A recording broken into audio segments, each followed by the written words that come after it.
Chapter 1040. Originally, Mi Tuor and the other playboys thought that Li Wangyu was very persistent in leading the troops to chase after Xie Ruo because he wanted to vent his anger and take revenge for Xie Ruo's previous pursuit. However, in today's battle, the Tang army easily defeated Shui Yantuo's army of 50,000. It could be said that it was a complete victory and there were many spoils. Why was Li Wangyu still not satisfied? If he continued to chase, wouldn't he chase all the way to the military governor mountain? Could it be that Li Wangyu really wanted to use these 10,000 men to fight against Shui Yantuo's army of 200,000? Mi Tuor felt a headache coming on. Your Highness, why don't we retreat and rest for a while before making any plans? Moreover, there are so many spoils that need to be dealt with. We can't possibly bring these spoils to chase after Shui Yantuo's men, right?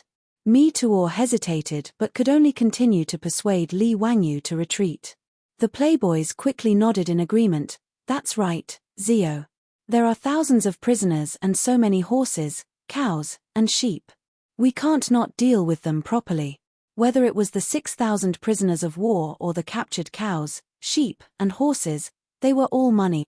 According to the tradition of the Tang dynasty, whether it was prisoners of war or spoils of war, they were all displayed outside the south gate of the imperial ancestral temple. After the emperor worshipped the ancestors, these spoils of war would be distributed by the imperial court. There was a record in the ceremony of the Tang dynasty. On the day of the triumphant return, the prisoners of war were outside the south gate, north to the west. However, this was the way to deal with the situation when the army was leading the troops into battle. Li Wangyu attacked Shui Yantuo without the consent of Pai Lupi and the imperial court. He was completely acting on his own. Therefore, the spoils of war could not be sent to the imperial ancestral temple to worship the ancestors. Li Wangyu, as the commander, could be said to be good at starting a war or provoking for no reason. However, how to deal with him was a matter for Pai Lupi and the imperial court officials. It had nothing to do with the playboys. It wasn't that they were heartless, but they knew that Pai Lupi wouldn't blame Li Wangyu. Just by looking at how sad Pai Lupi had been during Li Wangyu's disappearance for more than a year, one could tell how important Li Wangyu was to him. Even Mito, the head steward of the imperial palace and the commander of the 100 Cavalry Department, was driven to the desert by Pai Lupi because of Li Wangyu's disappearance. Before finding out the exact whereabouts of Li Wangyu, Mi Tuor could not return to Chang'an. From this, it could be seen how much Pai Lupi cared about his nephew. As long as Li Wangyu was safe and sound, he could beat Shui Yantuo. Could it be that Pai Lupi would pay attention to the weeping complaints of the barbarian Khan? Moreover, it was Shui Yantuo's men who chased after Li Wangyu first. Therefore, no matter how Li Wangyu retaliated, in the eyes of the playboys, it was reasonable. Shui Yantuo's men were beaten in vain. As for the prisoners and spoils of war, the Tang dynasty would never return them. Since the spoils of war couldn't be returned to Shui Yantuo and couldn't be sent to the imperial ancestral temple to worship the ancestors, the right to dispose of them was naturally up to the Western Punitive Expedition Army. These prisoners of war and the spoils of war were all extremely valuable. Needless to say, the spoils of war could be sold directly, whether it was war horses or cattle. As for the prisoners of war, they would be listed as slaves and sold. These prisoners of Shui Yantuo were all strong young men who could be sold at a high price. As for the spoils of war, everyone in the Western Punitive Expedition Army would get a share of it. It was just that the amount was different. This was one of the reasons why the camp was full of singing and laughter. Li Wangyu laughed at the persuasion of Mi Tuor and the playboys. Brothers, is your appetite so small? It wasn't easy for us to come to the grasslands, so how can we just let it go like that? Furthermore, I haven't taken revenge for our Jez tribe, so how can I let them off so easily? His words made it hard for the playboys to reply. They exchanged glances and kept silent. Li Wangyu continued, as for the prisoners and cattle, I'll arrange 1,000 sword-shield soldiers to escort them back. We'll rest for a day and continue tomorrow to chase Xie Khan. Brothers, don't worry. Isn't the strength of the heaven-raising crossbows enough to prove it? So what if Shui Yantuo has 200,000 troops? They're just chickens and dogs, unable to take a single hit. Hehe, brothers, think about it. If we can fight our way up to Military Governor Yu Mountain, how many prisoners can we get? If we can capture that bullshit barbarian Khan back to Chang'an and let him accompany Shelley Khan, wouldn't that be even better? That is something that can leave one's name in history, no less than General Fei and Marquis Champion. Brothers, don't you want to try? The General Fei and Marquis Champion that Li Wangyu was referring to were naturally Li Guang and Hu Tsubing. When Cheng Chumo and the others heard those words, their eyes turned red from the stimulation. If they could stand shoulder to shoulder with Li Guang and Hu Tsubing, how glorious would that be? Fang Yi directly punched his own palm. Bastard, let's do it. Ziyu is right. So what if Shui Yentuo has 200,000 troops? They're just chickens and dogs. Today, Shui Yentuo's 50,000 troops were shot down by the crossbows in an incense stick's time. I think that even if they had a few times more men, it wouldn't be a big deal. Haha, that's right, that's the theory. Ziyu's three-part shooting technique is simply too exquisite. I don't believe that those Shui Yentuo people can block such a dense barrage. Chai Lingwu also laughed out loud. The future that Li Wangyu described to the playboys was simply too tempting. If they could really conquer Mo Bay with just 10,000 Tang cavalry, then when they returned to Chang'an, wouldn't they be too arrogant? Not mentioning Cheng Yaojin, Qin Qiong, and the other country lords, be it the aristocratic families or the second or third generation, who could compete with them? Furthermore, these bunch of playboys had been eyeing the title of nobility for a long time. If they could make such a huge contribution, would they still need to be afraid of not being given a title? In the worst-case scenario, Pai Lupi might even give them the title of County Marquis. Taking a step back, even if they could not defeat the 200,000 Shui Yentuo army, as long as they had the heaven-raising crossbows, retreating safely would not be a problem. With that, the risk of continuing to conquer Mo Bay would not be too high. If one was not willing to do such a profitable business, then one would be a fool. Even the group of playboys were hoodwinked by Li Wangyu. Mi Tuor naturally had nothing to say and could only agree with Li Wangyu's decision. After the discussion, they arranged for the lieutenant to lead 1,000 men to escort the war prisoners, cattle, sheep, and other spoils of war to retreat to the south and return to the Tang dynasty. Mi Tuor also sent out a few men from the 100 Cavalry Department to quickly return to Chang'an to inform Pai Lupi of the news of Mo Bay. After resting for a day on the grassland, the army set off for the second time, using the momentum of their victory to chase after Shelley's remaining troops. After Zelixir's defeat, he ran north for nearly 100 li in one breath, and only then did he stop and begin to gather the defeated army. After the battle, only 30 to 40,000 of the 50,000 Shui Yentuo cavalry were left, and many of their horses were lost. The army on the grassland, whether it was Tujue or Shui Yentuo, had always had 1 man and 3 horses. But Shelley was defeated too quickly this time. Tens of thousands of people were running all over the place. How could they care about those horses? The 30 to 40,000 troops were now short of men and horses, and they were in an even more difficult situation. Shelley originally wanted to rest and reorganize his troops, but before he could gather all the defeated troops, the scouts came to report that the Tang army had caught up again. Shelley had now lost all his confidence after being killed by the Tang army. How could he dare to stop and fight with the Tang army again? Without hesitation, he immediately led Shui Yentuo's remaining troops to run north, and at the same time sent out fast horses to ask for help from his father. Putting aside how Li Wangyu was chasing after Shelley, at this time, outside Chang'an City, several exhausted horses, covered in dust, were currently galloping over from the northwest. Chapter 1041. Dingju Village, Hu County, the Prince of Qin's residence. Qin Wangfei Su Changqing sat behind a wide desk made of Phoebe Zhennan wood, listening to the reports of a group of female soldiers across from her. The quill in her hand was incessantly scribbling on paper, simultaneously issuing all sorts of instructions. In the eastern and western markets, as well as in the various workshops, we must demand a uniform price for those who sell our wine. If anyone refuses to comply, we will immediately stop selling. The quality of the glassware produced in the workshops is still too low. Pass down the order that any craftsman who can resolve this problem will be rewarded with 100 taels of gold. I have already discussed the fluctuations in Chang'an's grain prices with Her Imperial Highness the Empress. The enemy will transport grain from Shu County as soon as possible. No matter what, Chang'an's grain prices must be stabilized.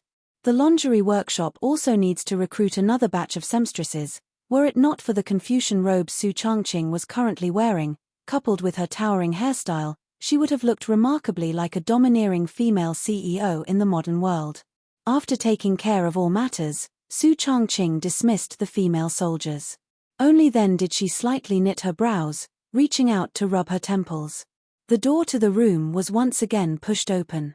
Princess Changle, Aphrodite, and Perrin walked in, carrying Su Changqing's 2 children. Upon seeing her children, Su Changqing immediately revealed a smile. Reaching out to receive the 2 little fellows, she began to play with them. Perrin and Aphrodite obediently walked behind Su Changqing, massaging her shoulders. Elder sister, don't overwork yourself. If Langjun returns safely and sees elder sister like this, his heart will definitely ache. Perrin said with heartache as she massaged Su Changqing. Compared to when Li Wangyu had left, Su Changqing was much more haggard, her body much thinner. Changle, who was currently playing with the 2 children, nodded her head in response. Elder sister, Perrin is right. You must take good care of your body. Don't overwork yourself. The estate is not lacking in copper coins. Why must elder sister work so hard? Su Changqing smiled and shook her head. Lowering her head to look at the 2 children in her arms, her face filled with a motherly smile. Yes, the Prince of Qin's estate was not lacking in money. However, how could she work so hard for money? Changle, Perrin, and Aphrodite naturally did not understand Su Changqing's thoughts. In Su Changqing's heart, she had always felt that she was no more than a passerby of the Tang dynasty. Ever since that incident, she had, and of course, of course Su. If not for the fact that she had just become a mother and was worried about her children, she probably would have run off to the desert to look for Li Wangyu. It would be best if she could find it, but if she couldn't, she didn't mind sleeping in the desert with Li Wangyu. Of Qin's, of no matter what, she had to build a future for her children that was enough to provide them with food and clothing. In Su Changqing's opinion, although her 2 children had just been born and already had titles of nobility, and the estate was not lacking in copper coins, these were not enough for her children to live a carefree life in this world. Although she did not know much about history, she knew that the Tang dynasty was different from the later generations. In an era where imperial power reigned supreme, even the officials and nobles might not be able to guarantee that they would live a carefree life. Even someone as powerful as Zhongsun Wuji was forced to hang himself after Pai Lupi's death and Li Ji's ascension to the throne. His relatives were all exiled to Lingnan as servants. Su Changqing was absolutely unwilling to see such a scene happen to her children. In the eyes of outsiders, Li Wangyu had risen too quickly and swept across the Tang dynasty like a shooting star. Now, the mansion of Qin was heavily favored by the emperor, but Su Changqing did not dare to entrust her children's future to Pai Lupi.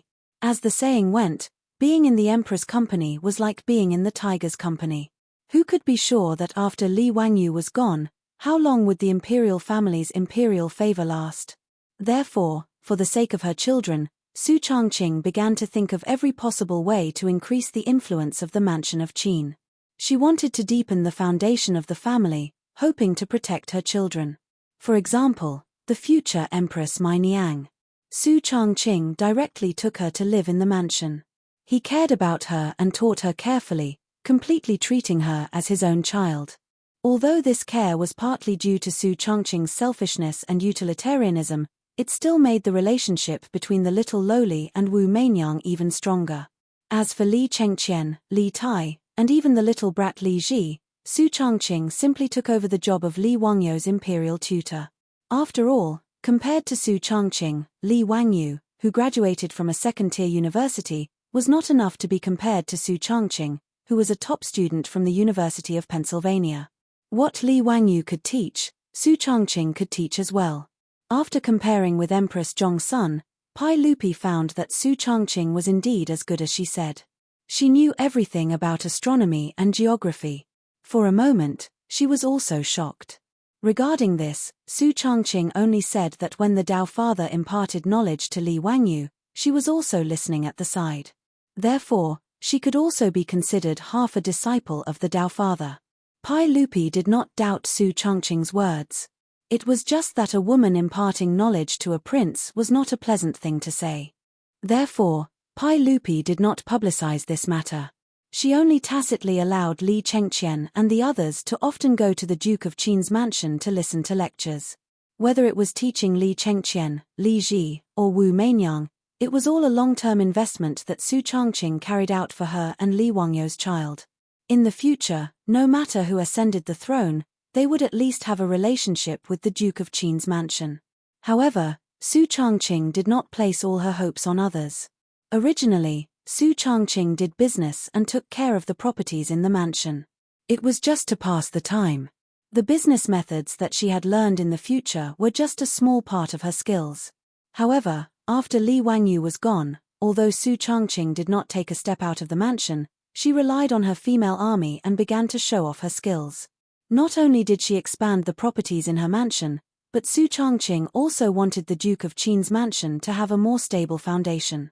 She did not choose to use her power in the imperial court. Instead, she chose to use the merchants that even the land-owning clans looked down on. The merchants of the Tang dynasty were all miscellaneous, low-class, and lowly. However, Su Chongqing knew how much power merchants could have, and she did not look down on their value. Over the past year, Su Chongqing had borrowed the power of various factions to fight against others. With her business mind and management strategies that surpassed the times, she had established a huge business network in the east and west of Chang'an. Her name as the goddess of wealth was known by everyone in Chang'an and the surrounding provinces. In this regard, Pai Lupi and Empress Zhongsun had no objections. They were even happy to see it happen. After all, the imperial family also had a large share of the Duke of Qin's business. Speaking of which, the imperial family had a big advantage. Over the past year, Su Chongqing naturally had a hard time. She not only had to take care of her two children who were crying piteously for food, but she also had to teach Wu Meinyang and the others. She also had to remotely command a group of female army and plan her business empire. However, no matter how hard it was, Su Chongqing felt that it was worth it as long as she could see her two children. This might be a common problem for parents. Naturally, she could not tell Changle and the others about these thoughts. Even though Changle and the others were Li Wangyou's wives and concubines in name, these things could not be announced.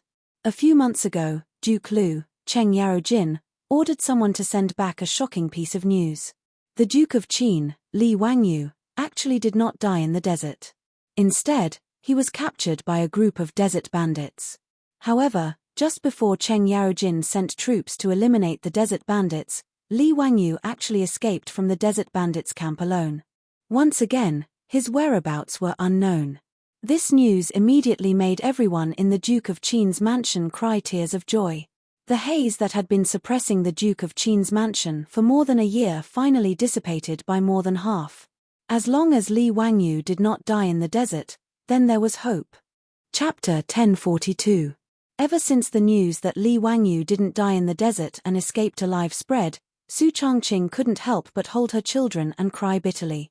Even though they hadn't found Li Wangyou's exact whereabouts, Su Chongqing firmly believed that her husband, Li Wangyou, would definitely return home. As this news spread back to Chang'an, it also brought some trouble to Pai Lupi. First of all, there was the issue of Changle's identity. Since ancient times, Huaxia had a system of one husband and one wife and many concubines. It was the same for the emperor and the commoners. So even Li Wangyou was no exception. Back then, Pai Lupi nodded and agreed that Li Wangyou could imitate a Huang Nu Ying and have two wives. However, Pai Lupi didn't have the final say on this matter. Even if he was the emperor, this kind of thing that violated Huaxia's ethics and morals would definitely be criticized to death by those old masters. Not to mention other things, Wei Zheng alone would definitely be fiercely opposed to this kind of thing. In addition to the issue of one husband and one wife, Changle had to marry Li Wangyou. What was more troublesome was that Huaxia didn't allow people with the same surname to marry. Not only did Changle and Li Wangyou have the same surname, but they were also relatives. They were also master and disciple. If any of these rules were violated, those old masters would go crazy. Moreover, these were 3 red lines that couldn't be touched. Therefore, if nothing happened to Li Wangyu, it was actually impossible for Pai Lupi to marry Changle even if he wanted to. If Pai Lupi insisted on doing things his own way and used his authority as the emperor to force an edict, there would be a lot of trouble in the imperial court. At least, it wouldn't be as easy as the plague of locusts in Zhengguan's second year. The aristocratic families led by the 5 surnames and 7 hopes would definitely not let go of this opportunity to criticize Pai Lupi from the height of morality. However, coincidentally, when Li Wangyu led the army to the west to conquer the western region, he was accidentally buried in the desert. It could be said that with Li Wangyu's death, his identity became very sensitive. To go to war for the country and die in an accident, that was a martyr, a hero of the country. Under these circumstances, Princess Changle's choice to marry of a lower status became a beautiful story. Even the stubborn Wei Zheng had to pinch his nose and accept it. After all, although Li Wangyu had sacrificed his life for the country, Princess Changle's insistence on marrying him, although it was unreasonable, it was the friendship of the imperial family. And no one could say a single word. In any case, Li Wangyu was no longer in this world. Although this marriage was unreliable, no one jumped out to seek trouble for themselves. But who could have thought Elisestes? When the news reached Chang'an, everyone was surprised and looked at each other. They did not know how to deal with the fact that Li Wangyu had 2 concubines. To impeach Li Wangyu? There didn't seem to be any reason. After all, when Changle married into the Prince of Qin's household, Li Wangyu was still trapped in the desert. He didn't know about this matter, so how could he be blamed? Should Changle and Li Wangyu divorce? These words were not pleasant to hear. Since ancient times, there had been a saying in China, it's better to tear down 10 temples than to ruin a marriage. Ruining a marriage was a grave sin. Regardless of whether it was the aristocratic families or the scholarly old masters, no one dared to write such a memorial to Pai Lupi. They would be spurned by the common people. For a moment, everyone was in a difficult position. Another problem for Pai Lupi was Li Wangyu's title. At that time, in his grief, Pai Lupi had given the order to posthumously confer Li Wangyu the title of imperial prince, giving his former title to Li Wangyu. But now that Li Wangyu was still alive, this matter was somewhat inappropriate. After all, Li Wangyu and his father, Li Ju, had already been ordered by Pai Lupi to reinstate them into the imperial family by the Zhongjing temple. What was more troublesome was the title of Prince of Qin. Prince of Qin was Pai Lupi's title before he ascended the throne after the Xuanwu Gate incident. To a certain extent, Prince of Qin represented Pai Lupi. This was also the reason why in the Tang dynasty, no one had been conferred the title of Prince of Qin except for Pai Lupi. But now that Li Wangyu was still alive, this title was rather inappropriate. Pai Lupi had also figured it out at this time. He was somewhat regretful and felt that he had been too hasty at that time. He wanted to confer the title of Li Wangyu again, but this matter had already been issued and the imperial envoy had heard of it. Li also wanted to save face. He was a little embarrassed to do this kind of thing that changed orders all the time. In short, the news that Li Wangyu was still alive made Pai Lupi very happy, but it also brought him a lot of trouble. However, although there was news of Li Wangyu at that time, the Tang army had not yet found Li Wangyu. Therefore, although this matter was rather troublesome, it was not urgent. The most important thing was to find Li Wangyu's exact whereabouts. That was the most important thing. In the 5th month of the 7th year of Zhengguan, several secret agents of the 100 Cavalry Department rushed back from the western regions and finally brought good news to Pai Lupi. Mi Tuor, Cheng Chumo, and the others led 10,000 Tang cavalry and rescued Prince of Qin Li Wangyu in the desert. What the secret agents of the 100 Cavalry Department brought back, other than Mi Tuor's memorial, there was also Li Wangyu's handwritten memorial for Pai Lupi and a letter for Su Chongqing. This was what Li Wangyu hurriedly wrote down before he led the Tang army into the grassland to pursue Xieli and let Mi Tuor order people to bring it back to Chang'an. In the memorial presented to Pai Lupi, Li Wangyu explained his whereabouts in the past year and the reason why he led the troops to pursue Shui Yentuor's wolf cavalry. Pai Lupi carefully read this short memorial several times. He was both happy and angry. He was happy because he found Li Wangyu, but angry because he targeted Shui Yentuor and the barbarian Khan. He sent Tang Songling to Shui Yentuor, wanting to borrow Shui Yentuor's power to search for Li Wangyu. Who would have thought that Shui Yentuor's people actually ate the bear's heart and leopard's guts and actually dared to pursue Li Wangyu? If it were not for the coincidence that Mi Tuor and Cheng Chumo led the army and appeared, Li Wangyu would probably have lost his life in the desert. How could this not make Pai Lupi angry? If it were not for Cheng Yarojin leading 150,000 troops and still opening up territory in the western regions, Pai Lupi almost wanted to order people to kill their way into the grassland and capture that bastard Khan back to Chang'an to interrogate him in front of him. Although Pai Lupi could not send out the army to pursue Shui Yentuor, he immediately ordered the Tang army guarding the Great Wall passes from Ping to Luku to immediately leave the pass and head to the grassland north of the desert to meet up with Prince of Qin Li Wangyu. After dealing with official business, Pai Lupi looked at the letter on the table that Li Wangyu asked the 100 Horsemen department to bring back. He could not help but laugh and scold. This bastard boy. He only knows how to be sentimental. Pai Lupi could not help but think so. Li Wangyu's memorial to Pai Lupi was only 2 short pieces of paper. As for the letter he wrote to Su Changqing, although Pai Lupi did not open it, he knew how much it was just by looking at the bulging stack of letters sealed in the fire seal. Empress Zhongsun also received the news and hurried to the legislative hall. Erlang, I heard that there is news from the western regions. Zio, he has been found? Pai Lupi smiled and nodded. Yes, Mi Tuor and Cheng Chumo found that bastard in the desert. Daozu bless. Empress Zhongsun also heaved a sigh of relief and then asked, Erlang, when will he return to Chang'an? Has he already set out? Ever since Changle married into the Duke of Qin's residence, the relationship between Li Wangyu and Empress Zhongsun changed from uncle and nephew to mother-in-law and son-in-law. Li Wangyu was originally liked by Empress Zhongsun. Moreover, the more a mother-in-law looks at a son-in-law, the more she likes him. Set out my ass. This scoundrel brat, after sending a letter back, he himself brought 10,000 soldiers and horses, charging into Morbei to find Shelley to settle the score. Li replied exasperatedly, then handed Li Wangyu's memorial to Empress Zhongsun.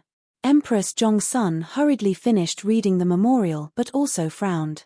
This child is really mischievous. Shui Yentuor has 200,000 armored soldiers, how can he be so reckless? Erlang, quickly send troops to Morbei to meet up with Zio. Don't let anything happen again. Empress Zhongsun didn't care about her habit of never getting involved in politics. After reading the memorial, she immediately spoke and had Pai Lupi send troops to meet up with Shui Yentuor. Pai Lupi didn't know whether to laugh or cry at his wife's behavior. He even felt a bit of jealousy in his heart. Mph, Guanyin maid, don't worry about that bastard. I have my own arrangements for these matters. Alright, since there's nothing going on today, how about we make a trip to Hu County? We will personally deliver the letter to that bastard, Pai Lupi said and waved the letter that Li Wangyu had written to Su Changqing. Empress Zhongsun smiled and nodded, naturally not objecting. Ever since Changle married into the Duke of Qin's residence, as a mother, she couldn't often see Changle, so she naturally missed her. Adding on the great news that came today, she had long wanted to make a trip to Dingju village in Hu County. Chapter 1043. Pai Lupi's imperial entourage and Empress Zhongxuan's phoenix carriage, escorted by numerous bodyguards, suddenly arrived at Dingju village. Naturally, this caused the entire Duke of Qin's household to fall into chaos. Su Changqing did not dare to be negligent. Leading Princess Changle, Aphrodite, and Perrin, he hurriedly went to the gates to receive them. Without waiting for Su Changqing and company to greet them, Pai Lupi smiled and waved his hand. Dispense with the formalities, dispense with the formalities. Today, we and Guanyin have come to visit. This is an extremely joyous occasion. Su Changqing's beautiful eyes could not help but brighten. Raising his eyes, he looked at Pai Lupi. Filled with anticipation, he was also worried that he had guessed incorrectly. Very conflicted, he asked, Your Imperial Majesty, is there news of Wangyu? Ha ha, worthy of being the goddess of wealth of my Tang dynasty. Truly intelligent, you guessed correctly. Pai Lupi laughed heartily and nodded his head. Hearing these words, Su Changqing's body could not help but sway. Empress Zhongsun walked forward with a smile, extending an arm to support Su Changqing. Changqing, Mi Tuor, Cheng Chumo, and the others have already found Zio in the desert. He is currently safe and sound. You can be at ease. Ari, over this past year, it has been hard on you. Today, the clouds have finally parted and the moon has seen the light of day. It can be considered that the faithful are not disappointed. Her words caused Su Changqing to be unable to restrain his tears from streaming down his cheeks. Everyone from the Duke of Qin's household, including Princess Changle, also began to shed tears. The old housekeeper, Li Heng, once again began to bawl, causing those who saw him to feel sad. Pai Lupi glared at them. Enough, this is a joyous occasion. What are you all crying for? Changle, come to father's side. Don't cry anymore. In a few days, your husband will return. If you cry until your body is damaged, father will find that boy Zio to settle account. Changle promptly used her sleeve to wipe away the tears at the corners of her eyes. With reddened eyes, she acted spoiled towards Pai Lupi. Father, how can you blame husband? What does this matter have to do with husband? Haha, it's really the case of a girl speaking for an outsider. Are you speaking for your husband? All right. Father has brought you good news today. Hurry up and prepare some good food and wine for father and mother to express your gratitude. Pai Lupi doted on his eldest daughter, Changle, the most. What he said just now was just to tease her. Su Changqing hurriedly ordered Li Heng to prepare a banquet. He then respectfully welcomed Pai Lupi and Empress Zhongsun into the mansion and sat down. Not to mention how excited Su Changqing was when he saw Li Wangyu's handwritten letter, and how jubilant the Qin mansion was. At this time, in Shui Yentuor's court on Mount Yu military governor, there was a tense atmosphere of mutual hostility. Sheli Dao's army of 50,000 was defeated by the Tang army's 10,000 armored cavalry in one strike. They fled toward the north with the wind in their eyes. Naturally, with the fastest speed, this matter was sent back to the imperial court of Overseer Mountain by fast horse. After the barbarian Khan and Tang Songling parted on bad terms last time, they both hoped that their son would bring him good news. As long as Shui Yentuor's army could defeat the Tang army, he could vent his anger in front of Tang Songling. However, no matter how much the barbarian Khan calculated, he did not expect that his army of 50,000 would not be able to defeat the Tang army's 10,000 cavalry. After knowing this matter, the barbarian Khan directly smashed his most beloved jade cup in the king's tent and took out the scimitar at his waist, cutting the furnishings in the king's tent into a mess. Even the guards beside him were dragged out by the barbarian Khan because of some small matter and were directly trampled to death by the galloping horses. For a time, everyone in the king's tent was as silent as cicadas in winter. They did not dare to breathe loudly, fearing that they would cause the Khan to die in vain. After venting for a while, the barbarian Khan once again ordered people to summon Tang Songling. Assistant Minister Tang, that Tang dynasty's king of Qin has gone too far. Does the Tang dynasty really want to make me, Shui Yentuor, an enemy? I, Shui Yentuor, respect the Tang dynasty, but that does not mean that I, Shui Yentuor, am weak. Tang Songling was at Overseer Mountain and had lost contact with the outside world. He did not know what had happened in the grassland. The last time he met with the barbarian Khan, he found out that Shui Yentuor had sent 50,000 troops to deal with King of Qin Li Wangyu. Although he did not admit defeat, he was still worried. These days, he had sent out people to gather information in Shui Yentuor's palace but to no avail. It would be a lie to say that Tang Songling was not worried about this. He could only pray in his heart that King of Qin Li Wangyu would retreat and lead 10,000 Tang troops out of Mo Bay safely. Otherwise, it would be difficult for him to complete his task. Who would have thought that the barbarian Khan would suddenly summon him and spit at him furiously the moment they met?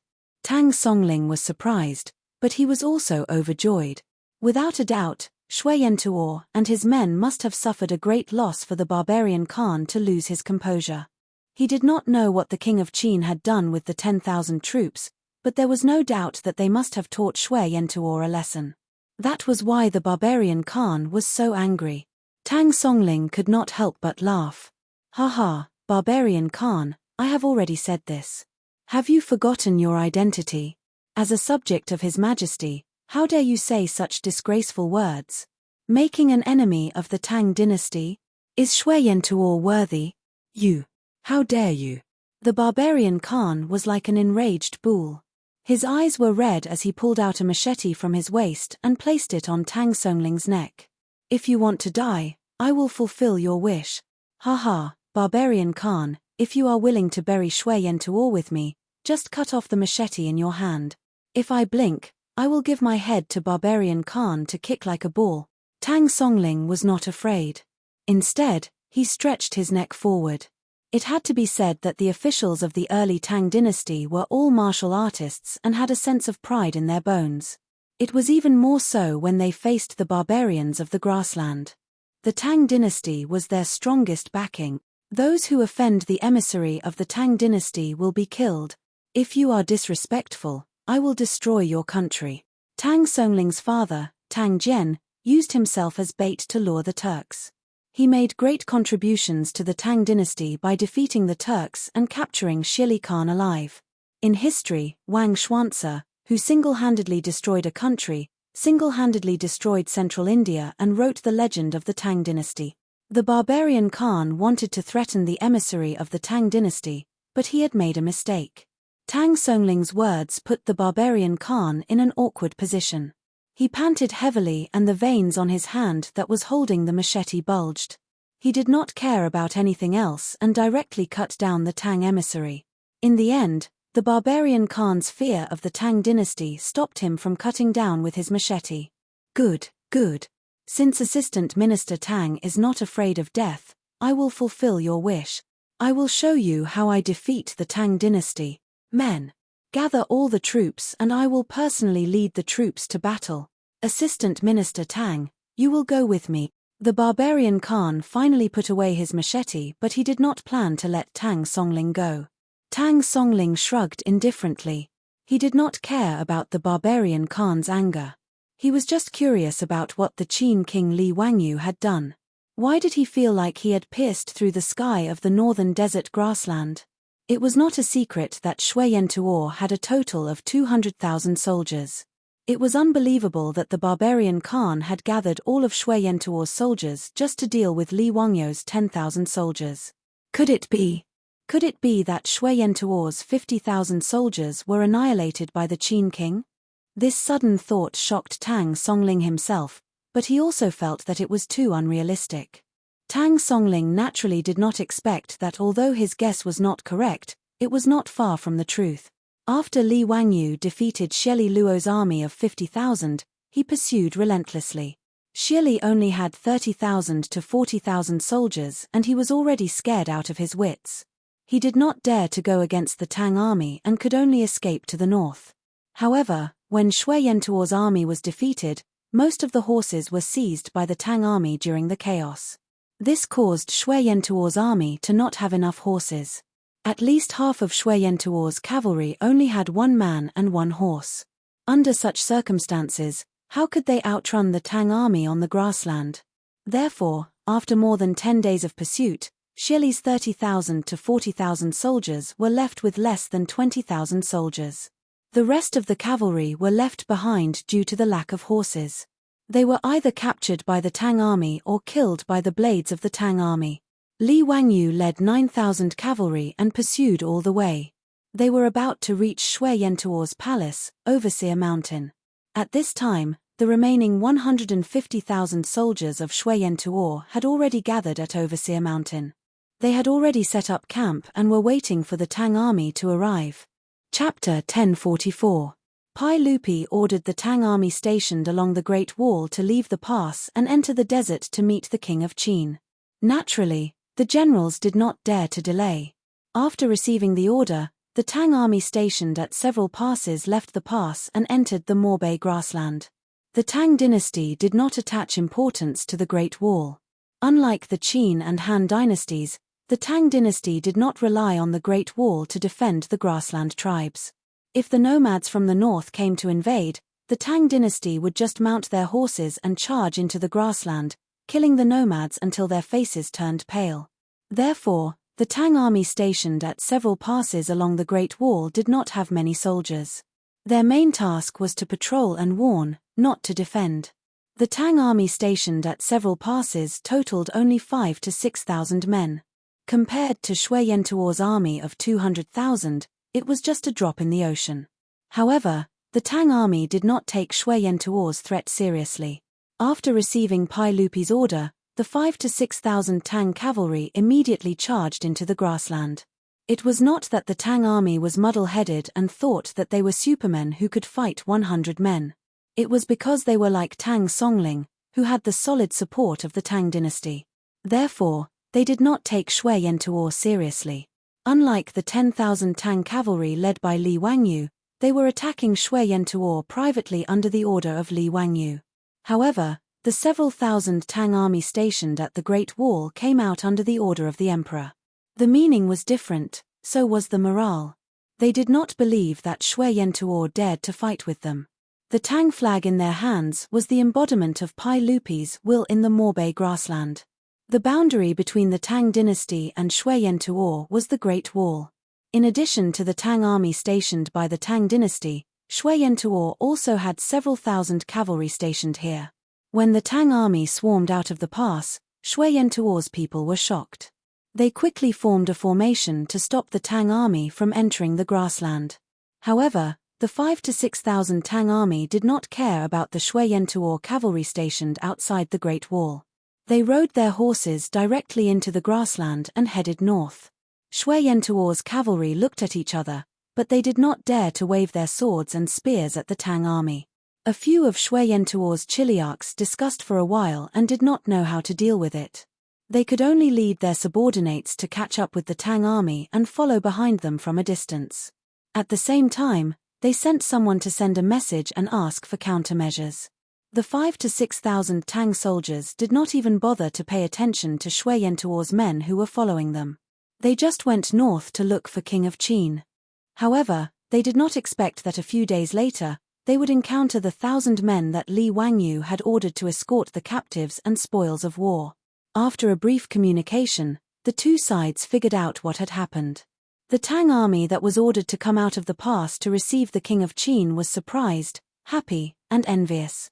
He was shocked because Qin Wang was so bold. With only 9,000 men, he dared to go straight to Overseer Mountain and cause trouble for Shui Yantuo's people. They were happy that they had the exact whereabouts of the Duke of Qin, Li Wangyu.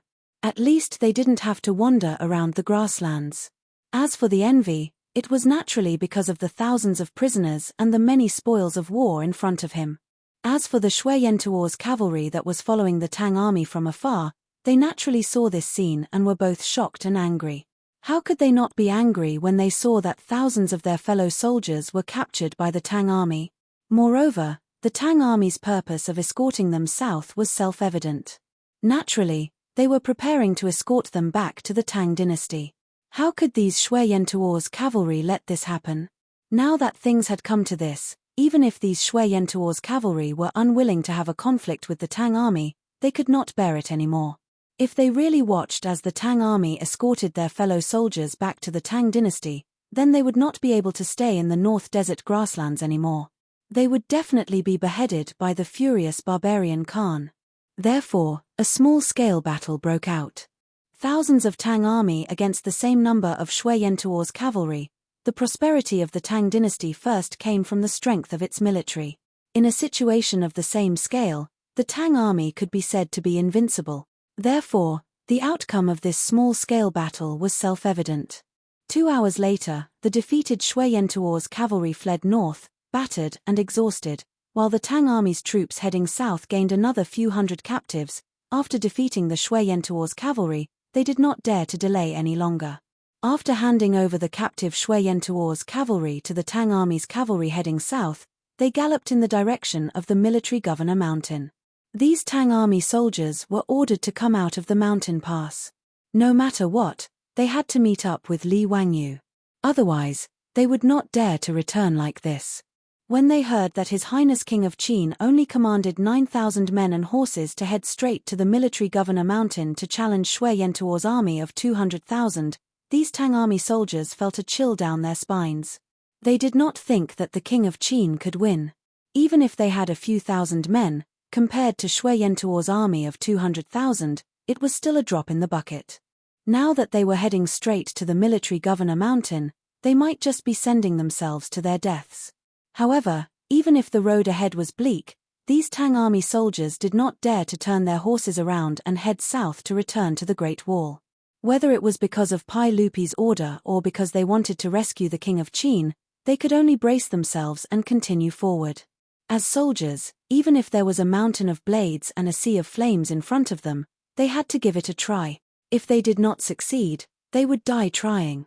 Li Wangyu, who was thousands of miles away, naturally did not know about this small battle that happened on the grassland. At this time, he had already led 9,000 men and horses to chase after the frightened Shelley all the way to the military governor mountain. Only then did he stop his footsteps. The scouts in the army reported that Shui Yentuo's army's camp was located 20 miles ahead. According to the banners on the camp, it was certain that Shui Yentuo's barbarian Khan had personally set out to battle and was currently in that camp.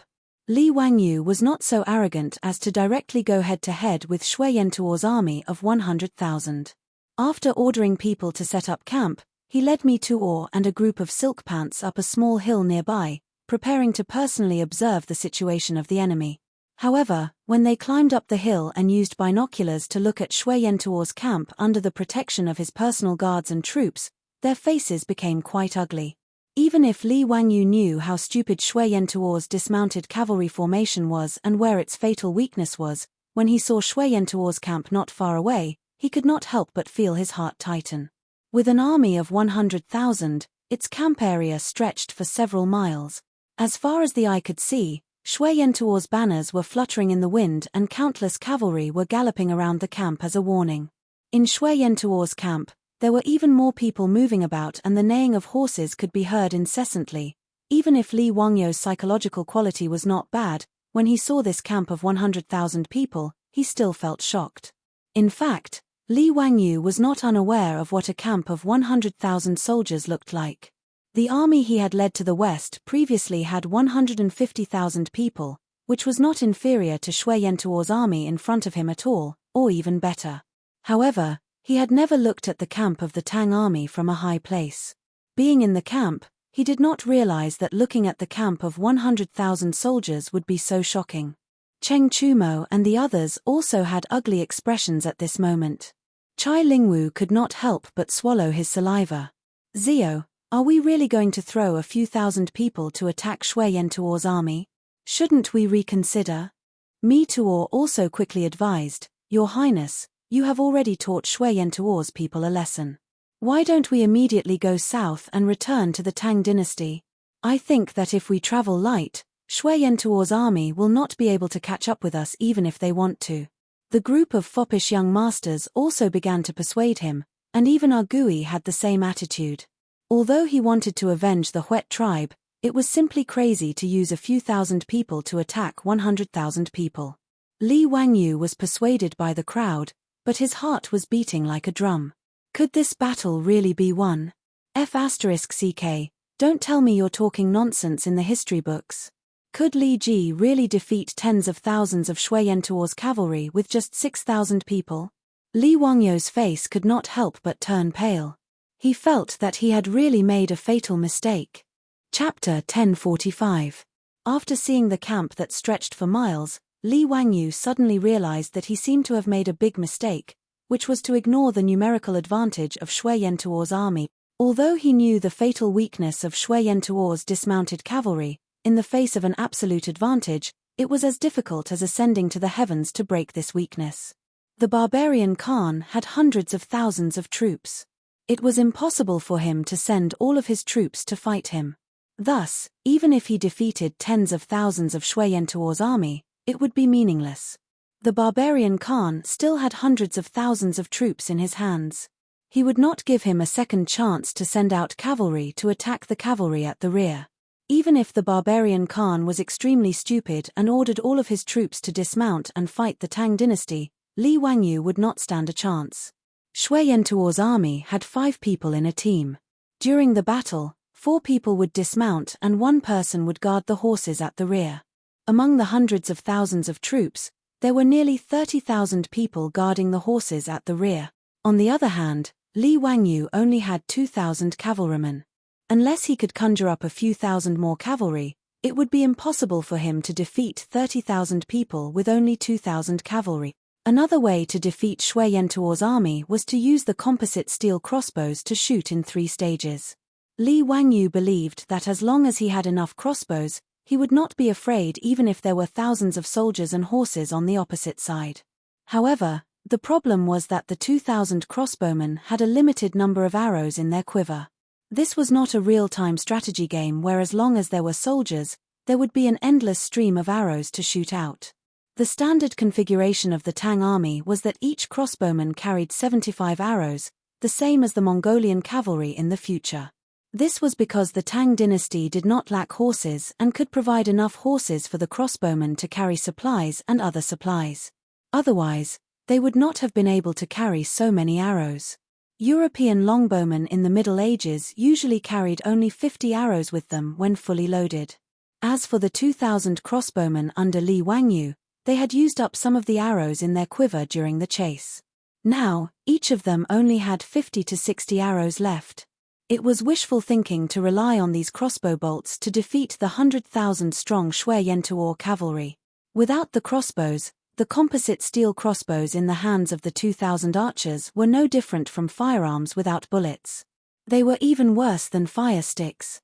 If the barbarian male Khan did not care, and the 100,000 soldiers surrounded him from all sides, then even if he, Li Wangyu, had great ability, he would not be able to escape even if he grew wings. After understanding all this, Li Wangyu's back couldn't help but break out in cold sweat. Although Li Wangyu was unwilling to accept the persuasion of the foppish young masters and Maito, he could only nod silently. All right. Let's withdraw. Mother K, Yi Nan and Shelley Luo, those 2 bastards, got lucky. Li Wangyu spat angrily towards the foot of the hill, then turned around and ordered everyone to descend the hill, preparing for a full retreat. Li Wangyu admitted defeat and prepared to run, but the barbarian Khan would not let him go. After Li Wangyu made the decision, the Tang army immediately abandoned the camp that they had just set up, and the rear became the front, retreating towards the south. However, the army had only run for a few dozen miles when the scouts at the back of the army quickly reported that the Shui Yantuo army had also left camp, and the Super Tang army was chasing after them.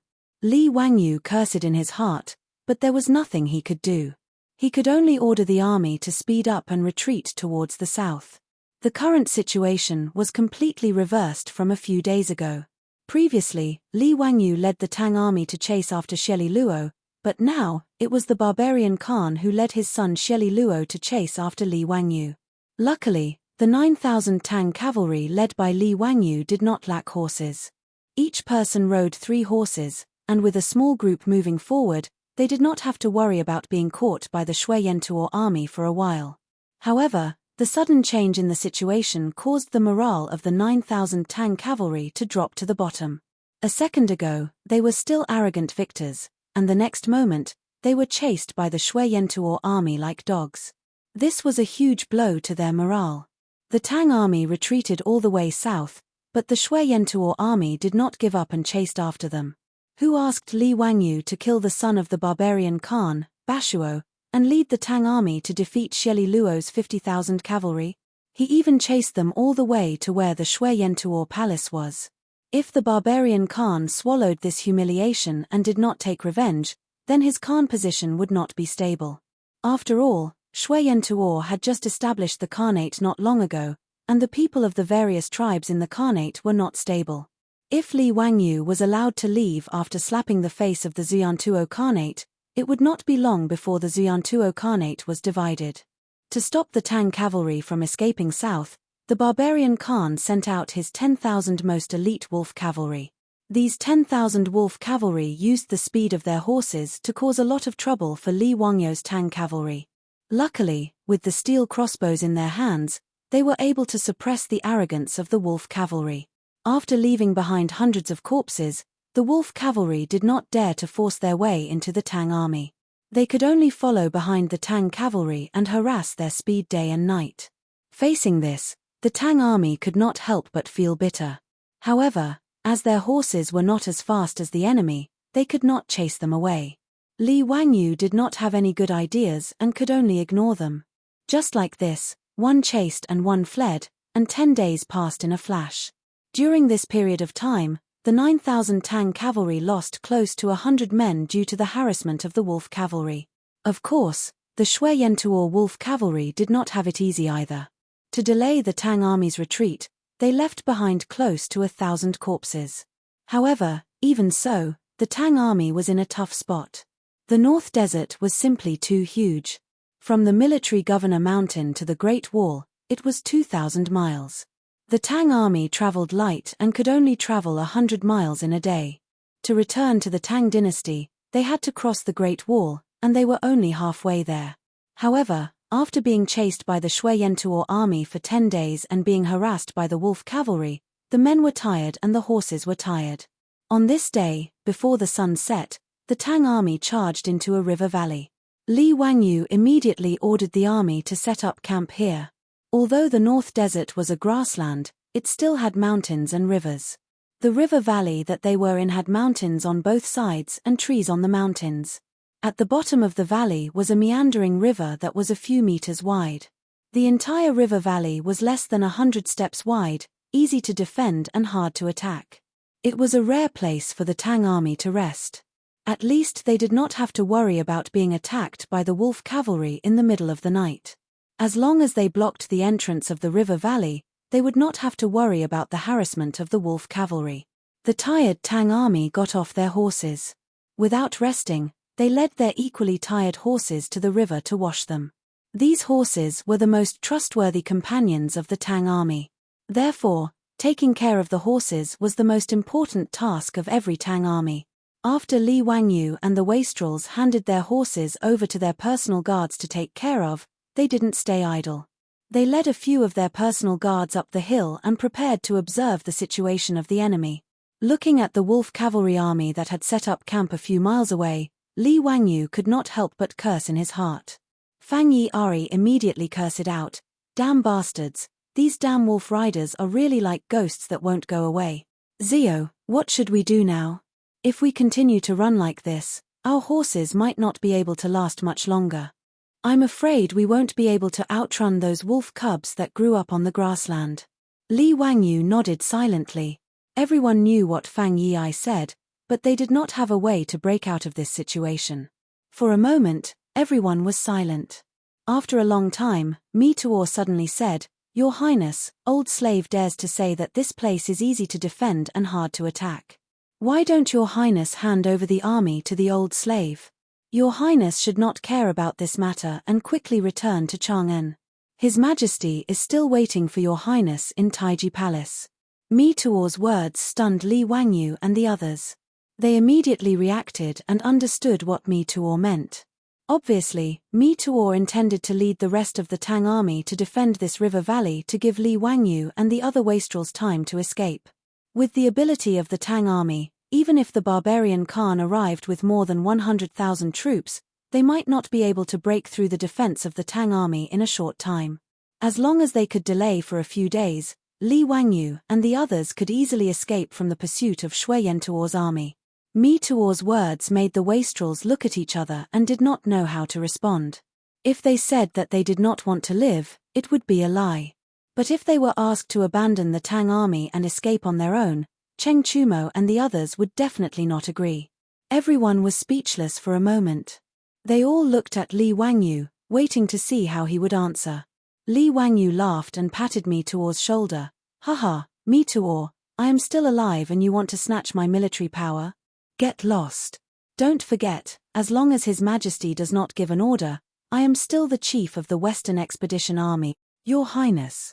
Mi Tuor was anxious and wanted to persuade him again. But Argui, who was beside Li Wangyu, suddenly spoke. "Oh no, there is smoke and dust on the south side of the river valley.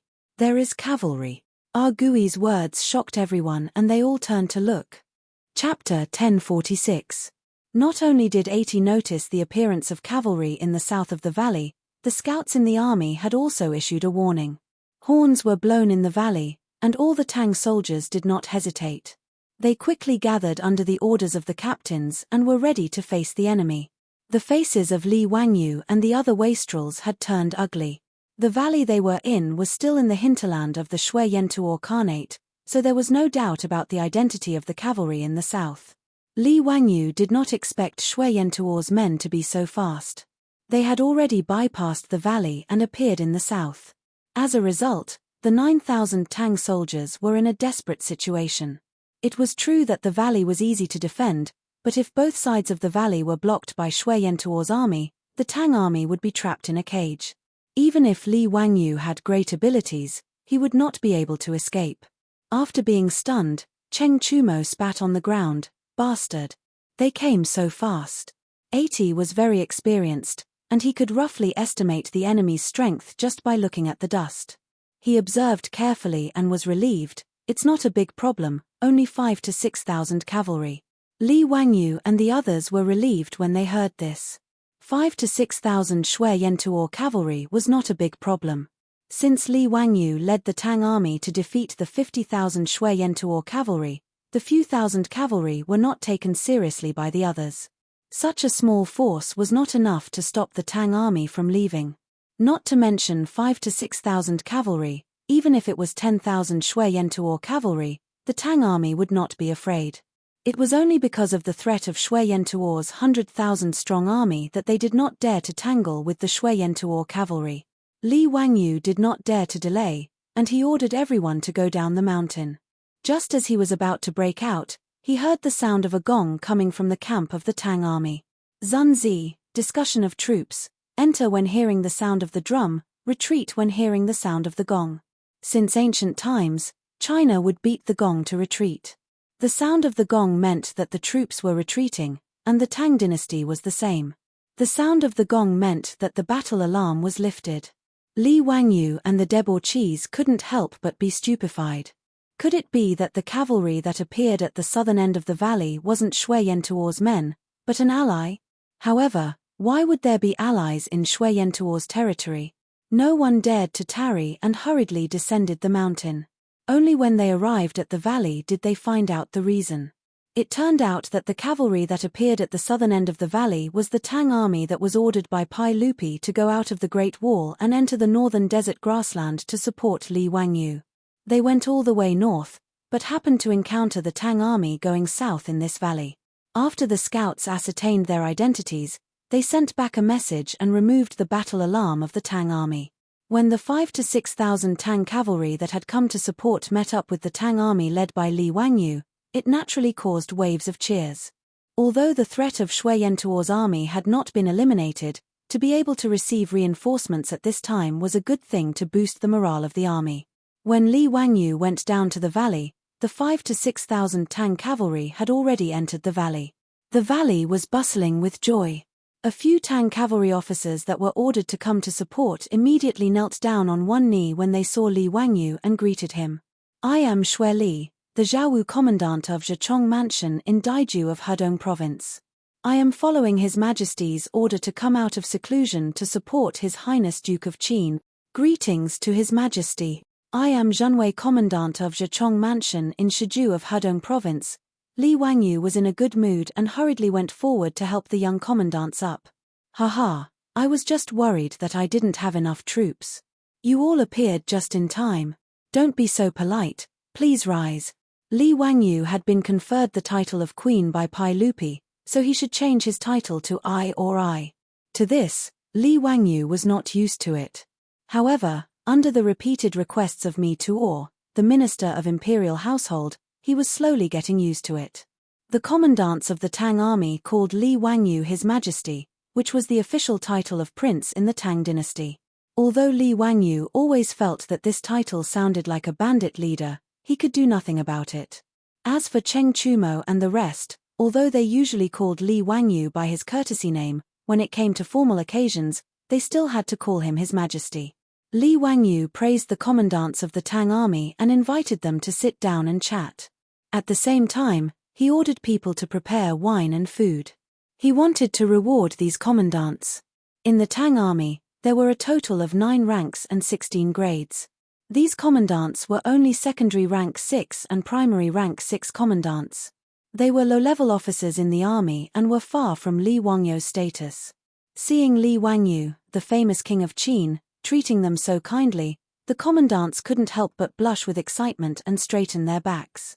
Li Wangyu chatted with the commandants for a while and suddenly remembered their self-introduction. He turned to the commandant named Xue Li and asked, "Commandant Xue, are you from Hedongdao?" "Yes, I am from Longmen County in Jiangsu of Hedongdao. My ancestors are from the Xue clan's southern ancestral house." "What?" Li Wangyu suddenly stood up, which startled everyone.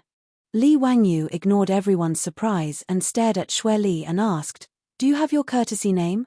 "Your Majesty, my courtesy name is Rengui." "Xue Li? Xue Rengui?" Li Wangyu couldn't help but be in a daze. This young commandant in front of him was the famous Xue Rengui from the beginning of the Tang dynasty. The Xue Rengui who defeated the 9 surnames Tyler, subdued Goguryeo, and defeated the Turks. He had outstanding achievements: 3 arrows set the heavenly mountain, divine bravery conquering Liaodong, and taking off his hat and repelling 10,000 enemies. Li Wangyu had asked that question because he felt that Xue Li's name was somewhat familiar, which was why he had asked. Xue Li, courtesy name Rengui, was from Longmen County in Jiangsu of Hedongdao. He was from the Xue clan's southern ancestral house, a famous general from the beginning of the Tang dynasty. In history, Xue Rengui joined the army at the end of the Zhongguan era. He followed Goguryeo and was promoted by Pai Lupi. When Li Wangyu thought of this, he couldn't help but be surprised. The timing didn't match. Xue Rengui joined the army when he was nearly 30 years old. At that time, it was already the 17th year of the Zhongguan era. Previously, Xue Rengui had always been farming at home. It wasn't until Pai Lupi went to Liaodong and recruited soldiers that Xue Rengui joined the army under the persuasion of his wife. However, now that it was the 7th year of the Zhongguan era, why was Xue Rengui in the army? Was this Xue Li, Xue Rengui, really that famous general in history? Li Wangyu was a little confused. His excitement from before calmed down a little. "Commandant Xue, when did you join the army?" Li Wangyu asked again. "I joined the army in the 5th year of the Zhongguan era." "Oh." "Since Commandant Xue is from the Xue family's southern ancestral house, you are also the descendant of a famous person. Why did you join the army?" Xue Rengui's face turned slightly red. He looked up at Li Wangyu and replied embarrassedly, "Your Majesty, although I am from the Xue family's southern ancestral house, my family has been poor since childhood. Although I have practiced martial arts since childhood, I have never thought of joining the army. The reason I joined the army, apart from my wife's persuasion, was mainly because of your Majesty." "Because of me?" Li Wangyu couldn't help but be surprised. He didn't understand what Xue Rengui meant. "I won't hide it from your Majesty. Hihi, after I read your Majesty's Romance of the Three Kingdoms, I felt that men should be like Guan Yu, Guan Yunchang, Zhong Fei, Zhong Ida, and Zhao Zilong of Changshan. They should rely on their own abilities to assist the king and support the country. Only then would they not have wasted their time in this world. I also have some martial arts skills, so I chose to join the army. I want to make some achievements and bring glory to my ancestors. I want to bring glory to the Xue family." Xue Rengui's words made Li Wangyu's teeth ache. He felt that plagiarizing the Romance of the Three Kingdoms could make the butterfly wings of history flutter like this. Even Xue Rengui's life had been changed. He really didn't know how to evaluate this. However, when he thought about it carefully, it seemed that not only Xue Rengui, but also Li Chengqian, Li Tai, Wu Mainyang, and the others' lives had changed because he and Su Chongqing had transmigrated to the Tang dynasty. When Li Wangyu thought about these things, he couldn't help but feel happy. It wasn't a bad thing. Regardless of whether Xue Rengui had joined the army more than 10 years in advance, now that he was in trouble, the heavens sent Xue Rengui to him. It was really interesting. Cheng Chumo and the others didn't know that Li Wangyu's heart was full of twists and turns. Seeing that reinforcements had arrived, they were also happy. Fang Yi raised his head and drank a cup of wine. He shouted, "Zio, it's naturally a good thing that Officer Xue and the others have come to help. Today, we will rest and reorganize for the night. Tomorrow, we will continue to march and return to the pass as soon as possible. The dandy and me Tuor nodded. Although the 5,000 to 6,000 soldiers brought by Shwe Rengui wouldn't be of much use, they could raise the morale of the army. With this motivation, the soldiers could continue to hold on. If they held on for another 10 days, as long as there were no accidents, they would be able to return to the Great Wall. When Li Wangyu heard this, his eyes flashed. He shook his head and smiled. Chapter 1047. Run my ass. I'm not running anymore. I've been chased by that bastard for thousands of miles. I've had enough. Since we have reinforcements now, let's have a showdown with Shelly and Barbarian here. Li Wangyu was indeed being chased by Shwe Yentuor's army led by Barbarian Khan. He was so frustrated that he directly cursed. Cheng Chumo was stunned, not understanding Li Wangyu's meaning. Zio, what do you mean? Do you want to have a showdown with Barbarian Khan? That's close to 200,000 troops. Shwe Yentuor Khanate had 200,000 armored soldiers. Even if Shelly had lost 20 to 30,000 men, there were still 170 to 80,000 soldiers chasing after them. They were only a day's journey away. He didn't understand what Li Wangyu wanted to do. Even if reinforcements arrived, there were only 5,000 to 6,000 cavalry. Did Li Wangyu want to start a war with Shwe Yentuor's people with only 10,000 men? Wasn't that crazy? Including those officers who were ordered to support Li Wangyu, after hearing Li Wangyu's words, they were all thunderstruck. Only Shwe Rengui's eyes were shining, as if he didn't feel that Li Wangyu's words were inappropriate. Your Highness, don't use force. Shwe Yentuor is coming menacingly, it's better to avoid them for now. Mi Tuor hurriedly advised. Li Wangyu waved his hand. Actually, Shwe Yentuor's people are not that powerful. Shelly's 50,000 cavalry were also beaten to the point of fleeing. Even if Barbarian Khan has more troops now, so what? Can they still break through the crossbowmen's 3-stage shooting? He then pointed to the hills on both sides. Brothers, this valley is easy to defend and hard to attack. The valley entrance is only 100 steps wide. Even if Shwe Yentuor has more troops, how many can he send? Previously, we didn't have enough crossbow arrows and could only retreat. But Officer Shwe and the others brought a lot of armor-piercing arrows, enough to teach that bastard Barbarian Khan a lesson. Li Wangyu's words were not without reason. Shwe Rengui's 5,000 to 6,000 cavalry were all lightly armored, unlike the infantry and cavalry under Li Wangyu's command. In addition to being equipped with armor and weapons, the light cavalry soldiers were also equipped with horned bows. Every soldier carried 50 arrows in their quiver. 5,000 to 6,000 cavalrymen, that meant they had brought close to 300,000 bows and arrows. Including the arrows that Li Wangyu's archers still had, they had a total of 400,000 to 500,000 arrows. With enough ammunition, Li Wangyu had enough confidence to say what he had just said. His explanation made Cheng Chumo and the others' eyes light up, feeling that it was reasonable. The power of the Atlas crossbow, as well as the 3-stage shooting method that Li Wangyu came up with, had already proven its valiant lethality. Cheng Chumo was confident that no army could withstand such a dense and powerful rain of arrows. Not to mention Shwe Yentuor, even the Tang army could not do it. Even the most elite cavalry of the Tang dynasty, the Black Armored Army, could not do it. The valley they were in now was an excellent place to fight. They did not need to worry about Shwe Yentuor's army surrounding them from all sides. As long as they could withstand the attacks of Shwe Yentuor's army, they would be invincible. Cheng Chumo and the others were actually the same as Li Wangyu. These days, they had been chased by Shwe Yentuor's army until they were frustrated. Being harassed by those damn wolf cavalry day and night made them even angrier. After hearing Li Wangyu's plan, they did not hesitate and were all rubbing their hands together in excitement. Ziyu's words make sense. *CK his mother, bastard, after chasing us for so long, it's time to let that bastard Barbarian Khan have a taste of our power. That's right, damn it, being chased for thousands of miles, I've had enough. *CK his mother, that's right, now that we have tens of thousands of soldiers, let's fight that old Barbarian Khan. Shwe Rengui did not hesitate and bowed. My king, if you trust this general, This general is willing to lead my soldiers as the vanguard and serve my king.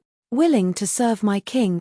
Although the rest of the captains felt that Li Wangyu and the others were crazy, they could not say anything at this time and could only follow Xue Rengui's lead and ask to fight. Li Wangyu raised his head and laughed. Haha, of course, I dare to fight the barbarian Khan here because of Lieutenant Xue's help. Whether we can win this battle or not, it all depends on Lieutenant Xue. Xue Rengui was a rare fierce general in the early Tang dynasty. He joined the army in the 17th year of Zhongguan and followed Pai Lupi to Liaodong, achieving great merit in his first battle. According to the history books, Xue Rengui was dressed in white, with a halberd and spear in his hands and 2 bows at his waist. He was invincible and defeated the Gugurio army. If the 30-year-old Xue Rengui was so brave, how could the 20-year-old Xue Rengui not do the same? To defeat Xue Yantuo's army, the key was to attack the cavalry behind the dismounted cavalry formation. As long as he defeated Xue Yantuo's cavalry and turned them into cripples, Li Wangyu would not be afraid even if he fought with fewer people. Previously, he only had 2,000 cavalry under him and did not have a fierce general to lead them. It was difficult for him to attack Xue Yantuo's cavalry. Who would have thought that the little wings of history would flap, and because of a romance of the 3 kingdoms, Xue Rengui joined the army 10 years earlier and led the Tang army to reinforce him. This naturally gave Li Wangyu a lot of confidence. He was prepared to hand over his 2,000 cavalry and the 5,000 to 6,000 cavalry to Xue Rengui. When the 2 sides were fighting, Xue Rengui would lead his troops to attack Xue Yantuo's cavalry. As long as he succeeded, needless to say, the 100,000 Xue Yantuo's army would be no more than chickens and dog. Li Wangyu kept his smile and said solemnly, Xue Rengui, listen to my orders. Present. I order you to be the commander of the cavalry, and all the cavalry will be under your command. Do you have the confidence to lead the cavalry to defeat Xue Yantuo's army? Li Wangyu's words shocked everyone. The rich kids and me too all looked at each other, not understanding what Li Wangyu meant. This young officer named Xue Rengui was merely a Zhaowu chaplain of the upper 6th rank. A lieutenant only led 1,000 men, and his position was similar to a colonel in the future. Under Li Wangyu's command were the Xianwei general of the lower 4th rank, the Dingyuan general of the upper 5th rank, and the Qi general of the lower 5th rank. Their positions were similar to the major generals or brigadier generals of the future. To let a colonel command a group of major generals and brigadier generals, this matter was weird no matter how one looked at it. More importantly, Li Wangyu and Xue Rengui had only met for the first time, so why would he give him such an important task? To hand over all 6,000 to 7,000 horse soldiers to a 20-year-old lieutenant commander? The rich kids naturally did not know about Xue Rengui's outstanding military achievements in history, and they did not understand why Li Wangyu valued this young lieutenant so much. However, although everyone was astonished, no one said anything to refute him. After all, Li Wangyu had too many mysterious abilities, and they were most familiar with Li Wangyu, so they knew that he would not speak without thinking. Since he thought highly of this young lieutenant, there must be a reason for it. When the Qin king gave the order, the rich kids did not say anything. Even if the generals in the army cursed in their hearts, they did not dare to say anything. Xue Rengui was also surprised, as he did not expect the Qin king to give him such a heavy task. He opened his mouth, wanting to refuse, but in the end, the ambition in his heart made him hold his head high and punch his chest heavily. This general obeys. If I do not win, this general will bring my head to see the king. Ha ha, what do I want your head for? I want the heads of the barbarian man and Xieli Fu. Li Wangyu was in a good mood, and he patted Xue Rengui's shoulder with a smile. All the soldiers in the army congratulated Xue Rengui, which made Xue Rengui's face turn red. Obviously, he was very excited about Li Wangyu's important task. After everyone chatted and laughed, Li Wangyu called everyone to sit down again, and they began to discuss the matters of the war. Chapter 1048. In Xue Yantuo's camp, the barbarian Khan held a golden cup and sat on the Khan's seat. A few young and beautiful women served him carefully. He drank the wine in the cup and looked at Xieli Fu. Is the news true? The Tang army has no reason to continue running.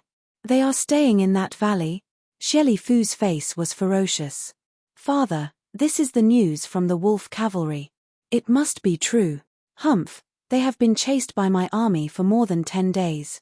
With the wolf cavalry attacking them at any time, I'm afraid they are tired and have no strength to continue. I'm afraid they can't run even if they want to, so they can only stop. They want to use the geographical advantage to fight against my army. The barbarian Khan looked up and laughed.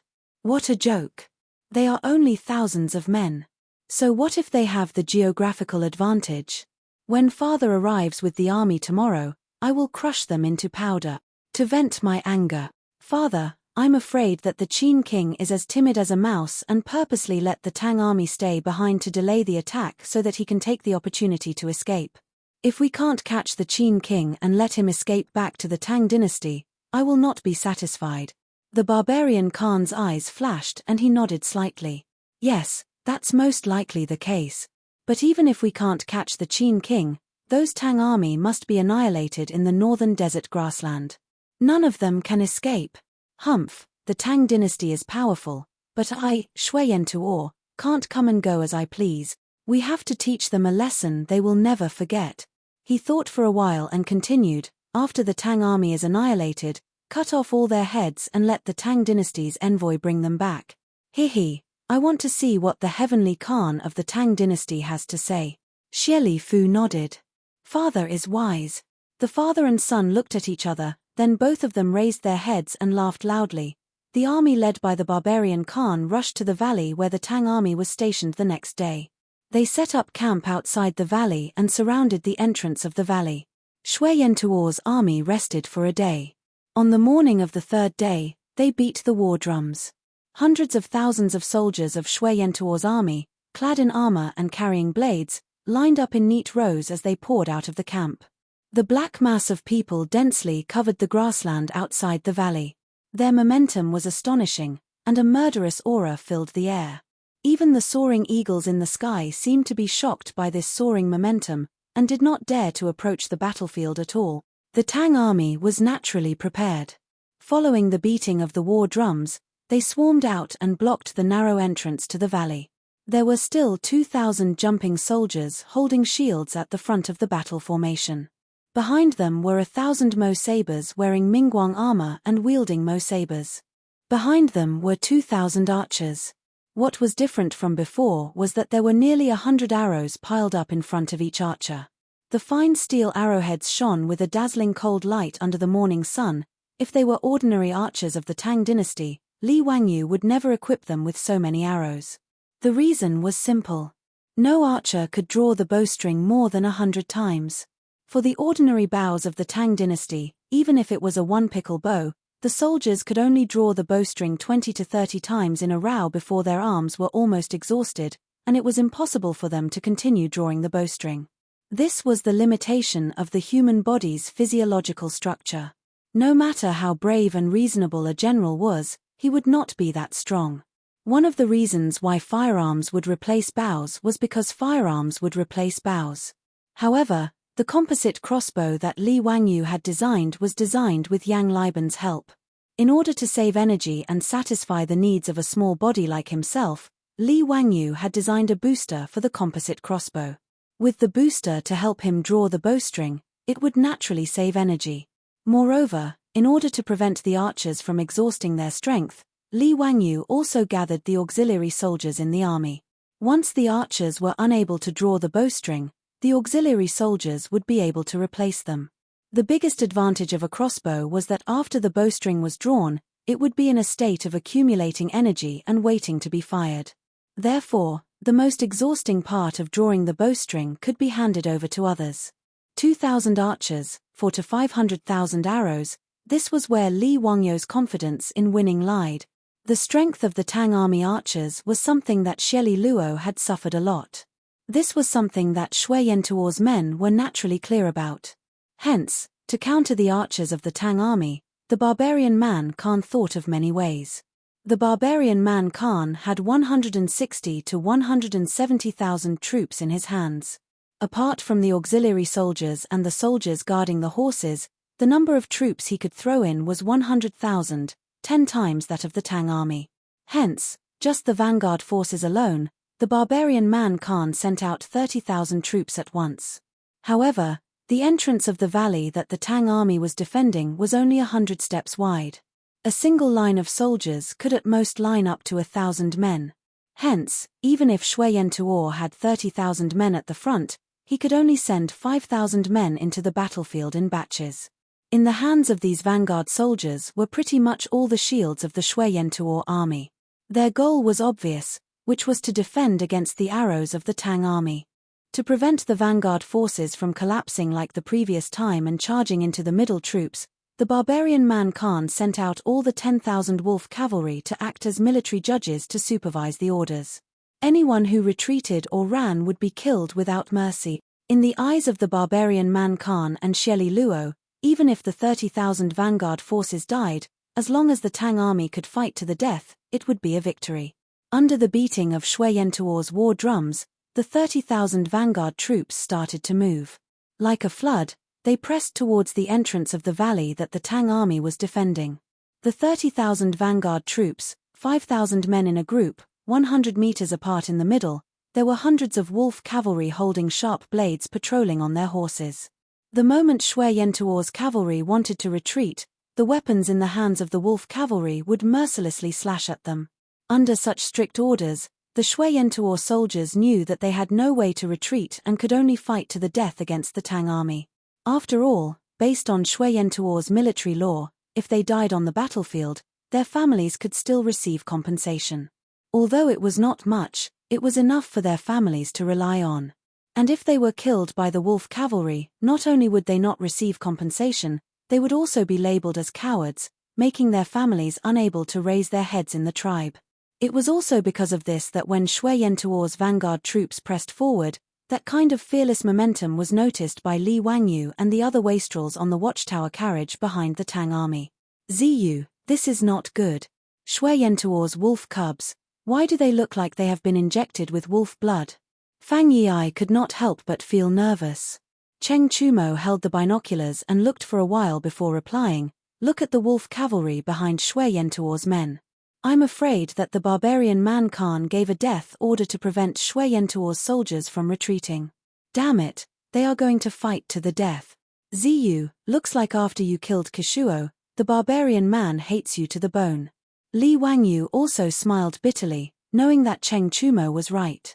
Now it was too late to say anything. It all depended on whether the Tang army could withstand the pressure and resist the crazy attack of Shui Tuo's army.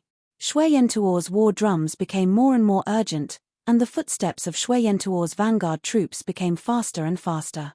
They slowly trotted and rushed toward the Tang army's battle formation. The war had begun. This time, the Tang army's 2,000 archers did not let Shui Tuo's men get close. When Shui Tuo's dismounted cavalry stepped into the shooting range, the 2,000 archers began to shoot under the command of the lieutenant. A sky full of arrows rained down from the sky, directly toward Shui Tuo's army hundreds of meters away. All of Shui Tuo's cavalry immediately raised the shields in their hands, vainly trying to block the arrows.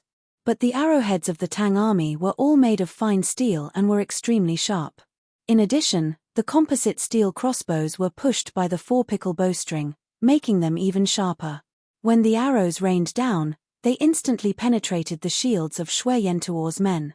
They penetrated the shields, cut through the armor, and pierced through the human body. Author's note. Being nagged every day, this old man is ashamed. But this book is about to end, please bear with it for a while. Chapter 1049. As the arrows rained down, Shui Tuo's vanguard immediately suffered a fatal blow. Just one round of arrows took away the lives of hundreds of soldiers, and the number of injured was uncountable. Miserable cries and blood splattered everywhere, and it was comparable to the Azura hell. If it was in the past, the remaining soldiers would have been defeated by such a heavy blow. The casualty ratio was almost more than 10%, but the formation of Shui Tuo's soldiers, after a moment of chaos, continued to raise their shields and charge forward under the scolding of the centurions and chiliarchs. They knew that the shields in their hands could not block the arrows of the Tang army. Perhaps the next person to be hit by the arrows would be themselves. The first wave of 5,000 soldiers could not retreat, and they did not dare to retreat. Forward was death, and backward was also death. Only by risking their lives, they might be able to break through the defense of the Tang army. This was the only thought in the minds of Shui Yentuo's vanguard.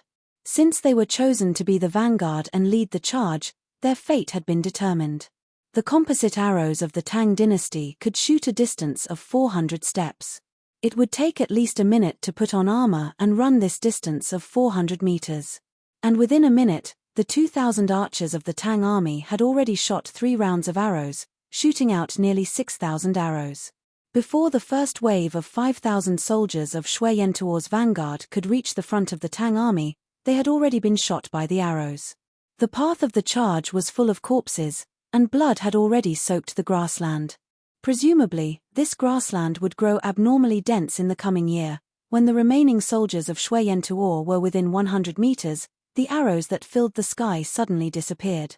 It was not that the archers of the Tang army were merciful, but the second wave of 5,000 soldiers of Shui Yentuo's vanguard had started to charge again. Under the command of the lieutenant, they gave up on the remaining soldiers, adjusted the angle of the Atlas crossbows in their hands, and started to shoot arrows of death at the charging enemy. The battle formation of the Tang army also moved at this time. At the front of the battle formation, the jumping soldiers holding shields to defend against the enemy's arrows suddenly retreated, and 1,000 Mo swordsmen wearing heavy Mingguang armor stepped forward and stood at the front. In the Tang army, those who could be chosen as the Mo saber wielders were all strong and healthy people. To be able to wear the thick and heavy Mingguang armor and wield a Mo sword that was 9 feet long and weighed 15 kilograms, one would definitely not be able to do it without extraordinary arm strength and strength. These 1,000 Mo swordsmen stood at the front of the formation like unmoving reefs since ancient times, ready to face the assault of the tide at any moment. As Shui Yentuo's soldiers got closer and closer, the commander of the Mo sabers shouted out an order. 1,000 Mo sabers that were shining with cold light were raised high up in the air. Then, they slashed down as fast as lightning. The light of the blade flashed, and everything under its edge was crushed into powder. Under the Mo blade, be it the shields in the hands of the Shui Yentuo soldiers or the armor on their bodies, they were no different from paper. With a single slash of the saber, it was cut into 2 halves. As for the flesh and blood of Shui Yentuo's soldiers, there was no need to talk about it. After the cold light, countless severed limbs flew all over the sky, blood splattered everywhere, and miserable screams almost shattered the clouds in the sky. This was the Mo swordsman of the Tang dynasty, the strongest infantry in the era of cold weapon. Like a wall, men and horses were crushed. Shui Yentuo's first wave of 5,000 men and horses, most of them were shot to death by the crossbowmen. The rest of them luckily escaped and tried their best to rush to the front of the Tang army formation. However, they were just sending their heads 1,000 miles away. The 1,000 Mo swordsmen slashed twice, and the corpses of the enemy chiefs in front of them were piled up like a mountain, and the only damage they caused to the Tang army's Mo swordsmen was only a few scratches of varying depths on the Mingguang armor. This scene also fell into the eyes of the barbarian Khan and his son Sheli Mi. Even though he was a hero of the grassland, the barbarian Khan's eyelids couldn't help but tremble a few times. Sheli Mi's back was soaked with sweat. They naturally knew about the bravery of the Tang army, but witnessing it with their own eyes gave them a different feeling. "Father, the Tang army's Mo swordsmen are really amazing." The barbarian Khan's face was gloomy as he nodded silently. "They are indeed amazing, but so what? The Tang dynasty's Mo sabers weigh 30 pounds. How many times can these Mo swordsmen slash? When they are exhausted, it will be the time of the Tang army's destruction." Father is wise. It was obvious that this father and son pair did not place the lives of Shui Yentuo's soldiers in their eyes. To use tens of thousands of people to exhaust the Tang army would be a victory. As for how many people would die, the barbarian Khan did not care at all. The barbarian Khan's calculations were not wrong at all. Even a well-trained and carefully selected Mo swordsman would not be able to wield a Mo sword that weighed 30 jin without limit. There was a limit to one's strength, and this was a law of nature that could not be broken. Once the Mo swordsmen were exhausted, it would be tough for them to maintain the Tang army's defensive line. With such a plan in mind, the barbarian Khan sent the wolf cavalry out to supervise the military order, chasing Shui Yentuo's soldiers to their deaths one by one, pushing them into the meat grinder to exhaust the strength of the Tang army. After all, Shui Yantuo's army had 100,000 people. Even if the Tang army killed 30 to 40,000, so what? Furthermore, with thousands of Tang soldiers, no matter how valiant they were, how many people could they truly kill?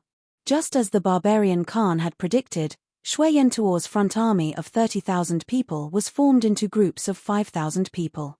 Like moths to a flame, they charged towards the Tang army. 2 waves of Shui Yantuo's army had already been buried in the grassland. The Mo swordsmen were getting more and more dismembered. Even the strong Mo swordsmen started to suffer casualties under the desperate attacks of Shui Yantuo's soldiers. On the carriage, Li Wangyu and the other rich kids looked at each other and nodded silently. Whether their plan would succeed or not depended on this. Li Wangyu signaled to Niu Wu, who immediately took off his robe. His upper body was bare, and his muscles bulged like fists, shining under the sunlight. Niu Wu pulled aside the soldiers beside the war drum and spat on his palm. Then, he grabbed the drumstick and hit it with force. The Tang army's war drum sounded, and the Tang army heard the drum and moved. The 1,000 Mo swordsmen coldly kept their Mo swordsmen and gathered their strength. At the same time, all of them stepped forward. The uniform footsteps gave off a sound like that of a drum, matching the sound of the Tang army's war drum. The 5,000 Tang army started to push forward. The Tang army actually did not guard the entrance of the valley, but directly pushed out. This change caused the Shui Yantuo's army to stagnate.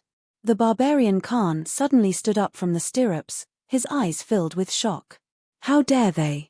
How dare they charge out of the valley? Are they not afraid that this Khan will surround them and annihilate them? Xieli was also in disbelief. With such a huge disparity in strength, the Tang army actually started to counterattack. How could they? Father, maybe the Tang people know that their strength cannot last long. Rather than waiting for death, why not give it a try? Haha, this will save us a lot of trouble. Since they are willing to charge out, there is nothing bad about it. The barbarian Khan did not comment on Xieli's words. His eyes stared straight ahead, wanting to see what the Tang army was trying to do. The Tang army that came out of the valley once again clashed with the Shui Yantuo's army. The sky was still filled with broken limbs, and the wails of the Shui Yantuo's army. The 5,000 Tang army formed a battle formation and charged forward with no hesitation. Their sharpness was unstoppable. To be honest, I am not very good at writing war scenes. If you are not happy with it, please forgive me. I have already tried my best. Chapter 1050. Not only did the Tang army not defend the valley, but they also pushed out after crushing Shui Yantuo's 2 waves of attacks. This was not because Li Wangyu was hot-headed and felt that 5,000 Tang army could go against the 100,000 Shui Yantuo cavalry. The Tang army was at a disadvantage, and this was an undeniable fact. After Li Wangyu discussed with the debauchees and a group of generals and lieutenants in the army, they believed that the only way to win was to put enough pressure on Shui Yantuo's army and let the barbarian Khan invest more troops. As long as Shui Yantuo's cavalry got off their horses, Shui Rengui's 6,000 to 7,000 cavalry would charge out of the valley and go around the battlefield to attack Shui Yantuo's cavalry. Hence, even if they were at a disadvantage, the 5,000 Tang army still charged out without hesitation. When the Tang army charged out of the valley, Shui Yantuo's advantage was shown. Originally, the Tang army defended the valley, and no matter how strong Shui Yantuo's forces were, he could only send more troops to attack the valley entrance. After the Tang army took the initiative to attack, how could Khan let go of such a good chance? He waved his hand and Shui Yantuo's main force finally moved out. Khan sent out another 60,000 men in one breath, splitting into the left and right, ready to pincer the Tang army from the sides. Although he felt that something was not right, Shui Yantuo's remaining 20,000 vanguard troops were facing huge pressure from the Tang army, and they were showing signs of not being able to win. The 5,000 Tang army had the firepower of the heaven-raising crossbows and the unstoppable killing power of the Mo swordsmen, forcing Shui Yantuo's vanguard to retreat. Even if the wolf cavalry kept on shouting orders and even killed dozens of retreating Shui Yantuo cavalry, they were still unable to prevent the defeat of the Tang army. However, when Khan directly sent out 60,000 men to pincer the Tang army's attacks stopped. 2,000 jump soldiers blocked the front of the left and right wings of the Tang army, and the archers were also forced to split into 2 rows to try and suppress the enemies in 3 directions. However, the 5,000 Tang army was surrounded by 70 to 80,000 Shui Yentuo cavalry. No matter how valiant the Tang army was, they could not avoid casualties. When Shui Yentuo's archers started to shoot arrows, they caused huge casualties to the Tang army. The bouncing soldiers and most swordsmen were still fine. At the very least, they had shields and heavy armor to defend themselves. Even if they were hit by arrows, they would not be hit in the vitals and could still hold on. However, the crossbowmen in the middle of the Tang army's battle formation were at a great disadvantage in the crossfire with the crossbowmen of Shui Yentuo.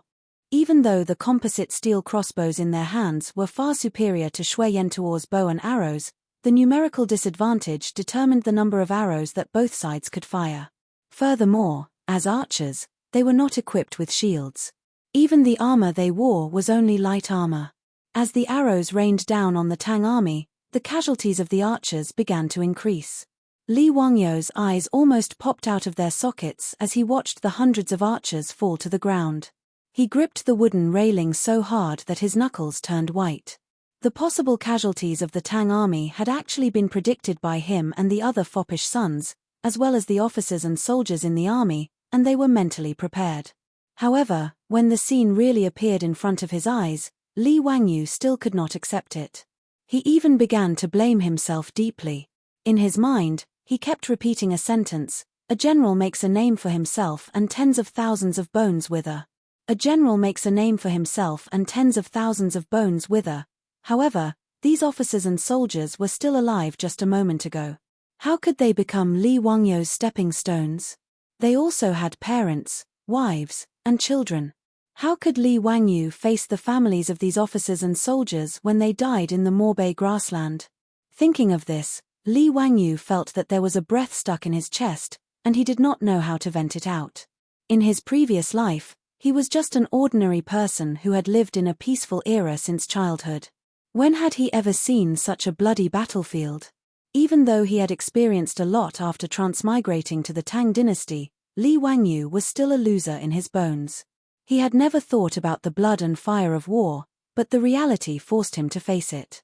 The sacrifice of the Tang dynasty's officers and soldiers made Li Wangyou ashamed and angry. The bloody fighting on the battlefield made his heart beat violently, and a stuffy feeling in his chest made him look up to the sky and howl. Li Wangyou's sudden outburst scared the wastrels, and they did not understand what had happened to him.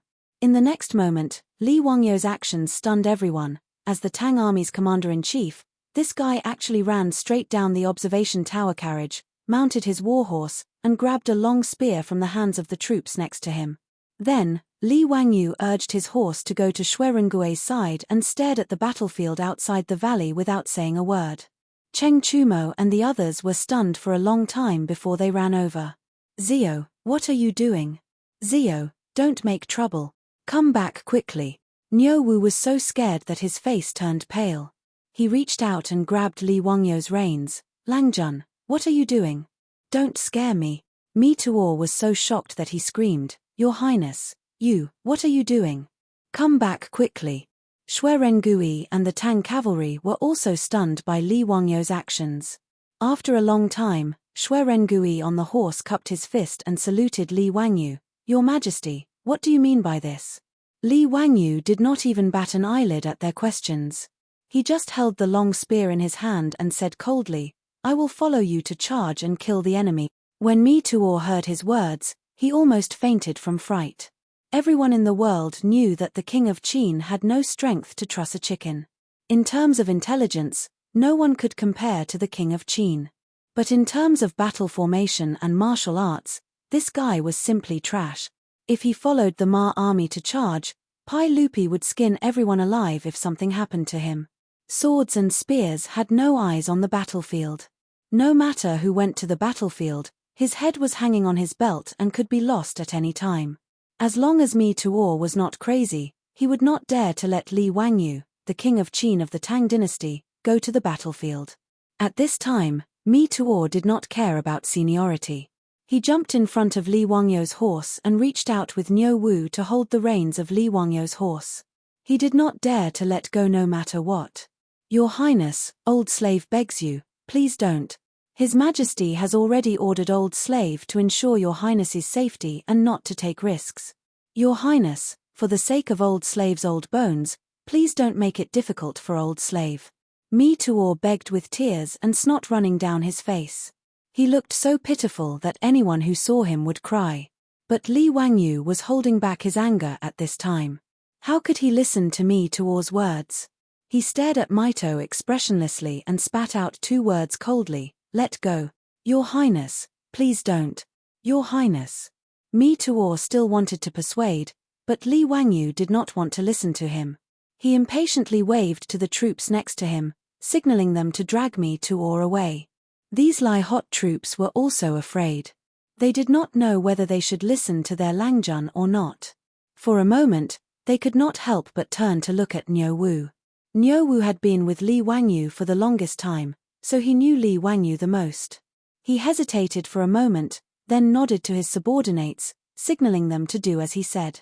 After Mi Tuor was dragged away by the Lai Hot troops, Niu Wu did not hesitate. He also jumped on a horse and urged it to go to Li Wangyo's side. The Lai Hot troops also got on their horses and tightly surrounded Li Wangyu in the middle.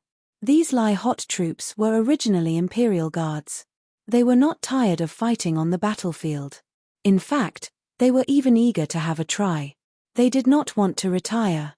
Instead, they joined Li Wangyu and became Lai Hot troops. Of course, they were ambitious. The Tang dynasty valued military achievements the most.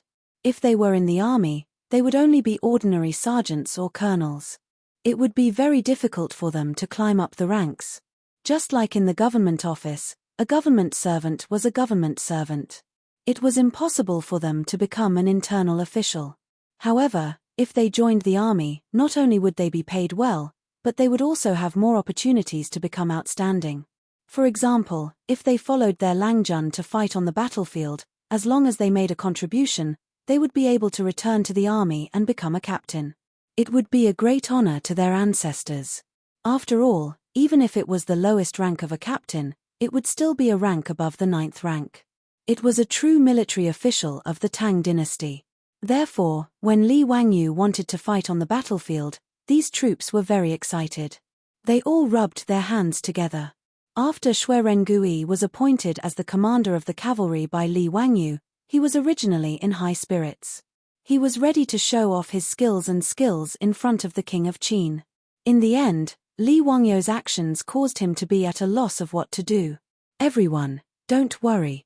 This old man has finished preparing, but it will take some time. As long as you don't mind the slow pace, you can wait for a few more days." Chapter 1051. Li Wangyu wanted to go to the battlefield and charge with the cavalry, not because he wanted to show off, but because he wanted to have peace of mind. Li Wangyu was not a saint, nor was he a white lotus. He could not bear to see the Tang dynasty's soldiers fall. But no matter what, he was responsible for the Tang dynasty's soldiers falling on the battlefield today. If he had listened to Mi Tuor's advice and returned to the Tang dynasty after defeating Shelley, how could these Tang dynasty's soldiers fall on the Morbei grassland? Although they were soldiers and were mentally prepared to die on the battlefield, Li Wangyu found it hard to convince himself. Since it was his willful action that made the Tang dynasty's soldiers face such a dangerous situation, how could he have the face to hide in the valley and watch others die? Li Wangyu insisted on Xuerengui's cavalry to go to the battlefield, only to have peace of mind. As for the possible consequences, he could not care about them now. How could Xuerengui know what Li Wangyu was thinking? He wanted to say something, but before he could speak, the horn sounded from the watchtower. It was the signal for action that they had agreed on before. The desperate attack of 5,000 Tang soldiers had attracted all the attention of Xue Yantuo's men. Now nearly 10% of the 5,000 Tang soldiers had died. If the cavalry did not attack, they might miss the opportunity and even implicate the attacking Tang army to be completely wiped out. Xuerengui clenched his teeth and said no more. He put down his helmet and nodded to the captains of the cavalry on his left and right. Then he squeezed the horse's belly and urged it to rush out. The 6,000 to 7,000 cavalry started to move. The rumbling sound of hooves was heard. All the horses trotted slowly and then sped up. They were getting faster and faster. In a flash, they rushed out of the valley under Xuerengui's leadership. After rushing out of the valley, the cavalry was immediately divided into two groups. They did not tangle with Xueyentuo's men. Under the leadership of Xuerengui and another cavalry general, they rushed out to the left and right wings of the battlefield. Li Wangyu, under the escort of Niu Wu and the other troops, followed closely behind the army. However, he was not stupid. When the cavalry was split into two, he ordered his men to follow behind Xuerengui's cavalry. No matter what, Li Wangyu only wanted to seek peace of mind, not to throw away his life. It was much safer to follow Xuerengui, a famous general of the Tang dynasty. In fact, there was no need for Li Wangyu to think about this. Including Xuerengui, none of these Tang dynasty soldiers dared to do anything to Li Wangyu, the king of Qin of the Tang dynasty. Without even needing Xuerengui to give the order, the Ma army tightly surrounded Li Wangyu in the middle of the group. In addition, Niu Wu and the other troops also protected him. It could be said that unless the entire Ma army died on the battlefield, even if Li Wangyu wanted to kill the enemy, it would not be his turn to make a move. When the Tang dynasty's cavalry rushed out of the valley toward the two flanks of the battlefield, the barbarian Khan, who was watching from Xueyentuo's army, finally understood where the uneasiness in his heart came from. The Tang army's standard battle formation should have cavalry on the left and right sides of the formation to guard against sneak attacks from the two flanks. However, the 5,000 Tang infantry in front of him actually rushed out so casually, as if they were not afraid of exposing the two flanks to the enemy. The situation was so urgent that the barbarian Khan did not have time to think too much. Now that the Tang cavalry suddenly appeared, he realized that something was wrong. What made his heart beat even faster was that the number of the Tang dynasty's cavalry was not the previous 2,000, but 6,000 to 7,000. Where did these extra troops come from? Could it be that the Tang dynasty's reinforcements had arrived?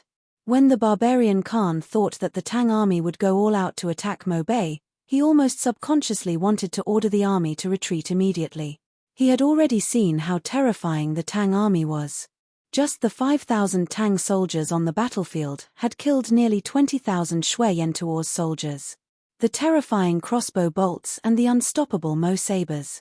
If it were not for the wolf cavalry desperately suppressing them, Xueyentuo's army would not have been able to hold on and would have been defeated. Although the current situation of the battlefield was already leaning towards Xueyentuo's side, if nothing unexpected happened, it was only a matter of time before they killed the 5,000 Tang soldiers. Even so, the barbarian Khan estimated that Xueyentuo would have to pay a painful price of 40 to 50,000 men. Under such circumstances, if the Tang army still had reinforcements, then what was the point of fighting? Even if he played all the cards in his hand, it would not be enough to fill the gaps between the teeth of the Tang army. All of a sudden, the faces of the barbarian Khan and Xieli became really ugly. The appearance of the Tang cavalry also caused a commotion on the battlefield. Although Xueyentuo's men were attacking the Tang army, they were still being attacked by the fierce crossbow bolts and Mo sabers. Without the wolf cavalry suppressing them, the troops on the left and right were in chaos after nearly 1,000 of them were killed by the Tang army's crossbows.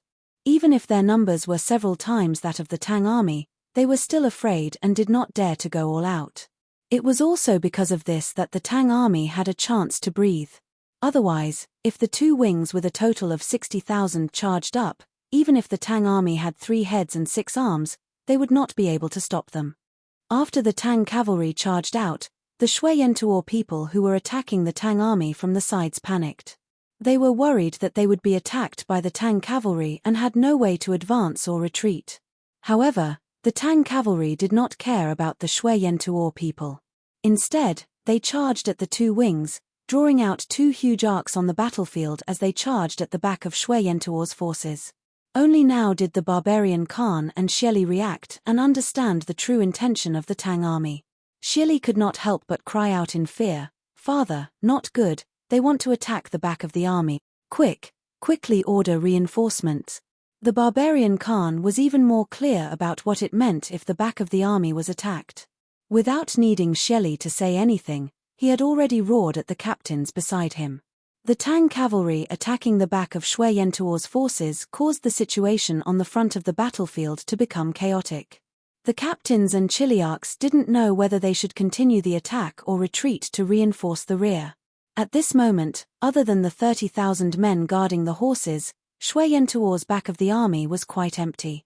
However, Shui Yentuo's extremely stupid dismounted cavalry formation, even if they wanted to return to the back of the army, how could they outrun the four-legged horses? Following the barbarian Khan's roar, without waiting for Shui Yentuo's main army to retreat to defend, Shui Rengui and the other cavalry broke into the back of Shui Yentuo's army from left and right. Shui Rengui took the lead, holding a halberd and 2 bows at his waist. Like a god descending from the heavens, he charged into the enemy camp with an unstoppable force. The thousands of cavalry behind him followed closely behind, charging in with the momentum of a thunderbolt. Although there were 30,000 men guarding the horses in the back of Shui Yentuo's army, these people did not form a battle formation. Instead, they were scattered around taking care of the horses. This gave Shui Rengui and the others more space to display their abilities. When the Tang army broke into the back of Shui Yentuo's army, it was a complete mess. Countless horses of Shui Yentuo's army were frightened and fled in all directions. Shui Rengui naturally did not chase after the fleeing horses. These horses could be slowly collected after cleaning up the battlefield after the war. However, it was impossible for Shui Yentuo's army to rely on these horses to fight or escape in a short period of time. In this way, Li Wangyu's purpose of ordering the Tang army to attack Shui Yentuo's army was achieved. Li Wangyu charged with the army, the frustration in his heart was long gone. This feeling of riding the horse and attacking the enemy had already made his scalp numb, and he almost roared out in excitement. He waved the halberd in his hand, wishing that he could immediately kill a few enemies with his own hands. However, it was obvious that Li Wangyu was disappointed. After charging with Shui Rengui for a while, Shui Yentuo's army almost collapsed.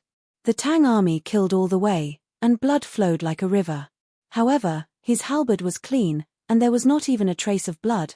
Everyone, I wish you a happy National Day 2020, be healthy, have a family reunion, and wish you all the best.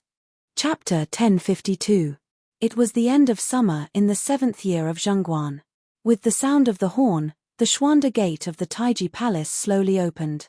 Numerous imperial guards in armor and helmets escorted Pai Lupi's carriage out of the Taiji Palace and toward the north of the city. In the carriage, there were hundreds of officials and nobles in the imperial court. On both sides of the official road, there were countless people waiting there. When the carriage passed by, everyone knelt down and kowtowed. Not long after the carriage left, a carriage with a banner with the word Qin, under the protection of dozens of brocade guards, merged into the carriage and headed 30 miles north of the city. Today's big lineup was not for anything else but to welcome Li Wangyu's victorious return to the imperial court. During this period of time in Chang'an, the news of Li Wangyu's resurrection had already spread like wildfire.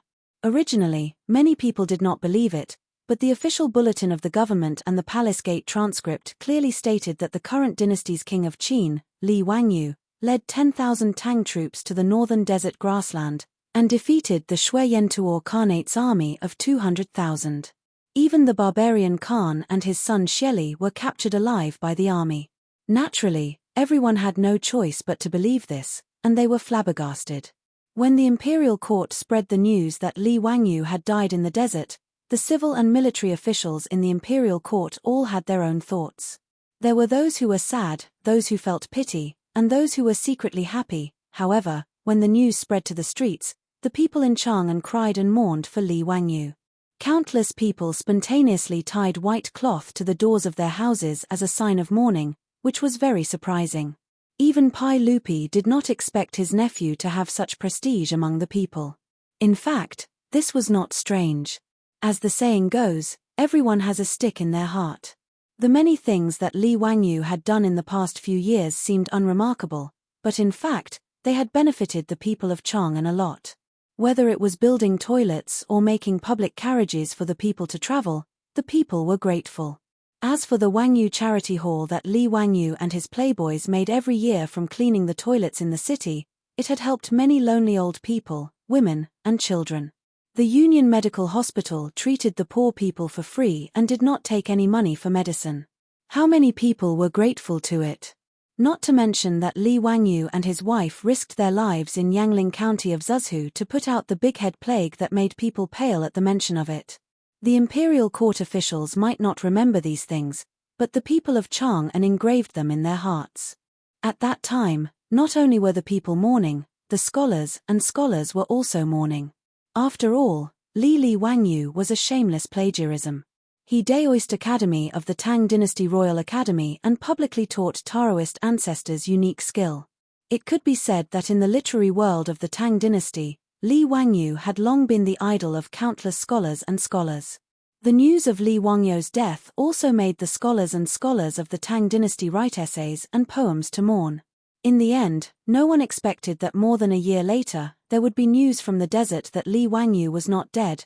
What was more unexpected was that this guy was not only alive, but also led the army to the Morbei grassland. In a short time, he destroyed the newly rising Xuantuo Khanate with only a little more than 10,000 soldiers. All kinds of news came one after another, but it dazzled the people and made them even more speechless. The imperial court was in a mess because of this. Li Wangyu led the army to attack the Xuantuo Khanate without the emperor's order, which naturally made the aristocratic families feel that they had something on him. For a time, the officials from the aristocratic families wrote letters to impeach Li Wangyu for indiscriminately using the army, plotting against the law, and destroying the harmonious relationship with the Xuantuo Khanate. A series of impeachment memorials gave Pai Lupi a headache. It was difficult for Pai Lupi to suppress this matter even if he wanted to. After all, Li Wangyu attacked the Xuantuo Khanate without authorization, which was an indisputable fact. Pai Lupi was worried about the safety of his nephew, but he could not ignore the overall situation. He could only appease the officials and promise that Li Wangyu would be severely punished when he returned to the imperial court. Only then did he temporarily suppress the storm in the imperial court. However, no one had expected that Li Wangyu would be able to defeat the barbarian Khan with only 10,000 men. The battle outside the valley had already ended the moment Xue Rengui led the cavalry to break into the Xuantuo Khanate's army. The barbarian Khan, who had his escape route cut off, finally realized his stupidity. But it was too late for regrets. No matter how the wolf cavalry suppressed, they could not stop the Xuantuo Khanate's army from collapsing. In the battle outside the valley, 50,000 of Xuantuo's 200,000 soldiers were beheaded, 30,000 were captured, and the rest fled. Li Wangyu also adhered to the spirit of beating a drowning dog, and immediately led his army in a counterattack, chasing them all the way. In the end, only 50,000 to 60,000 of Xuantuo's 200,000 soldiers managed to escape back to the Overseer Mountain. But Li Wangyu did not let them go and sent Xue Rengui to break into the Overseer Mountain and capture the barbarian Khan and Xieli Ku alive. As for the nobles of the Xuantuo Khanate, none of them escaped and were all captured. Tang Songling, who was imprisoned in the Overseer Mountain by the barbarian Khan, only realized that the Xuantuo Khanate was destroyed just like that when the Tang army broke into the Overseer Mountain and rescued him. Not to mention how happy Tang Songling was and how he crazily flattered Li Wangyu. When the news reached Chang'an, it scared Pai Lupi and the officials. After confirming that the news was accurate, Pai Lupi could not care less about his dignity as an emperor and laughed in front of the officials. Although the Xuantuo Khanate and the Tang dynasty had a good relationship, and the barbarian Khan had once asked Pai Lupi to marry the princess of the Tang dynasty. However, there was no such thing as true friendship between countries. Pai Lupi granted the barbarian Khan the title of Jirija Khan and acknowledged the existence of the Xuantuo Khanate only because the Tang dynasty did not have enough power and wanted to use the Xuantuo Khanate to involve the Turks. The Xuantuo Khanate stretched from the Daxing'an Mountains to the east, to the Altai Mountains to the west, and to the Selenge River to the north. With such a large territory, it was impossible for Pai Lupi and the officials to not covet it. So in the 19th year of Zhengguan, after the death of the barbarian Khan, the Tang dynasty immediately sent troops to destroy the grassland Khanate and brought it into the territory of the Tang dynasty. Now Li Wangyu had conquered the grassland of Morbei with only 10,000 people. It would be strange if Pai Lupi was not ecstatic. After Pai Lupi discussed with Fang Xianling, Zhongsun Wuji, Gao Shilian, and the other big shots, they did not even wait for Li Wangyu to return to the court and directly sent a large number of officials to the grassland of Morbei. The grassland of Morbei was divided into 13 prefectures, with prefectures and prefectures. The Yangran Protectorate was set up to govern the grassland of Morbei. At this point, the grassland of Morbei was swallowed into the stomach of the Tang dynasty. Originally, even if the Xuyantuo Khanate was short-lived, it would have existed for 10 to 20 years. But now, it was extremely short-lived. In just a few years, it no longer existed. Li Wangyu's battle changed the situation and made the aristocratic families speechless. In the court, no one mentioned the impeachment memorials anymore. The Xuyantuo Khanate was destroyed. What was the point of impeachment? Expanding the territory, no matter which dynasty it was a great achievement. As for destroying the relationship with the Xuyantuo Khanate, that was even more nonsense. The barbarian Khan and the nobles of the Xuyantuo Khanate were all captured alive by the Tang army. Who cared about what they thought? Today, Li Wangyu led the Tang army to victory and returned to the court. Pai Lupi personally led the civil and military officials 30 li out of the city to welcome him back. Chapter 1053. In the autumn of the 5th year of Zhengguan, Li Wangyu set out from Chang'an to the western regions. Who knew that after going around in circles, when he returned to Chang'an, it was already the summer of the 7th year of Zhengguan. Nearly 2 years later, when Li Wangyu led the army back to the Tang dynasty and was about to reach Chang'an, he could not help but feel a sense of homesickness and unconsciously became anxious and nervous. Especially when he thought of Su Changqing and his son and daughter, Li Wangyu's heart could not help but beat faster. If it were not for a messenger reporting that Pai Lupi would personally lead the civil and military officials to welcome the army's triumphant return 30 li outside the city, he would even have the impulse to abandon the army and lead Niu Wu and the others back to Dingju village. Glory and congratulations could not compare to his desire to go home. Including Cheng Chumo and the other playboys, Xue Rengui and the Tang soldiers all became excited when they heard that His Majesty would personally go 30 li outside the city to welcome the army's triumphant return. Their armor was polished again and again, their swords were polished until they were shiny, and their robes were so neat that not even a wrinkle could be seen. Only Li Wangyu secretly cursed in his heart, thinking that Pai Lupi's actions were superfluous, delaying his time to go home to see his wife and children. Li Wangyu secretly swore that from now on, he would not care about the affairs of the imperial court even if he was beaten to death. Pai Lupi could do whatever he wanted. Whether it was conquering Liaodong in the east or Tufan in the west, he would not accompany or participate in it. The greatest enjoyment was having a wife and children on a warm bed. All that talk about making a name for yourself and leaving your name in the annals of history was nonsense. The unambitious Li Wangyu suppressed his eagerness to go home and finally saw Pai Lupi's imperial carriage that had been waiting 30 li outside of Chang'an. Although he was secretly cursing Pai Lupi for delaying his time, Li Wangyu followed the rules and obediently rolled off the horse and bowed to Pai Lupi.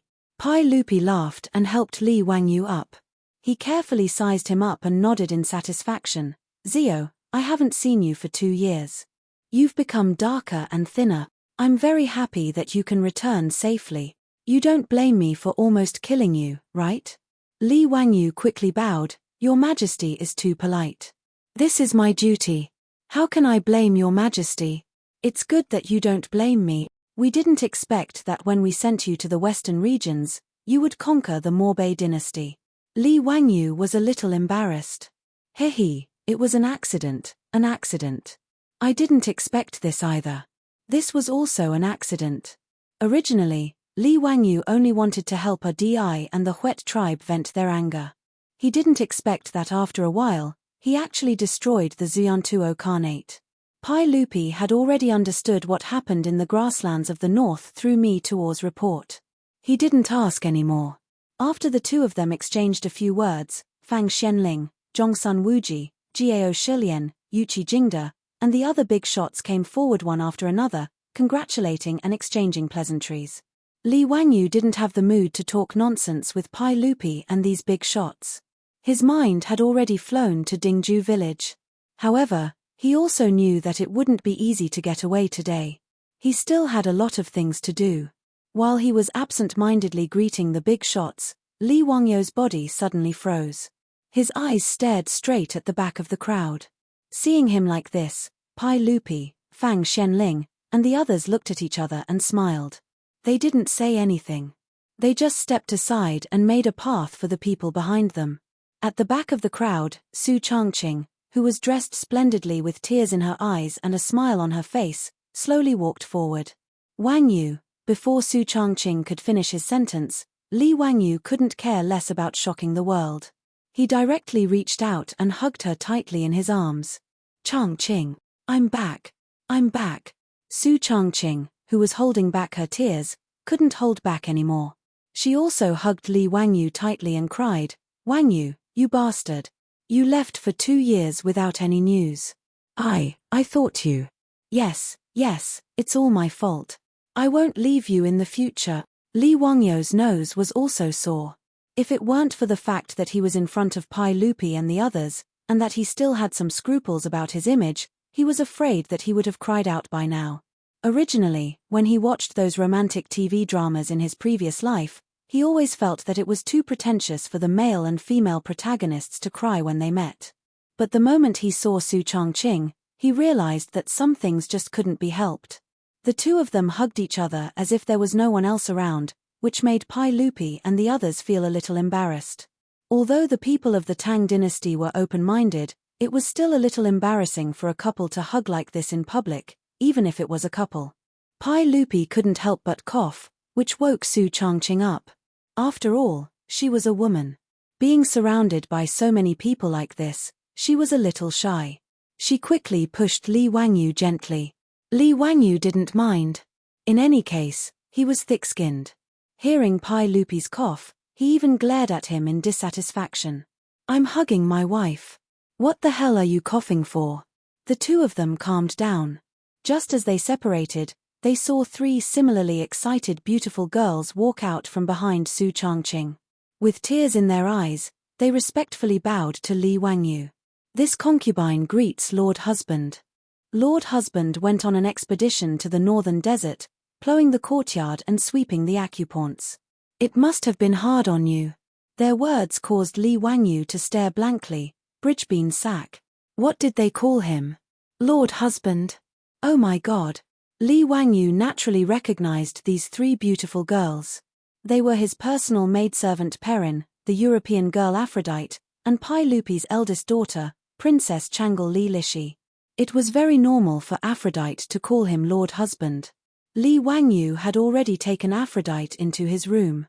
Although he hadn't had the time to give her a status, the relationship between the two was worthy of such a title.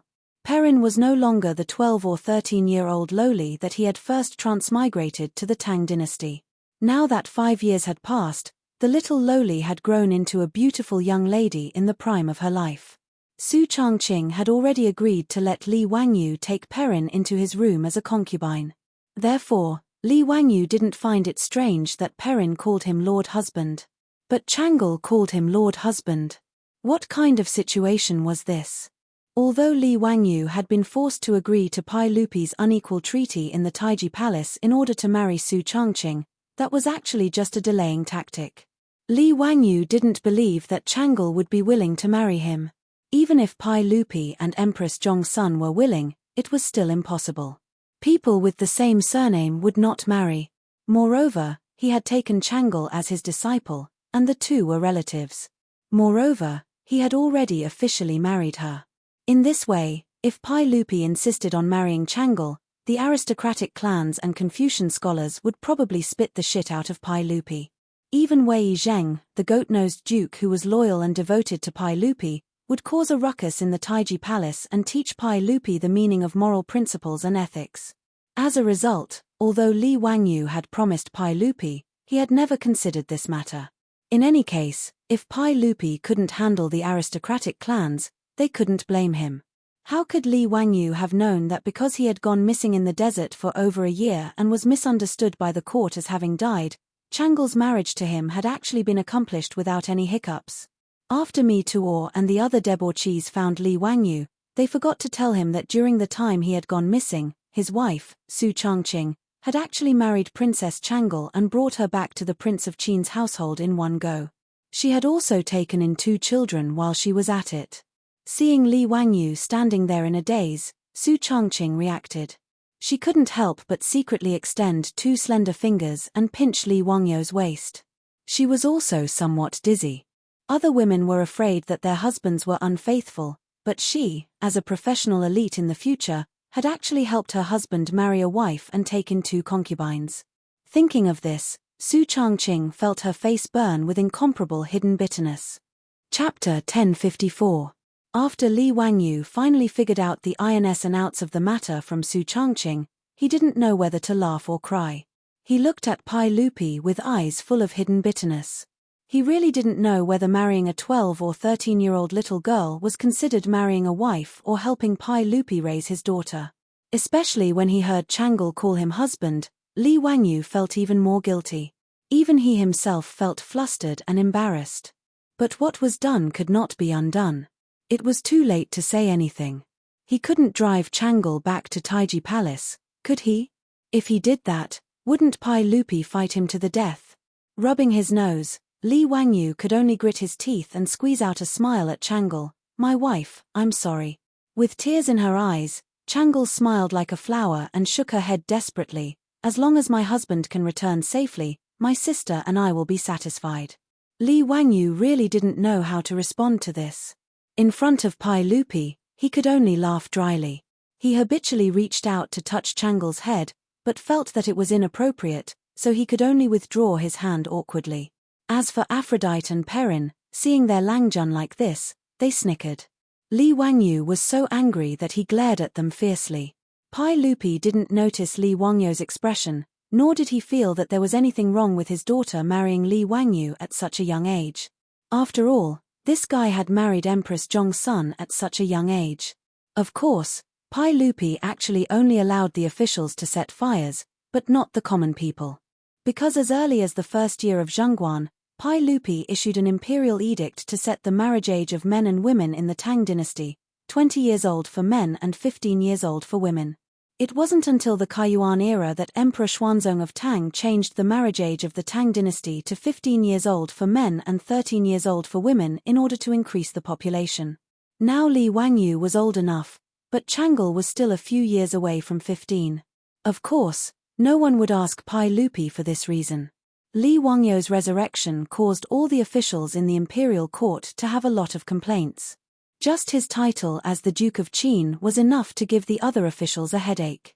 As for the matter of Li Wangyu marrying 2 princesses by accident, no one, including Wei Zheng, bothered to get involved.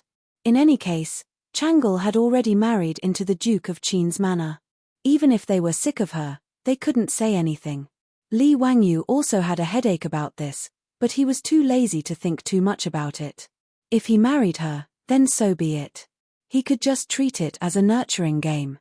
After a few years, Changle would eventually grow up. Thinking of this, Li Wangyu, the outwardly passionate man, couldn't help but steal a glance at Changle. He was a little excited. Pai Lupi led the officials out of the city to welcome the army's triumphant return. The ceremony was very complicated. In addition to the inspection of the army, the offering of prisoners, and many other matters, it took a full 2 to 4 hours before the army and Pai Lupi's imperial carriage set off again, heading towards Chang'an City. Pai Lupi didn't make things difficult for the barbarian Khan and Sheli Khan, as well as Shui Yentuor's nobles. After a round of reprimanding, the barbarian Khan and the others were even brought to the imperial ancestral temple for Pai Lupi to boast about their achievements to their ancestors. Then, like Sheli Khan, they would be conferred an official position by Pai Lupi and be raised in Chang'an City. Li Wangyu didn't need to worry about these matters. In fact, Li Wangyu now wanted to bring his wives back to Dingju village. He didn't even want to enter Chang'an City. However, the army had triumphed and returned. How could Pai Lupi let him go so easily? In the Taiji Palace, the imperial banquet had already been prepared. Pai Lupi wanted to hold a big banquet for the officials to celebrate. Li Wangyu couldn't refuse. He could only helplessly let Pai Lupi do as he pleased. With all kinds of banquets, eating and drinking, as well as all kinds of complicated ceremonies, Li Wangyu stayed in Chang'an City for a full 3 days before he could finally leave. During this period, just dealing with his friends and family, as well as his disciples, made Li Wangyu so tired that he almost collapsed. He felt that it was more tiring than riding a horse and fighting in the grassland. Although Li Wangyu had made a great contribution on his return from the western region's desert north, Pai Lupi didn't give him any more rewards. He only rewarded him with some gold, silver, and jewels. It wasn't that Pai Lupi was stingy. It was that when he conferred Li Wangyu the title of King of Qin and married Changle to him, he had already rewarded him to the extreme. Even if Pai Lupi wanted to reward him, he couldn't. Above the title of prince, there was only the throne in the Taiji Palace. Could Pai Lupi give his throne to Li Wangyu? On the other hand, Cheng Chumo and his group of foppish sons got a lot of benefits. Pai Lupi was not stingy with titles. Almost all the foppish sons were conferred titles, which made them very happy. They held a big banquet to show off. Li Wangyu didn't pay attention to the foppish sons' invitations. After he finished delegating the affairs in the imperial court and returned the military power to Pai Lupi, he couldn't wait to lead Niu Wu and others out of Chang'an City and rushed back to Dingju village. Li Wangyu couldn't help but be anxious. After returning to Chang'an, he only saw his wife once. He didn't even have time to be intimate with her. What's more, he hadn't even met his twins yet. When Su Changqing and Changle went to meet Li Wangyu, they didn't take the children with them because they were too young. They were afraid that they would get sick. This made Li Wangyu even more restless in Chang'an City and couldn't wait to fly to Dingju village immediately. He made up his mind that if there wasn't a comet hitting the Earth, he wouldn't go to Chang'an City. He would hide in Prince Qin's mansion in Dingju village and live his life behind closed doors. He would hide in the small building and live his life there. He didn't care about winter, summer, or spring. His wife, children, and warm bed were the life he wanted to live. Li Wangyu galloped all the way to Dingju village. Li Wangyu could already see from afar that there were many people waiting at the village entrance to welcome him. The old village chief had not seen him for 2 years, but he looked older. The old housekeeper Li Heng was supported by his wife. Looking at his Lang Jun, he was so excited that tears flowed down his face. He couldn't speak clearly. The men and women of Dingju village, old and young, all came out to welcome him. The servants and maids in his residence were all present as well. They all came to welcome the return of their Lang Jun. However, Li Wangyu didn't have time to greet them. His eyes were fixed on the 2 children in Su Changqing's arms. He didn't wait for the steed to come to a stop before he impatiently jumped off the horse's back and rushed to the front of Su Changqing. He reached out to hold the 2 little fellows but was afraid that he would hurt the children. For a moment, he was at a loss and didn't know where to put his hands and feet. Changqing, are they my son and daughter? Su Changqing stared at him angrily. What do you think? Who will they be? Hihi, I didn't mean that. Li Wangyu rubbed his hands awkwardly. Which one is the elder sister? Which one is the younger brother? When Li Wangyu left Chang'an, Su Changqing was only 2 months pregnant. 8 months later, she gave birth to a pair of children in the summer of the 6th year of Zhongguan. They were just 1 year old. Li Wangyu couldn't tell the gender of the 1-year-old children. Su Changqing rolled her beautiful eyes at him. The one on the left is the elder sister, and the one on the right is the younger brother. The smile on Li Wangyu's face widened. He reached out to hold the children. Good daughter, brat, call me daddy. He didn't care whether there was a father in the Tang dynasty or not. In Li Wangyu's mind, nothing was better than calling him daddy.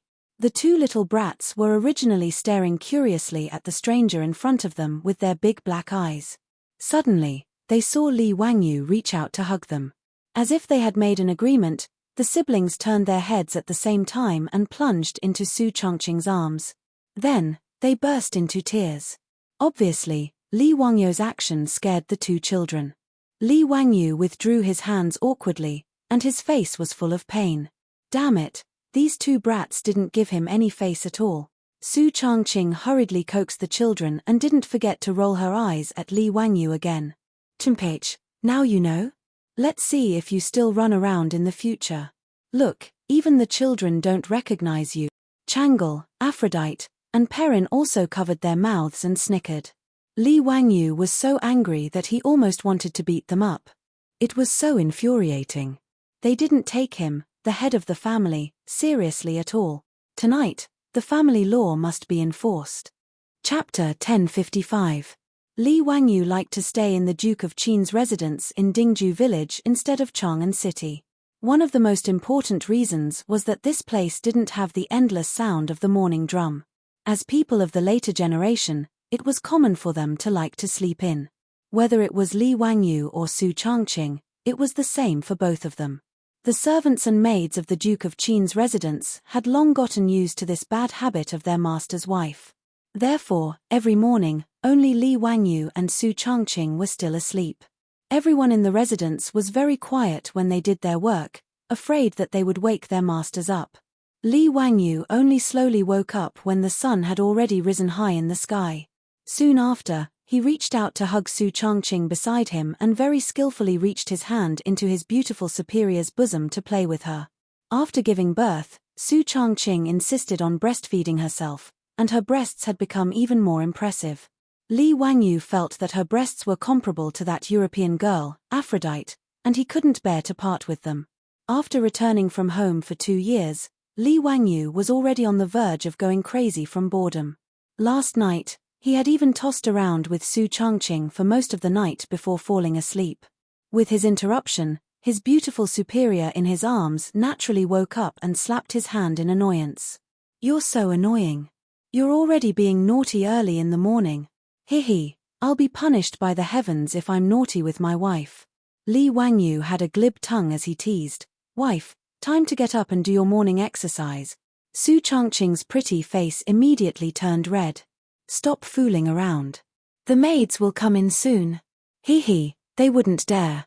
I've already instructed them not to enter the bedroom without a summons." Li Wangyu didn't allow for any explanation as he flipped over and pressed his beautiful superior on top of him.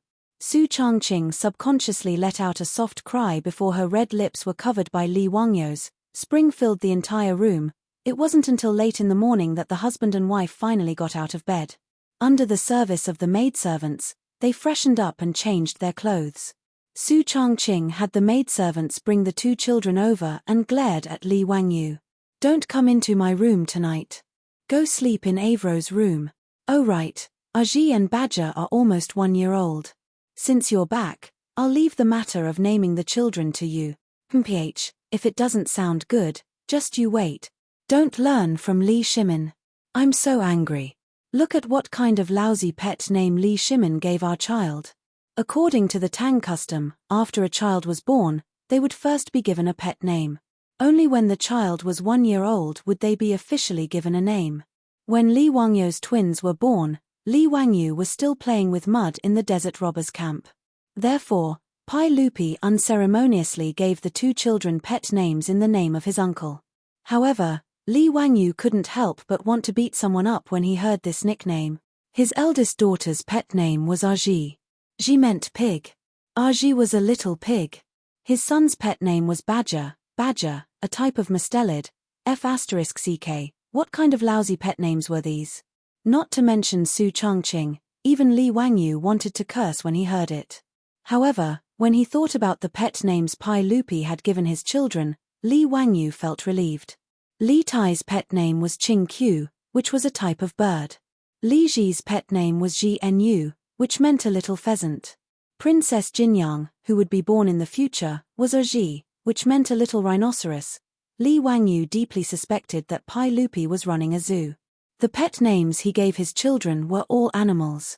However, since the names were given by Pai Lupi, although Su Changqing and Li Wangyu despised them, the officials and nobles were envious. In the residence, whether it was the old butler, Li Heng, or the servant girls, they all felt that it was a great honor.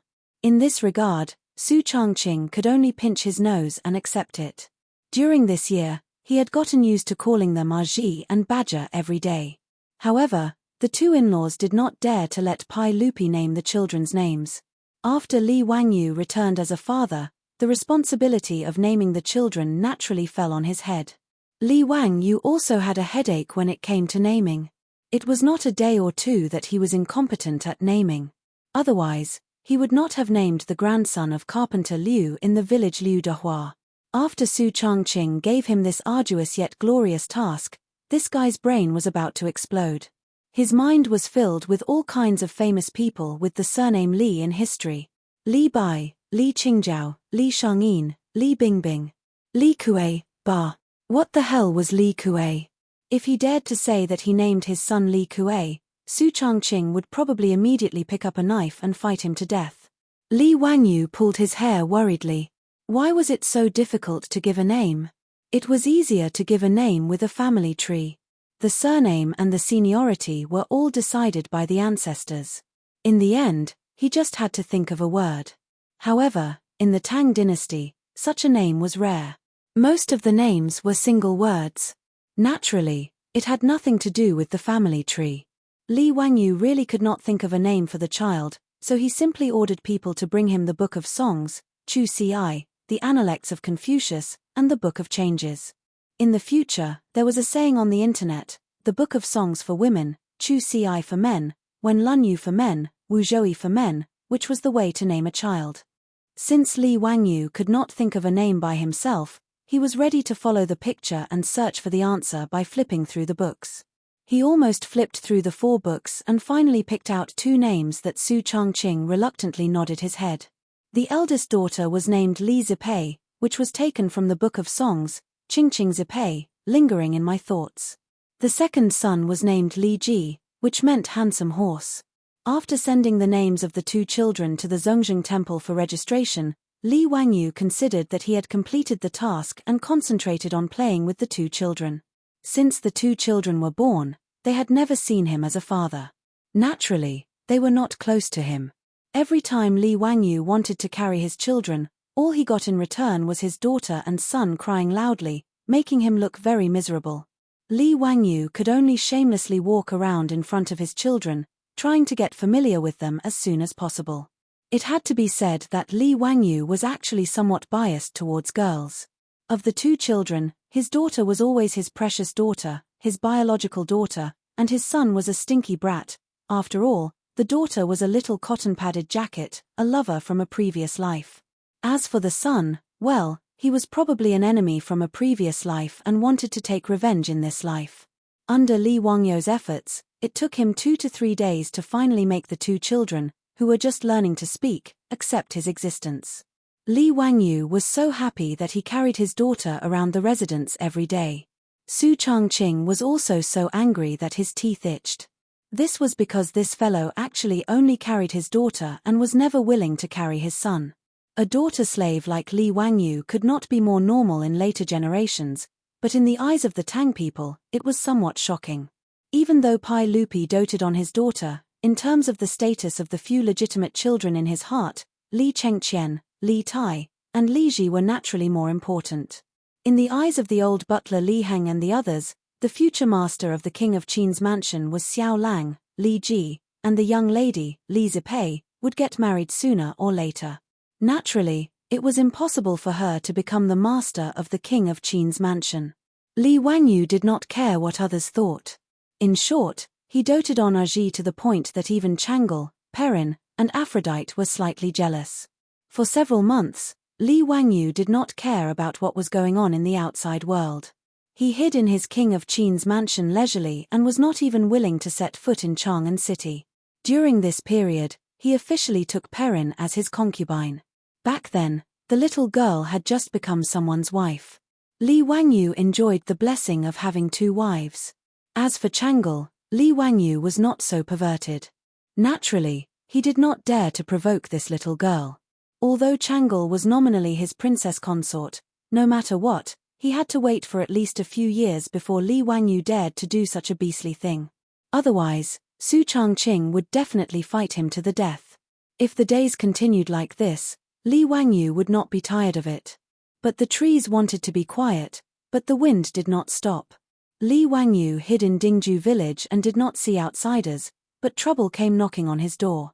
And this time, the one who caused trouble was his eldest disciple, Ma Ju. Chapter 1056. Ever since the incident at the Xuanwu Gate, When Pai Lupi killed Li Jiancheng and forced his father, Li Yuan, to abdicate, the relationship between the father and son had become very strange. There was only one chair, who didn't want to sit on it? After Li Yuan, the retired emperor, was forced to abdicate, although he lived in the Taiji palace and was served with good food and drink, he was the only one who knew the grievances in his heart. Although Pai Lupi often went to Li Yuan's palace to greet him, in reality, the conflict between Li Yuan and Pai Lupi had long been difficult to reconcile. There was no such thing as a father-son relationship. Pai Lupi was ruthless enough to kill his brother, but he was also not a kind person. In front of imperial power, there was no such thing as a personal invitation. After Pai Lupi ascended the throne, in order to win the hearts of the people and to show his filial piety to the world, he was respectful to Li Yuan on the surface. At the very least, in Li Yuan's sleeping palace, there was no lack of all kinds of stunning beauties. In history, between Li Yuan's abdication and his death in the 9th year of Zhengguan, Li Yuan had given Pai Lupi more than 30 younger brothers and sisters in just 9 years. He was like a human seeding machine. Pai Lupi would also invite Li Yuan to attend some important occasions, acting like a filial son in front of all the officials and officials. Originally, this matter had nothing to do with Li Wangyu. He knew all kinds of dirty things in the imperial family and had no intention of getting involved. After he returned from the grasslands of the North Desert, he even asked Pai Lupi to resign from the title of King of Qin, but he was rejected by Pai Lupi. Li Wangyu knew his own weight. He only wanted to be a rich and idle person and live out his life well. He had no intention of getting involved in court politics. He was inexplicably conferred the title of King of Qin by Pai Lupi. It was not a good thing for his status to suddenly rise so high. After he returned to Chang'an City, he had been hiding in Dingju village. Apart from his laziness, it was also to avoid taboos. Originally, he was just a lowly prefectural duke, so he could speak and do things without any restrictions. However, after being conferred the title of Prince of Qin, Li Wangyu felt uneasy. He was afraid that he would say something wrong and cause Pai Lupi to be wary. Accompanying a monarch was like accompanying a tiger. This was not a joke. Although Li Wangyu and Pai Lupi, the emperor of the Tang dynasty, had always had a harmonious relationship, and Pai Lupi even cared for him a lot, who could guarantee this kind of thing? Li Chengqian was Pai Lupi's son, and had been made the crown prince since he was young. But when the Pai Lupi's throne was threatened, what could Li Chengqian do? Li Wangyu did not think that his position in Pai Lupi's heart was higher than Li Chengqian's. Now that the emperor and his minister were so harmonious, it was only because Li Wangyu had shown outstanding talent, was young, and did not have a high status. He was not a threat to Pai Lupi at all. In addition, Pai Lupi was now in the prime of his life, so he would not be suspicious of him. However, Li Wangyu also knew that as Pai Lupi grew older, he would do a lot of foolish things. He now had a big family with sons and daughters, so Li Wangyu did not dare to gamble, nor could he afford to gamble. Therefore, after returning from the grasslands of the North Desert, Li Wangyu made up his mind to speak less and do less in the future.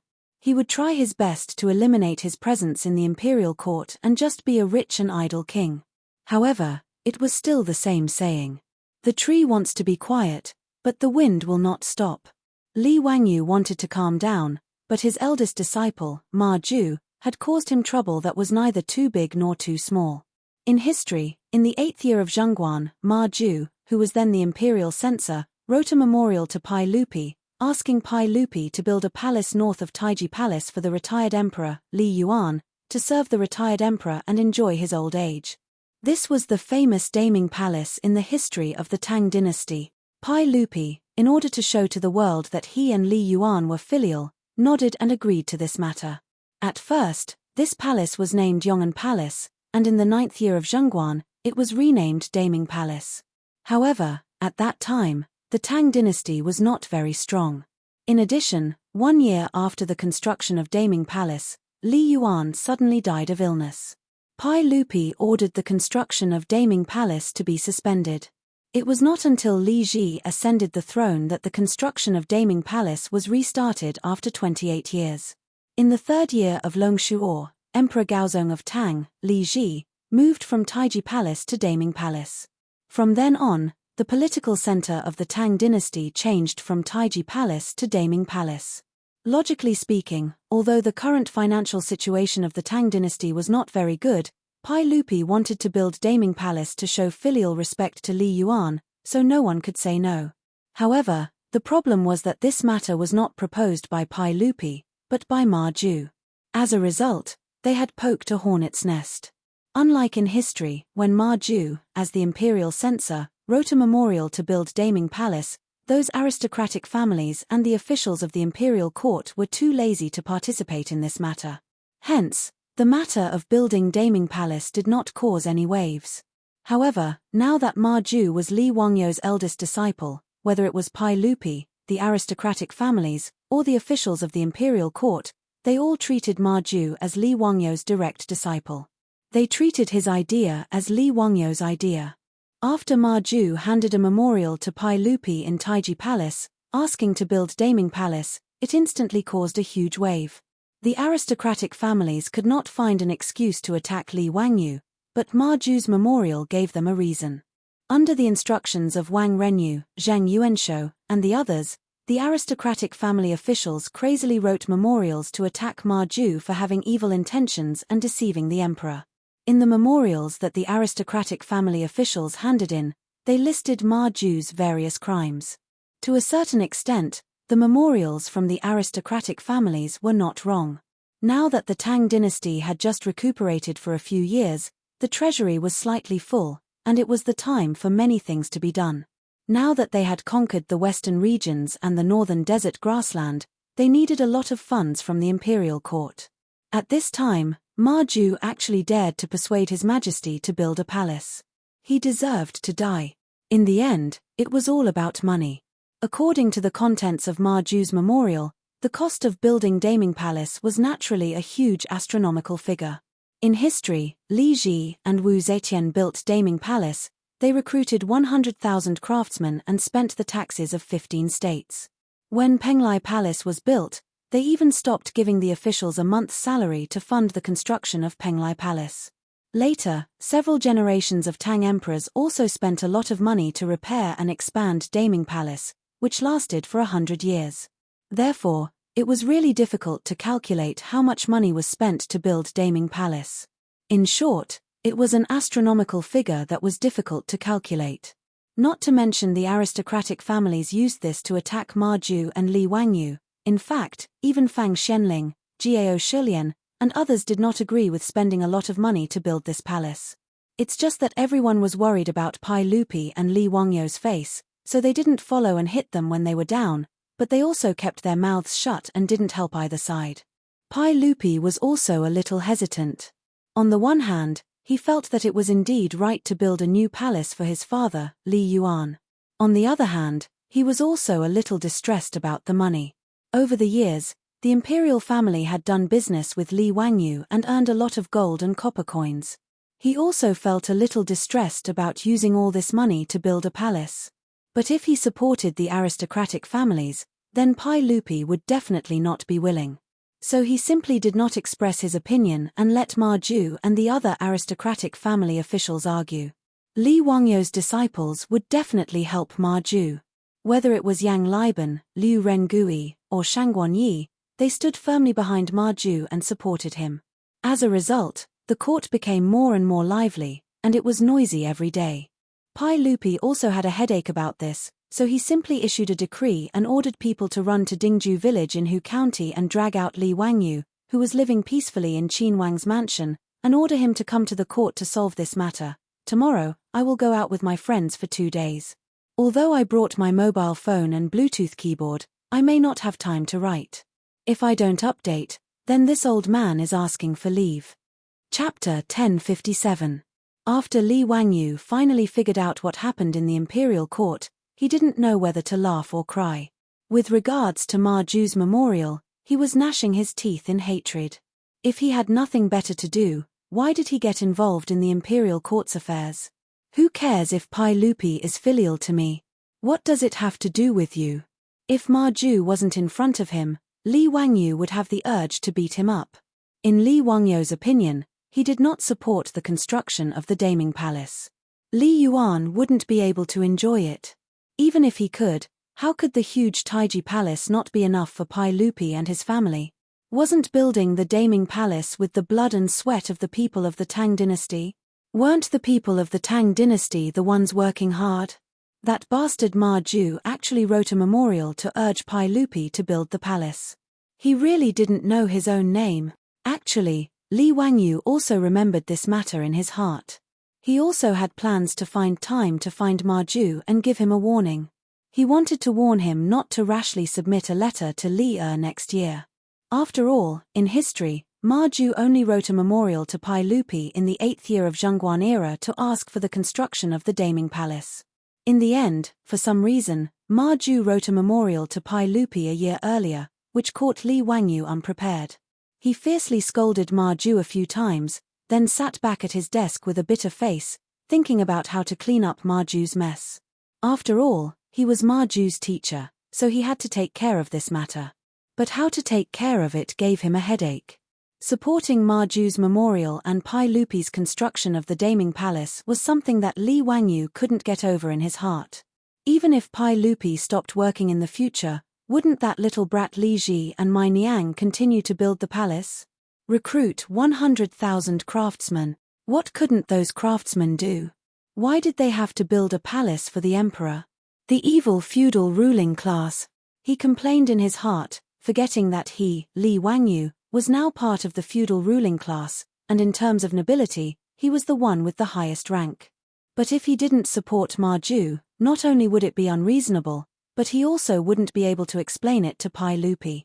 What's more, he didn't want the aristocratic families to be complacent. For a moment, Li Wangyu was really worried. He didn't know what to do in the imperial court tomorrow. While he was worrying, Su Changqing and Chang'e each carried a child into the study, chatting and laughing. Seeing his sad face, they couldn't help but be curious. "Husband, what's going on? Why are you so worried?" Under Li Wangyu's signal, Chang'e handed little Aji to him and asked.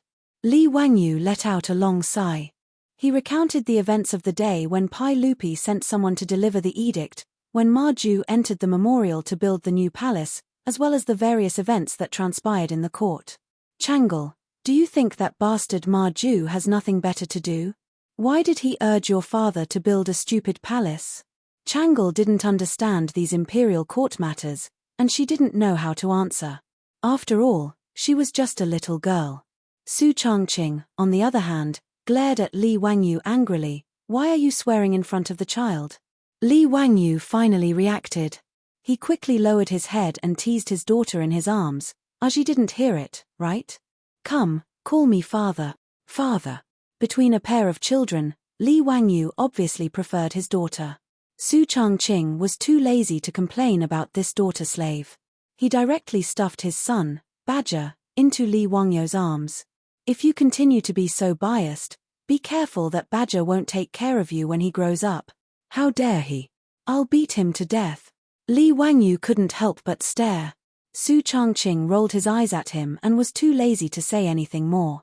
He reached out and picked up the copy of Ma Ju's memorial from the desk and read it.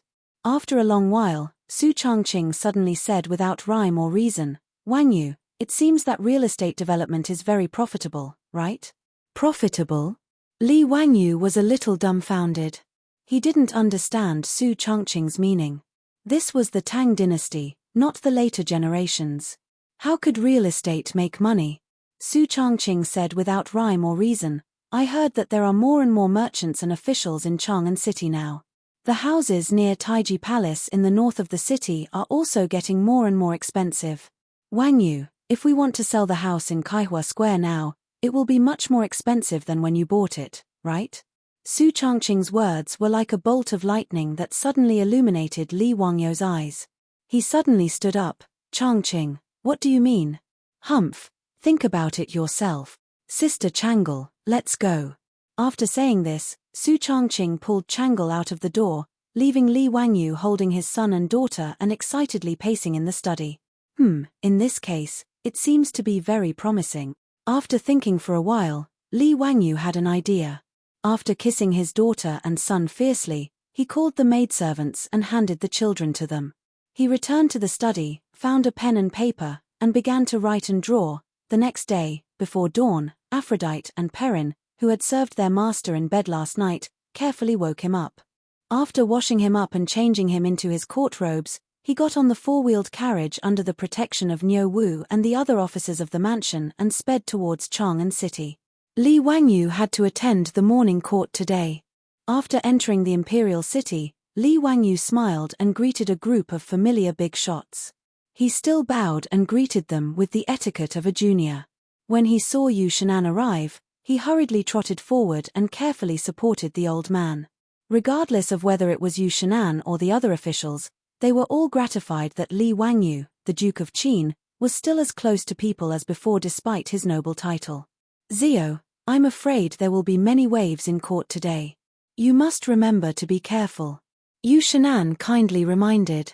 Li Wangyu smiled. Rest assured, Duke, I know what to do. Oh, what do you plan to do? Do you have any use for old me? Buddha says, I can't say. Ha ha. Li Wangyu smiled and kept him in suspense. These were the same words he had said to Yu Shanan when he first met him. Yu Shanan examined Li Wangyu from head to toe with his slightly dim old eyes. Then, a grin appeared on his face. This young prince whom he had met at the crossroads of Hu County was indeed the same young man from back then. He hadn't changed at all. Li Wangyu supported Yu Shanan and walked towards the rows of officials. Ma Ju, Yang Liban, Liu Rengui, Shang Guanyi, and the others silently walked to Li Wangyu's side and bowed. Teacher, I've caused trouble for you. Ma Ju was ashamed. He also didn't expect that a memorial would cause such a stir in the capital. Pai Lupi had summoned Li Wangyu to court for this matter. In fact, Ma Ju and the others had rushed to Dingju village yesterday to pay respects to their teacher, but they were refused entry. Li Wangyu had ordered people to chase them away. Li Wangyu was naturally angry. He felt that his disciple, no matter what, should have the country and the people in his heart. What was the point of meddling in the affairs of the imperial family? Moreover, Ma Ju's memorial to build the Daming Palace was too much of a flattery to Pai Lupi. Therefore, how could Li Wangyu not be angry? After hearing Ma Ju's words, Li Wangyu rolled his eyes to the sky. Oh, isn't this Imperial Censor Ma? What are you saying? Imperial Censor Ma is wholeheartedly serving the public. How did you cause trouble for me? His words scared Ma Ju so much that his face turned white. His knees went soft and he directly knelt in front of Li Wangyu. Teacher, I was wrong. Please forgive me. Please punish me. Ma Ju was really scared at this time. Chapter 1058. In history, Ma Ju had only become the head of the secretariat in the 18th year of Zhengguan's reign. In other words, he was one of the prime ministers of the Tang dynasty. The current Ma Ju was merely an insignificant imperial censor. He did not have any authority to speak of. In fact, Yang Liban, Liu Rengui, Shang Guanyi, and the other disciples were all like this. However, compared to the many officials of the capital in Chang'an, they were unremarkable. Even though Yang Liban's rank was relatively high, he was only an official of an unpopular yamen. He did not have any authority. However, Li Wangyu's disciples had a very special status within Chang'an. In particular, after Li Wangyu had been conferred the title of Prince of Qin and received news that he had not perished in the desert, Ma Ju and the others were revered within Chang'an. Even those officials whose ranks were far higher than Ma Ju, Liu Rengui, and Shang Guanyi were courteous upon seeing them, not daring to offend them in the slightest. There was no need to explain the reason. It was because behind them was the great backing of Li Wangyu. Everyone knew how much Li valued and doted on his nephew, Li Wangyu. Not only had he bestowed his own title, the Prince of Qin, upon Li Wangyu's marriage, even Princess Changle had married into the Prince of Qin's household, becoming one of Li Wangyu's consorts. Even though Li Wangyu kept a low profile, he could not resist the reverence that the officials of the capital had for him. With Li Wangyu not appearing, Ma Ju and the other disciples instead received all sorts of flattery. Even the officials from aristocratic families did not dare to lightly provoke them. After all, the aristocratic families, led by the 5 surnames and 7 nobles, had suffered too many losses at the hands of Li Wangyu. Even the clan heads of the aristocratic families did not want to lightly offend Li Wangyu. Naturally, these officials from aristocratic families had no choice but to retreat. After hearing too much flattery, it was inevitable that Ma Ju and the others would become somewhat arrogant. They dared to argue with the aristocratic officials in Taiji Palace because they had the confidence to face off against their teacher, the Prince of Qin, Li Wangyu. Otherwise, how could they have the right to speak in such a large Taiji Palace? Yesterday, Ma Ju and the others rushed to Dingju village and requested to see their teacher, but they were directly rejected. This was something that had never happened before, and they immediately felt that something was wrong. Recalling their actions during this period of time, everyone, including Ma Ju, broke out in cold sweat. It seemed that they were a little too flamboyant. Therefore, when they wanted to apologize to Li Wangyu in the morning court assembly, they were frightened by Li Wangyu's words and knelt on the ground, not daring to say anything. If they really angered their master and were expelled from the sect, they would really be finished. The saliva of the people of the world could drown them. If they didn't have the protection of their teacher, Li Wangyu, those aristocratic family officials would probably immediately surround them and devour them until not even their bones were left. "Teacher, we were wrong, please punish us." Ma Ju and the others didn't dare to argue and could only lower their heads and beg for mercy. Yu Shenan was actually dissatisfied with the actions of Ma Ju and the others during this period of time, but because of Li Wangyu's face, he didn't say anything and didn't help either side in the court. At this moment, seeing Ma Ju and the others in this state, the old man couldn't bear to see them like this. He advised, "Zio, it's better not to blame them anymore. Speaking of which, as a teacher, you also have a responsibility. Who told you to go to the Western Desert North for 2 years? It's normal for them to make some mistakes because of your lack of discipline. Young and frivolous, haha, young and frivolous." Yu Shenan had forgotten that in terms of age, Li Wangyu was the youngest teacher. Among his disciples, even the youngest, Shangguan Yi, was a few years older than Li Wangyu. It was just that Li Wangyu had always been a monster, so Yu Shenan had long forgotten that he had just reached the age of 20. Li Wangyu glared at Ma Ju and the others. "H, since Master Yu has pleaded for you today, I will give you another chance. If there is a next time, don't blame me for expelling you from the sect." "Yes. We dare not disobey." Ma Ju and the others heaved a sigh of relief and hurriedly thanked Li Wangyu and Yu Shenan. "However, you can avoid the death penalty, but you can't escape punishment. You bastards, within 10 days, each of you will copy the Analects of Confucius 100 times. This will be your punishment." When Ma Ju and the others heard this, their faces instantly darkened. The Analects of Confucius was about 10,000 words, so copying it 100 times would be more than 1,000,000 words. If they wanted to copy it in 10 days, their hands would be crippled. Ma Ju, Yang Liban, Liu Rengui, Shangguan Yi and the others looked at each other, but could only obediently nod and agree. Without a doubt, if they wanted to copy 1,000,000 words in 10 days, they would not need to think about sleeping during this period of time. After Li Wangyu had finished teaching his disciples a lesson, it was time to go to the imperial court. With his current status, going to the imperial court would definitely be his first priority. This was the etiquette of the imperial court, so Li Wangyu could not decline. He could only walk to the front of the hundreds of officials and lead the civil and military officials to the imperial court.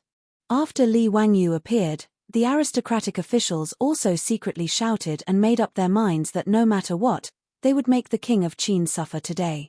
In short, they had the right to do so. These few days, through the mouths of the aristocratic families, intentionally or unintentionally adding fuel to the fire, had already caused an uproar in the city. Ma Ju, the instigator, had attracted a lot of criticism in the streets. Even the citizens of Chang'an knew what it meant when the emperor wanted to build a new palace. The wool came from the sheep's back, so how could they not be afraid? Fortunately, the officials did not know that in the future, Wu Meinyang had even stopped paying the salaries of the officials in the capital in order to build the Ming Palace. Otherwise, these officials would probably want to strangle Ma Ju to death. If not for Li Wangyu's high prestige in the streets, there would probably be people throwing rotten eggs and vegetables at Ma Ju's residence. Actually, Ma Ju now regretted it. He regretted that he had written a memorial to ask Pai Lupi to build a new palace. But he was also riding a tiger and could not back down. Now, he could only pray that his teacher, Li Wangyu, had the ability to help him resolve this matter. In Taiji Palace, Pai Lupi ascended the throne amidst the greetings of the officials.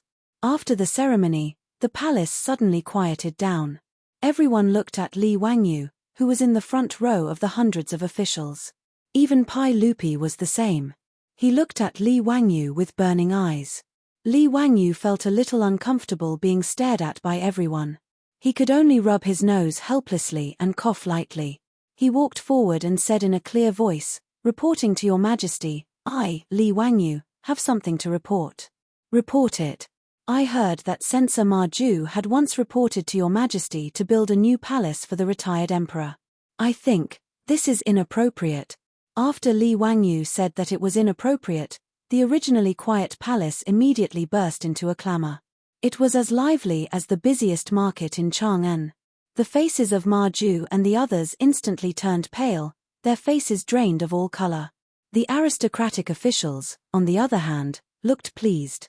If Li Wangyu abandoned his disciples in order to protect himself, then Li Wangyu's reputation as the king of Qin would also be ruined. Who would dare to get close to such a person if he could abandon his own disciples at will? Even Fang Xianling and Gao Shulian frowned.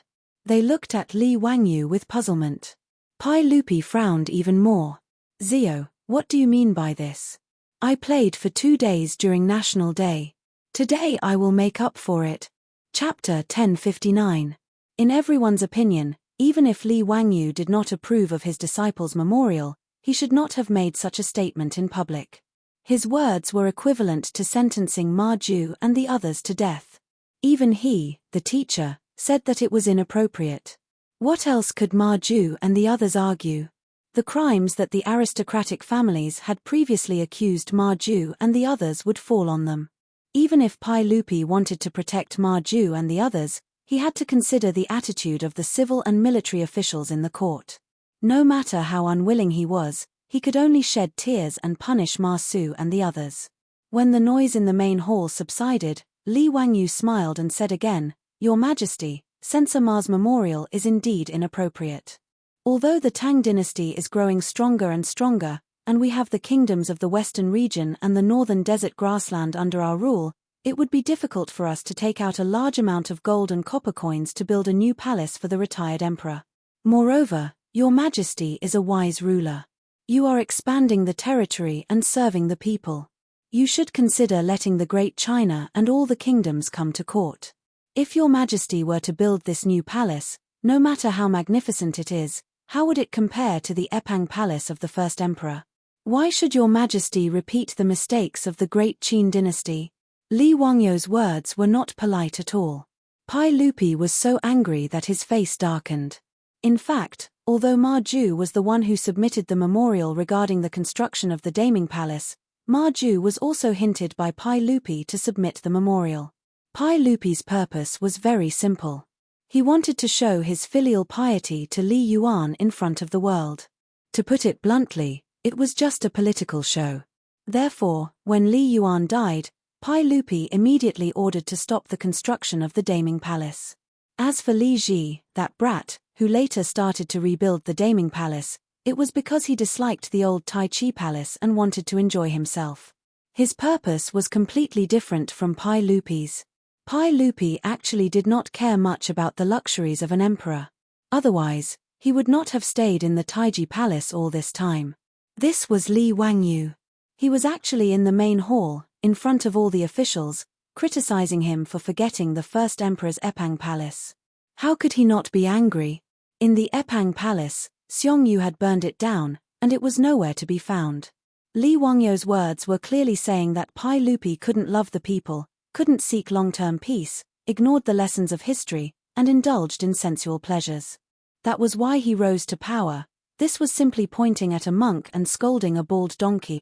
No matter how much Pai Lupi thought highly of Li Wangyu, no matter how much he doted on him, he was so agitated that it was difficult for him to control himself. His anger was about to explode. Before he could say anything, Li Wangyu added fuel to the fire for Pai Lupi. Your Majesty, I have recently written a poem about the Epang Palace. I wonder if Your Majesty is interested in hearing it. Pai Lupi's face turned even darker. He said coldly, everyone knows that King Qin's literary talent is the best in the world. Since King Qin has a new work, why don't you recite it so that I can appreciate it too? He did not even call Li Wangyu by his courtesy name. He directly called him King Qin. One could see how angry he was. Li Wangyu ignored him completely. He smiled and nodded at Pai Lupi. Then, he raised his voice and recited it loudly. The 6 kings are complete, the 4 seas are one, Mount Shu is born, Epang is born. It covers more than 300 miles, isolates the sun and the sky. Every 5 steps there is a building, every 10 steps there is a pavilion. Following Li Wangyu's recitation, the Taiji Palace became so quiet that one could hear a pin drop. Everyone held their breath and listened attentively to Li Wangyu reciting this poem. Du Mu's Epang Palace Ode had been passed down through the ages. There was no need to talk about its literary talent. Li Wangyu shamelessly plagiarized it again. This truly shocked all the civil and military officials of the court, as well as Pai Lupi in the hall. The magnificent description vividly portrayed the grandeur of Epang Palace, fully demonstrating the grandeur of the time. Everyone was fascinated by it. Even Pai Lupi's expression softened. He was almost about to clap his hands and cheer. But just as everyone was fascinated by it, Li Wangyu changed the topic. He began to recite the 3rd section of the Epang Palace Ode. Sigh. The heart of one person is the heart of 10,000 people. Qin loves extravagance, but people also miss their home. Alas, the one who destroyed the 6 countries was the 6 countries, not Qin. The people of Qin did not have time to mourn, but the later generations mourned. The later generations mourned but did not reflect, but also caused the later generations to mourn the later generations. This was a profound judgment. The historical lesson was described in detail and thought-provoking. It was a warning for the later generations, but also a feeling of concern for the country and its people. But these words, in Pai Lupi's ears, were extremely ironic. After Li Wangyu finished reciting the several hundred words of Epang Palace Ode, the Taiji Palace Ode was so quiet that it was suffocating. Whether it was the officials of the aristocratic families, Fang Xianling, or Jiao Shelian, none of them dared to make a sound. They were afraid of angering Pai Lupi on the throne and inviting trouble to themselves. But the eyes of the aristocratic family officials were filled with excitement. They felt that Li Wangyu was simply seeking his own death. To recite such a magnificent masterpiece in the air, it was completely rubbing Li Er's face on the ground, rubbing it against his face again and again. If Pai Lupi did not severely punish Li Wangyu today, where would his dignity as an emperor be? Ma Ju and the others, at this moment, were ashen-faced. Their hands and feet could not help but tremble. Their division master was courting death. Ma Ju wanted to slap himself. Why did he have to think about Pai Lupi's thoughts? Why did he have to follow Pai Lupi's hint and submit the memorial? If he could, he would rather see Li Wangyu be punished. Even if he was sent to the censorate's prison, he would not complain. Pai Lupi on the throne, at this moment, was on the verge of exploding. Even if he was an emperor, to be ridiculed by Li Wangyu with such a masterpiece, he could not tolerate it. Li could imagine that this Epang Ode to Palace would definitely be passed down through the ages, and accompanying it would be his heroic reputation. He would also be labeled as someone who indulged in sensual pleasures, and it would be passed down through the ages. This was something that Pai Lupi, who had always prided himself as a wise emperor and wanted to leave his name in history, could not tolerate. But just as Pai Lupi's balloon was about to burst, Li Wangyu spoke again. Your Majesty, what do you think of this Epang Palace Ode ? Good. Very good. Very good. Pai Lupi's cold voice was squeezed out from between his teeth. His gaze towards Li Wangyu was even colder than before. If looks could kill, Li Wangyu's body would have been riddled with holes by now. Li Wangyu did not see Pai Lupi's extremely ugly expression at all. He continued, minding his own business, the lesson of the Qin people should be taken as a warning. Therefore, this new palace cannot be repaired by His Majesty, the court cannot be repaired, but... Just as Pai Lupi was about to explode, Li Wangyu changed the topic. But, I can repair it. Nani? Li Wangyu's sudden change of topic almost broke the waists of Pai Lupi and the officials in Taiji Palace. What did this guy just say? The new palace cannot be repaired by His Majesty, but he can? What did this mean? Li Wangyu did not wait for the crowd to react and continued, Your Majesty, as a member of the imperial family, the retired emperor is also my elder. Being filial to the retired emperor is also my duty. Therefore, as the ruler of the Tang dynasty, Your Majesty should set an example and put the country first. But, I do not have such considerations. Furthermore, I am quite wealthy. Why don't I invest in the construction of the new palace? After Li Wangyu finished speaking, everyone, including Pai Lupi, almost forgot to breathe. Chapter 1060. Pai Lupi felt that his brain was not enough today. He even suspected that there was something wrong with his ears and that he was having auditory hallucinations. In the Taiji Palace, in front of the officials, Li Wangyu, this bastard, first threw out the famous poem Epang Ode to the Palace, which made him spit on his face. Then, without waiting for him to explode in anger, this guy took a turn and shamelessly said that he would be responsible for all the costs of building the new palace. Pai Lupi took a deep breath, stabilized his mind that was about to explode, and asked, Ziyu, what nonsense are you talking about? Do you know how much the new palace covers? How much do you need to spend? How much property do you have? Can you build a new palace for the retired emperor? The Daming Palace was the political center of the Tang dynasty. In the 200 years after its construction, there were 17 Tang emperors who handled the court affairs here. The Daming Palace, after being completed, covered an area of 3.2 million square meters. In contrast, the Forbidden City of the later generations only covered an area of 720,000 square meters. In other words, the Daming Palace was equivalent to 4 Forbidden City. Of course, the Daming Palace was not so huge from the beginning. Even if Pai Lupi wanted to show filial piety to his father, he was not crazy enough to do so. The scale of the Daming Palace was obtained through the continuous reconstruction, expansion, and renovation of the Tang emperors. Of course, the construction of the new palace was not started by Ma Ju and Pai Lupi. Because the Taiji Palace had been in disrepair for a long time, in fact, including Pai Lupi, the imperial court also had plans to build a new palace. The Ministry of Works also had plans for this, including where the new palace would be built and how large it would be. It was just that the construction of the new palace would cost a lot of money, so the plan was just a plan and there was no official plan to start construction. It could be said that if the construction of the new palace was started, the entire Tang dynasty would have to tighten their belt.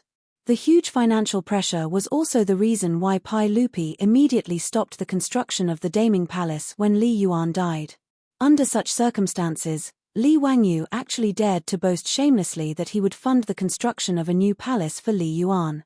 If this wasn't crazy, then what was? Pai Lupi knew that Li Wangyu's net worth was not small. He might even be richer than the royal treasury. But even so, to support the construction of such a huge new palace was like throwing a cup of water on a burning cart of firewood. Li Wangyu was indifferent to Pai Lupi's question. He didn't answer directly. Instead, he bowed to Pai Lupi and said, Your Majesty, I have a gift for Your Majesty. I hope that Your Majesty will accept it. Pai Lupi was getting more and more confused about what he was trying to do. He could only nod his head in agreement. Li Wangyu gestured to me to awe. Soon, 2 servants walked into the hall with a scroll in their hands. Everyone in the hall was getting more and more curious. They didn't understand what Li Wangyu was trying to do. With Pai Lupi's permission, the 2 servants slowly unrolled the scroll and presented it to Pai Lupi and the officials. On the scroll, palaces and pavilions appeared in front of everyone's eyes. The hall was quiet for a few breaths of time. Then, it became noisy again. Which palace is depicted in this painting? It's so grand and magnificent. A pavilion every 5 steps, a pavilion every 10 steps. Could this be the Epang Palace? The 2 rivers melt and flow into the palace walls. Long bridges lie on the waves, not clouds and dragons. This really is the Epang Palace in the Epang Palace Ode written by the King of Qin. Wait, that's not right. The architectural style in this painting is not the Qin style. It is the architectural style of our Tang dynasty. Yang Liban and his elder brother, Yang Lide, were the great general and junior supervisor respectively. After seeing this scroll, they didn't even care about the etiquette of the imperial court. Without Li Er's permission, they stumbled over to the scroll and began to carefully examine it. Pai Lupi also couldn't help but stand up from his throne. He walked down the royal steps and carefully examined the scroll. Zio, could this be the blueprint of the new palace that you drew? Combined with what Li Wangyu had said before, Pai Lupi already had some guesses. However, he couldn't help but ask in a trembling voice. It was no wonder that Pai Lupi couldn't stay calm. The scroll that Li Wangyu had drawn showed the palaces, pavilions, and waterside pavilions. It was too exquisite. A paradise on earth, a jade palace. This was Pai Lupi's admiration for the palaces in the painting. Without waiting for Li Wangyu to answer, Yang Liban immediately answered, "Your Majesty, it can't be wrong. This must be the new palace drawn by the teachers. This should be the front court, and this should be the inner court. Inside and outside, platforms, halls, pavilions, everything is there." Yang Liban was indeed the designer of the Daming Palace in history. Although Li Wangyu had drawn the scroll, he only looked at it for a moment and accurately identified the key points. Li Wangyu smiled pretentiously and nodded. He pointed at the scroll and said, "Your Majesty, I heard that the new palace is called Yongan Palace. I don't think it's very appropriate. The Book of Songs, Daya said, King Wen had great virtue, so he was King Wu who answered the heavens. King Wen and King Wu inherited each other. Their virtue grew, so they were called Daming. I think that the new palace should be called Daming Palace. What do you think, Your Majesty?" What he said was actually the origin of the name of the Daming Palace in history. It meant that he used King Ju's diligence and wisdom as an example to encourage himself. Of course, Pai Lupi didn't know the origin of the Daming Palace that Li Wangyu mentioned. After thinking for a while, he felt that it was very reasonable and couldn't help but applaud. "Good. Ziyu's words are exactly what I want. Daming Palace. Good. If the new palace is built, it will be called Daming Palace. Your Majesty is wise." The pretentious plagiarist didn't have any psychological burden. He bowed and flattered Pai Lupi. After flattering Pai Lupi a little, Li Wangyu pointed at the painting and said, "Your Majesty, please look. This is the painting of the Daming Palace that I drew. This is the front court. Your Majesty can hold court meetings here in the future to deal with court affairs. I took the initiative to name the palaces of the front court as Hanyuan Palace, Political Announcing Palace, and Zichen Palace. This is the inner court's supreme liquid pool." In fact, Li Wangyu didn't know what the real Daming Palace looked like. After all, the Daming Palace had been destroyed in the long river of history. Even in the future, the Daming Palace National Ruins Park was built in Xi'an. He had even seen the virtual reconstruction of the Daming Palace when he was traveling. However, that was only the argument and speculation made by the historians of the future based on the ruins of the Daming Palace. Therefore, the painting of the Daming Palace that he drew was completely based on his imagination. There was no actual basis. However, even if it was based on Li Wangyu's imagination, the painting was enough to make everyone gasp in amazement. There was only one reason: it was big enough and grand enough. For example, the Taiji Palace's Taiji Palace was 3 meters tall. Then, Li Wangyu set the Hanyuan Palace of the Daming Palace to be 6 meters tall. The entire palace was leaning against the blue sky. It was tall and majestic, and it was breathtaking. That was not all. In the painting that Li Wangyu drew, there was a palace that was 7 to 8 floors high. He even pointed out to Pai Lupi that it was the Yin and Yang Palace that was specially designed for Pai Lupi. In the beginning, Pai Lupi was very excited.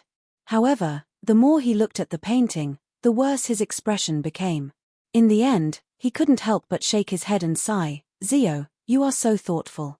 However, I think that the Daming Palace in your painting can only be built by an immortal." The two brothers, Yang Liban and Yang Lide, nodded silently at the side. They agreed with Pai Lupi's words. Many officials in the Taiji Palace who knew about architecture also shook their heads.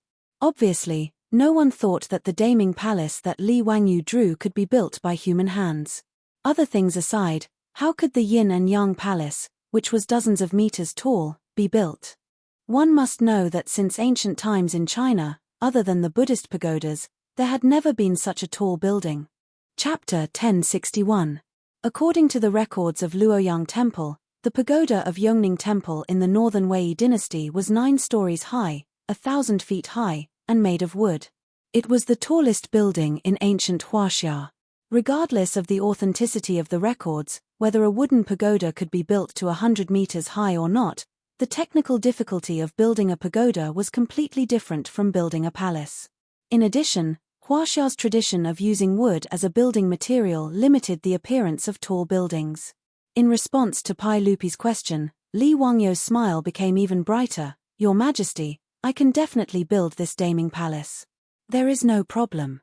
Your Majesty, did you forget that I am the direct disciple of the ancestor?"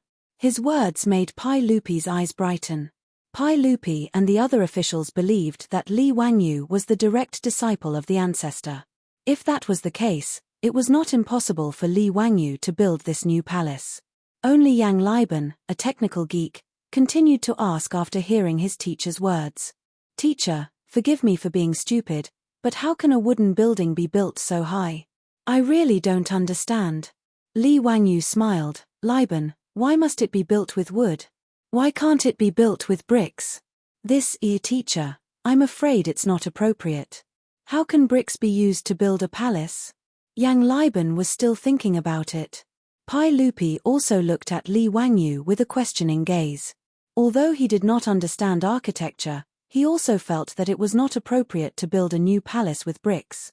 After all, Huaxia had been accustomed to using wood as a building material since ancient times, and bricks were rarely used. In fact, Huaxia had been accustomed to using wood since ancient times, mainly because there were enough wood resources. Plus, wood was easy to process, convenient to transport, and had a good insulation effect. Huaxia also had the tradition of building a house with stone.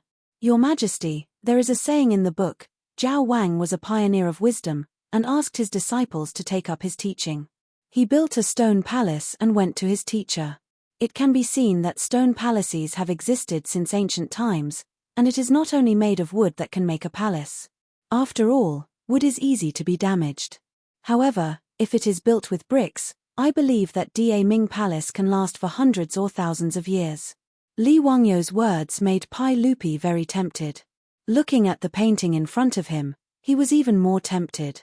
If the palace in the painting could really be built, it must be very magnificent, right? And what moved Pai Lupi the most was that Li Wangyu actually said that he would pay for the construction of Noda's palace. It would be strange if the stingy Pai Lupi didn't feel anything. Pai Lupi had already forgotten that Li Wangyu had used Epang Ode to Palace to scold him. The more he looked at the painting of the Daming Palace, the more he liked it. "Zio, can you really build such an extravagant new palace? You really don't need me or the imperial court to pay for it." Pai Lupi still didn't believe Li Wangyu's words. Actually, it wasn't just him who didn't believe it. None of the civil and military officials in Taiji Palace believed it. Ma Ju and the others' eyes were red. They lowered their heads and didn't say anything. They clenched their fists so tightly that their nails dug into their flesh. In their minds, their teacher must have been prepared to spend all of his family's wealth to build a new palace for His Majesty and the retired emperor in order to clean up their mess. Thinking of this, Ma Ju wished that he could just let Pai Lupi give the order to beat him to death. He regretted even more that he had been so muddle-headed and impulsive to the imperial court to build a stupid new palace. If he wasn't in the palace, Ma Ju would have knelt in front of Li Wangyu and cried loudly, begging for his teacher's forgiveness. Yang Li was the junior supervisor of the Directorate of Generals. He knew very well that building a new palace like the one in Li Wangyu's painting wasn't something that a single family's wealth could afford. Even the current imperial court of the Tang dynasty couldn't afford it, let alone his teacher. In his opinion, such a huge project couldn't be completed without at least a few decades. How could Li Wangyu afford it? Li Wangyu was very calm in the face of everyone's doubts. Your Majesty, I am confident that I can build the Daming Palace. It won't take too long, just 1 year. Hiss. Li Wangyu's words caused everyone in Taiji Palace to gasp. Those who were close to Li Wangyu all had worried expressions, while the aristocratic family officials all had joyous expressions after recovering from their shock. Your Highness Duke of Qin, you can't speak carelessly. There are no joking words in the palace. Your Majesty, since the Duke of Qin is so certain, why don't Your Majesty fulfill his filial piety? After the Daming Palace is built, the retired emperor will be able to move in and enjoy his remaining years.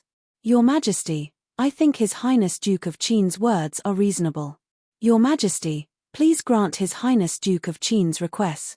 Since His Highness Duke of Qin can build the Daming Palace in 1 year without spending a single coin of the imperial court, why don't Your Majesty fulfill His Highness' filial piety? I second that. Nearly half of the officials in Taiji Palace stood up. How could these aristocratic officials let go of such an opportunity?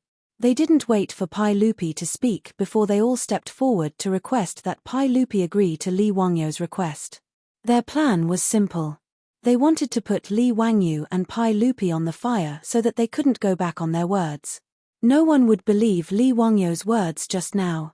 They all treated it as a stalling tactic, a trick used to divert attention.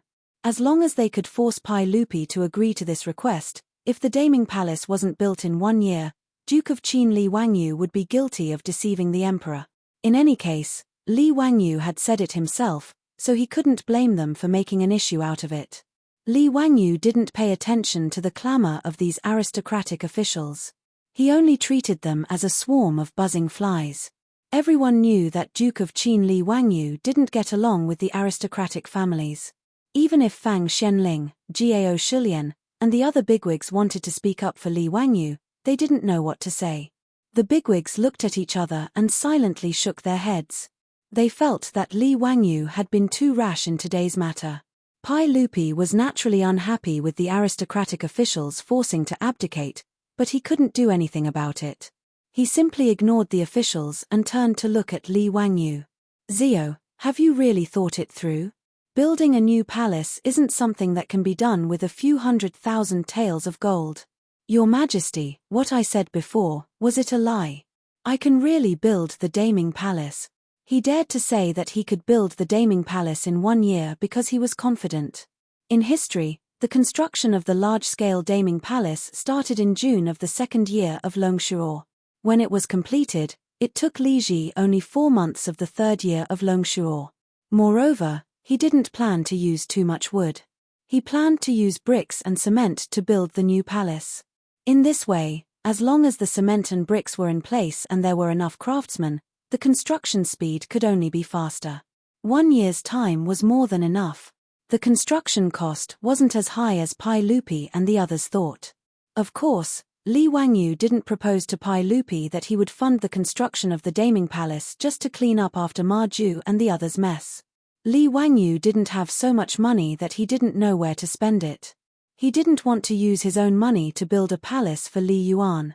Sometimes, spending money wasn't necessarily an opportunity to make money. Chapter 1062. In the face of Li Wangyu's insistence, Pai Lupi could not say anything more. Zio, since you insist, I will agree to your request. The Ministry of Works and the Supervisor of Works will cooperate with you. If you need anything, just tell me. After all, you are building a new palace for the retired emperor. I can't do nothing. After Pai Lupi said this, the aristocratic officials in the hall quieted down. They looked at each other with excitement in their eyes. Obviously, they had achieved their goal. However, Li Wangyu was also waiting for Pai Lupi to say this. Your Majesty, I do have one more thing. Oh. Then bring it to me. Li Wangyu gestured to me to or again. Then, 2 palace eunuchs walked to the center of the hall with a scroll. The curiosity of Li and the officials was once again piqued. Li Wangyu had personally drawn the majestic and magnificent Daming Palace in the painting just now. Then, what did he draw in this painting? Pai Lupi immediately gestured to the 2 eunuchs to unroll the scroll quickly. After the scroll was unrolled slowly, Pai Lupi could not help but be stunned. On the scroll, it was clearly Chang'an City. However, it was different from the ordinary maps of the Tang dynasty. This scroll of Chang'an City was drawn with a three-dimensional overlooking method, making people feel as if they were looking down at the earth from the ninth heaven. Pai Lupi had seen this method of drawing before. The map that Li Wangyu presented to Pai Lupi was also drawn with this method.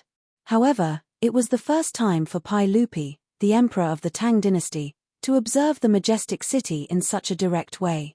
Fang Xianling, Zhongsun Wuji, and Jiao Shilian, the big shots in the imperial court, were also interested at this moment. They walked to the front of the hall and carefully admired the overlooking map of Chang'an City with Pai Lupi. Actually, because Li Wangyu was in a hurry, his drawing was not very detailed and was very sloppy. However, the unique perspective made Pai Lupi and the other big shots look at it with great interest. From time to time, they would point at a certain part of the picture and chat happily. The scroll overlooking Chang'an City in the hands of the two eunuchs was not fully unfolded. After receiving Li Wangyu's signal, they slowly unrolled the second half of the scroll. When Pai Lupi and the others saw it, they couldn't help but be stunned. "Zio, your map of Chang'an is not right. To the north of Taiji Palace, why is there an extra wall and inner square?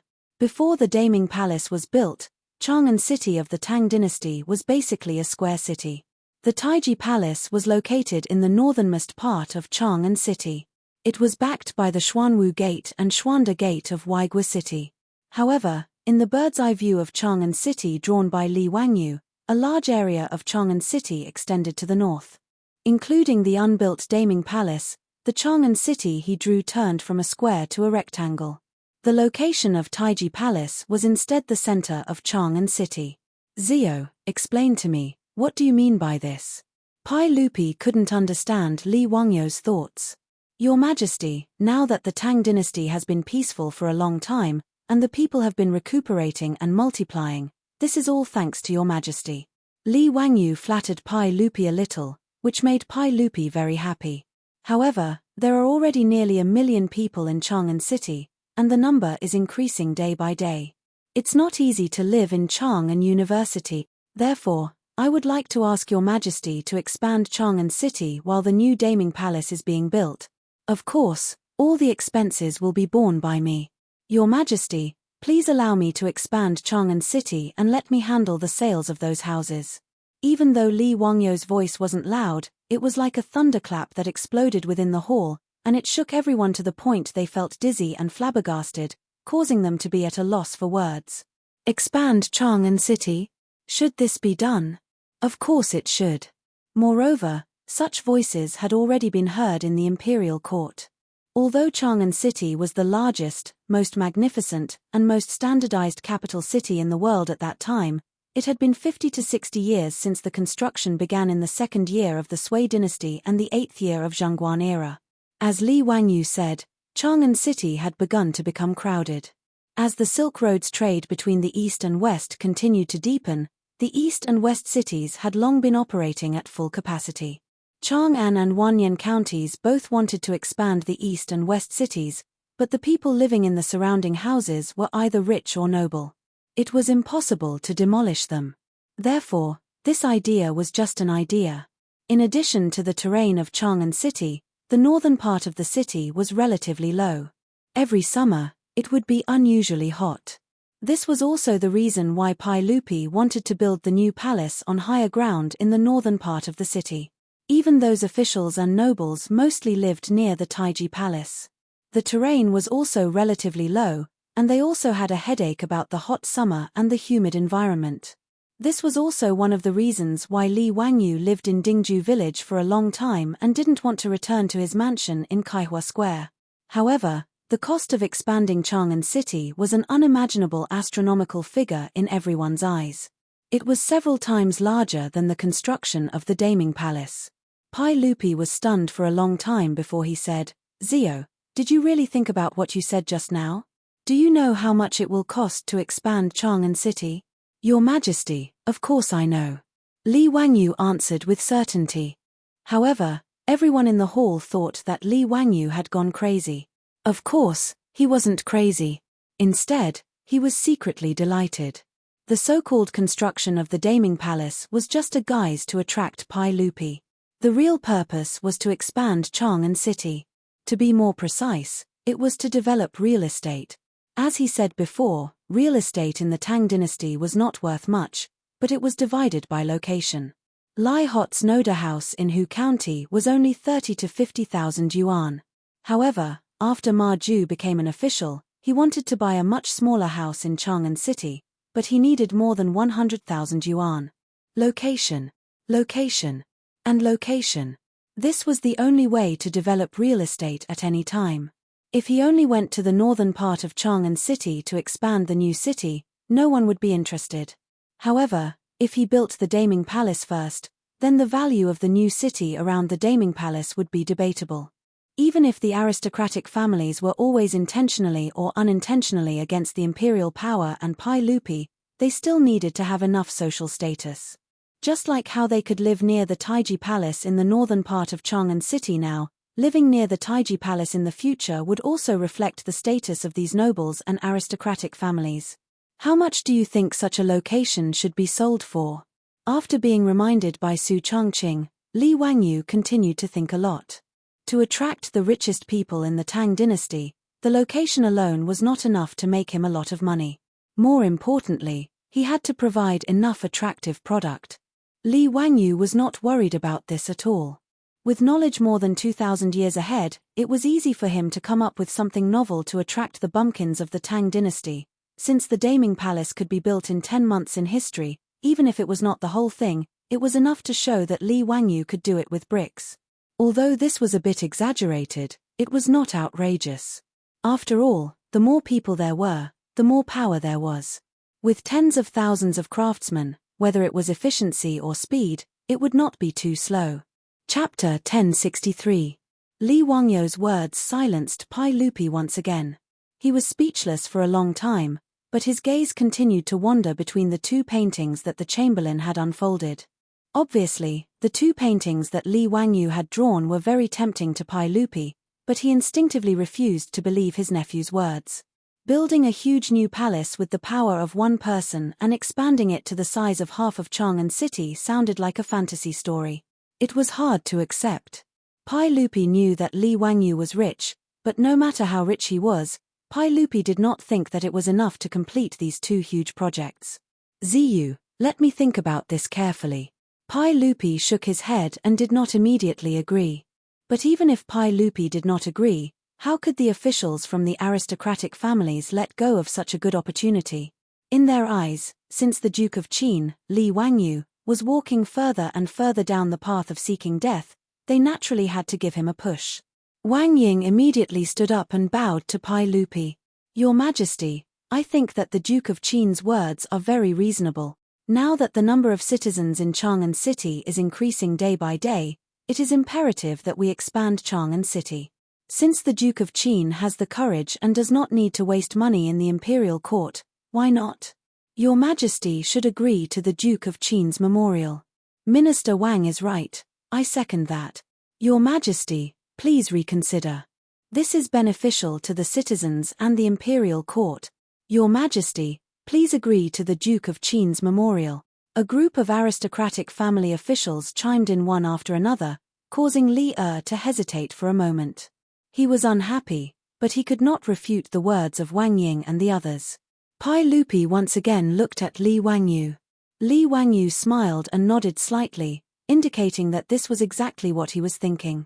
Seeing that Li Wangyu was so confident, Pai Lupi had no choice but to follow the will of the people and agree to Li Wangyu. Good. In that case, I will agree to the Duke of Qin's memorial. The construction of the Daming Palace and the expansion of Chang'an City will be handed over to the Duke of Qin. This matter is of great importance, and the Duke of Qin has the right to act at his discretion. Except for money and silk, the imperial court will cooperate with the Duke in everything else. In addition, the construction of the Daming Palace and the expansion of Chang'an City will be handed over to the Duke of Qin. The Ministry of Works, the craftsmen, laborious, and this year's Guangzhou road workers. Does anyone have any objections? The Pai was to help Li Wangyu. The Duke of the King of Qin City was the Emperor of the Emperor. Lupi, the Pai Lupi could help Li in terms of manpower. In Guanzhong Road, all the civilian laborers who needed to serve the corvée this year, as well as the craftsmen from the Ministry of Works and the General Supervisor, were all the help that Li could give Li Wangyu. "Thank you, Your Majesty." Li Wangyu accepted it with a smile. With enough free craftsmen and laborers, his money-making plan seemed to be able to save a lot of expenses. "Your Majesty, I will bear all the expenses for the construction of the Daming Palace and the expansion of Chang'an City. However, if there are any profits, I wonder." Li Wangyu immediately asked. Once the expansion of half of Chang'an City was completed, the profits would be unimaginable. Li Wangyu had to confirm this first. Otherwise, if someone took the peach in the future, wouldn't his efforts be in vain? However, whether it was Pai Lupi or Fang Xianling, they didn't think that the expansion of Chang'an City would be profitable. Therefore, after hearing his words, they couldn't help but shake their heads and smile bitterly. Pai Lupi was also helpless. He shook his head and sighed. "If Zio is capable and can make profits from it, it will all belong to the mansion of the King of Qin. I and the imperial court won't take a single cent." Wang Ying and other aristocratic officials also looked at him as if he were a fool. They smiled but didn't say anything. In their opinion, not to mention how much money it would cost to build the Daming Palace, the cost of the expansion of half of Chang'an City and the construction of the outer city walls would be enough to empty the mansion of the King of Qin. It would be a fool's dream to think that he could make profits from it. In fact, their calculation was not wrong. In history, it took the Northern Song dynasty 3 years to build the new capital, Bianliang, which was Kaifeng. The city walls were more than 50 miles long and more than 300,000 laborers were recruited. Then, how many laborers would it take to expand half of Chang'an City? Even if the laborers were recruited by the imperial court and didn't need to be paid, there were so many laborers that they had to be fed, right? With so many people, the daily cost of food and drink alone would be a huge figure. Naturally, they were happy to see that Li Wangyu was willing to spend all his money on such a thankless task. Moreover, they didn't believe that Li Wangyu had enough money to build the Daming Palace in Noda within a year. Both sides had their own ideas, but they tacitly agreed on such a big matter at the imperial court meeting. Pai Lupi issued an imperial edict that the construction of the new palace and the expansion of Chang'an City would be handed over to Li Wangyu. Li Wangyu was very satisfied with the result. After the imperial court meeting, he declined the invitation of Fang Xianling, Gao Shulian, and other big shots to stay. He directly led his several disciples back to Dingju village. Along the way, Ma Ju and the others kept silent, but they looked miserable. Ma Ju, especially, was full of regret. In their opinion, Li Wangyu did this to clean up the mess for them. But how could the disciples not be worried when they had to pay such a big price? Li Wangyu ignored Ma Ju and the others. After returning to Dingju village, he immediately found Su Changqing to report the good news. "Changqing, it's done. His Majesty has handed over the construction of the Daming Palace and the expansion of Chang'an City to our family." Li Wangyu laughed and picked up his son and daughter. He spun a few rounds excitedly. "Aji, Badger, your father is going to make money for you again. You two little fellows are really too lucky. You're born as the second generation of a rich family. Are you happy?" Li Wangyu's behavior made Ma Ju and the others look at each other. They didn't understand what was wrong with their teacher. Although they didn't understand the term rich second generation, they roughly understood the meaning of Li Wangyu's words. What did he mean by making money again? Could it be that there were profits to be made? Ma Ju hesitated for a while. In the end, he plucked up his courage and asked, "Teacher, what did you mean by what you said earlier?" Li Wangyu ignored him, minding his own business as he played with his son and daughter. It was Su Changqing who saw the ashamed looks on Ma Ju and the others' faces and couldn't bear it, so he spoke up and revealed her and Li Wangyu's plan. After understanding Su Changqing's words, Ma Ju, Yang Liban, and the others looked as if they had seen a ghost. They looked at Li Wangyu, who was playing with his son and daughter, in disbelief. They would never have thought that their teacher would make use of this to make profits. While Ma Ju and the others were dumbfounded, the old butler, Li Hang, hurried over. Lang Jun, His Majesty and the other officials are here. Alright, this chapter is definitely lousy to the extreme. Allow me to adjust my state of mind. Chapter 1064. Time flew by. In the blink of an eye, the end of the 7th year of Zhengguan had arrived. On the 26th day of the 12th lunar month, the imperial court had already begun the New Year's Eve holiday. All the officials of the government offices stopped their work and prepared to go home for the new year. However, the citizens of Chang'an who had always loved to gossip keenly noticed that something big was about to happen in Chang'an after the morning drum sounded and the gates opened.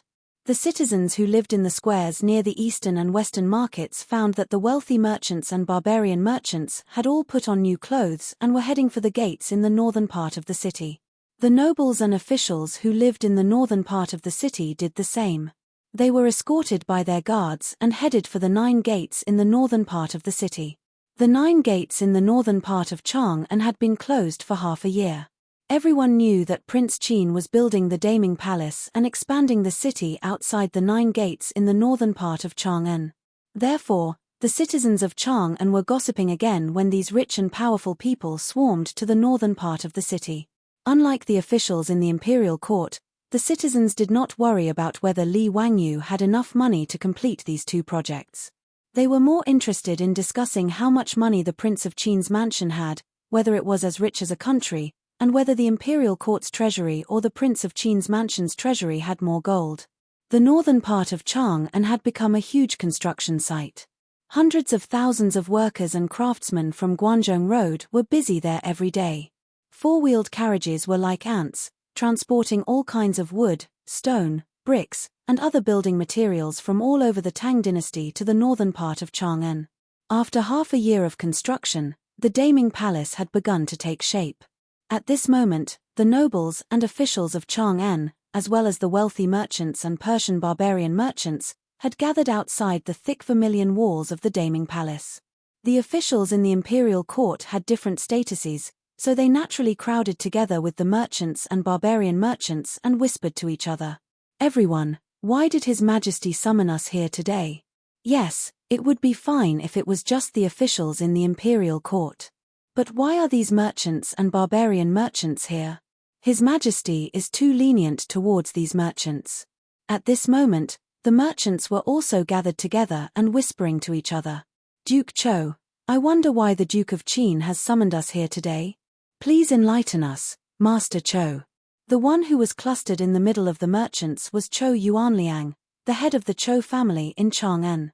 Everyone knew that the Cho clan had a close relationship with the Duke of Qin's manor. Moreover, with the help of the King of Qin, the Cho family's business grew bigger and bigger. Now, the Cho family was in the limelight in the east and west of Chang'an city. Cho Yuanliang was even more respected by the merchants. Because of his relationship with Li Wangyu, even the court officials had to politely address him as Duke Cho when they saw him. He stroked his beard and smiled, but he didn't answer. Instead, he kept them in suspense. "Everyone, it's not a bad thing that the Duke of Qin invited us here. As for the specifics, please don't be impatient. You will know in a while." Seeing that Cho Yuanliang refused to say, the merchants were even more curious. But judging from his attitude, it shouldn't be a bad thing. Therefore, even if they were suspicious, these merchants didn't dwell on it. Instead, they began to admire the brand new Daming Palace in front of them. Although the construction of the Daming Palace had yet to be completed, just the towering and thick vermilion palace walls and palace gates in front of everyone was already enough to show the imperial bearing of the great Tang. Everyone could not help but yearn for the magnificent sight behind the palace gates. Now that half a year had passed, even the ordinary people in Chang'an could already see the new palace named Daming Palace in the north of the city when they looked up. A towering and huge building was constantly growing taller and taller every day. Naturally, they didn't know that the majestic building was the core of the Daming Palace. It was the Yin and Yang Hall designed by Li Wangyu, Pai Lupi's bedroom. The 8-story Yin and Yang Hall had now been completed and topped off. The glittering top of the hall shone brightly under the sunlight every day, showing the noble and inviolable majesty of the imperial power to the world. At this time, Pai Lupi and Li Wangyu were standing on the gate of the Daming Palace, looking down at the crowd below. Zio, is your plan really okay? In order to support you, I have emptied the palace treasury. If those shops cannot be sold, then my palace treasury will be so empty that rats can run away. Li Wangyu silently rolled his eyes and complained in his heart. He really wanted to say to Pai Lupi, if His Majesty didn't believe me, why did he force me to have a share in the first place? Can I refund you the money now? Damn it, what do you mean by supporting me? Back then, it was this bastard who led a group of dukes to his residence and insisted on investing in his company, alright? Thinking of this, Li Wangyu couldn't help but feel heartache. The shares that were given out were all money. That day, when Li Wangyu had just returned to his mansion, the old housekeeper Li Heng came to inform him that Pai Lupi had led a group of officials to visit. Although Pai Lupi couldn't figure out what Li Wangyu wanted to do, combined with the many things that Li Wangyu had done in the past, his intuition told him that this matter was definitely not that simple. Therefore, after the court, Pai Lupi found Fang Xianling, Zhongsun Wuji, and the others for a discussion. After a fruitless discussion, they directly went to Dingju village, ready to clarify things in person.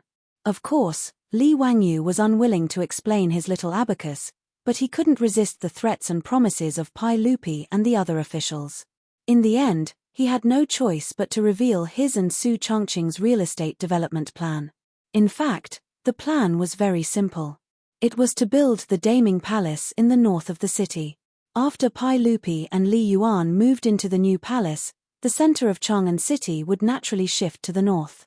In this way, the value of the land in the north of the city, which was originally a wasteland, would rise.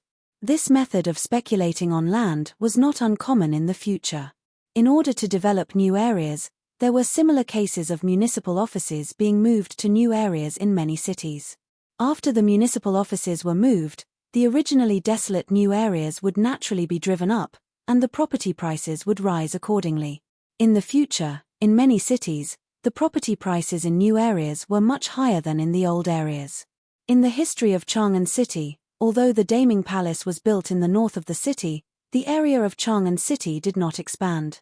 Therefore, the construction of the Daming Palace did not bring any changes to Chang'an City. However, Li Wangyu discovered the secret under Su Chongqing's reminder. Therefore, after some planning, he proposed that he would invest in the construction of the Daming Palace and the expansion of Chang'an City in the imperial court. After figuring out Li Wangyu's purpose, Pai Lupi and the other high dukes actually asked to invest in the project, which made Li Wangyu angry and amused at the same time. Although Pai Lupi and the other high dukes invested in the project, which would reduce his financial pressure, wouldn't it also reduce his profits? In the end, Li Wangyu couldn't outdo the other high dukes. Under Li Wangyu's strong persuasion, the mansion of King Qin took 30% of the shares, the royal family took 30%, and the remaining 40% was divided equally among the high dukes' mansions. After half a year, the gold, copper, and silk of the high dukes' mansions, including Pai Lupi's, were poured into the two bottomless pits of the north of the city and the Daming Palace. Whether they could recover their investment or even make a fortune depended on today. No wonder Pai Lupi, the emperor of the Tang dynasty, was a little nervous. Chapter 1065.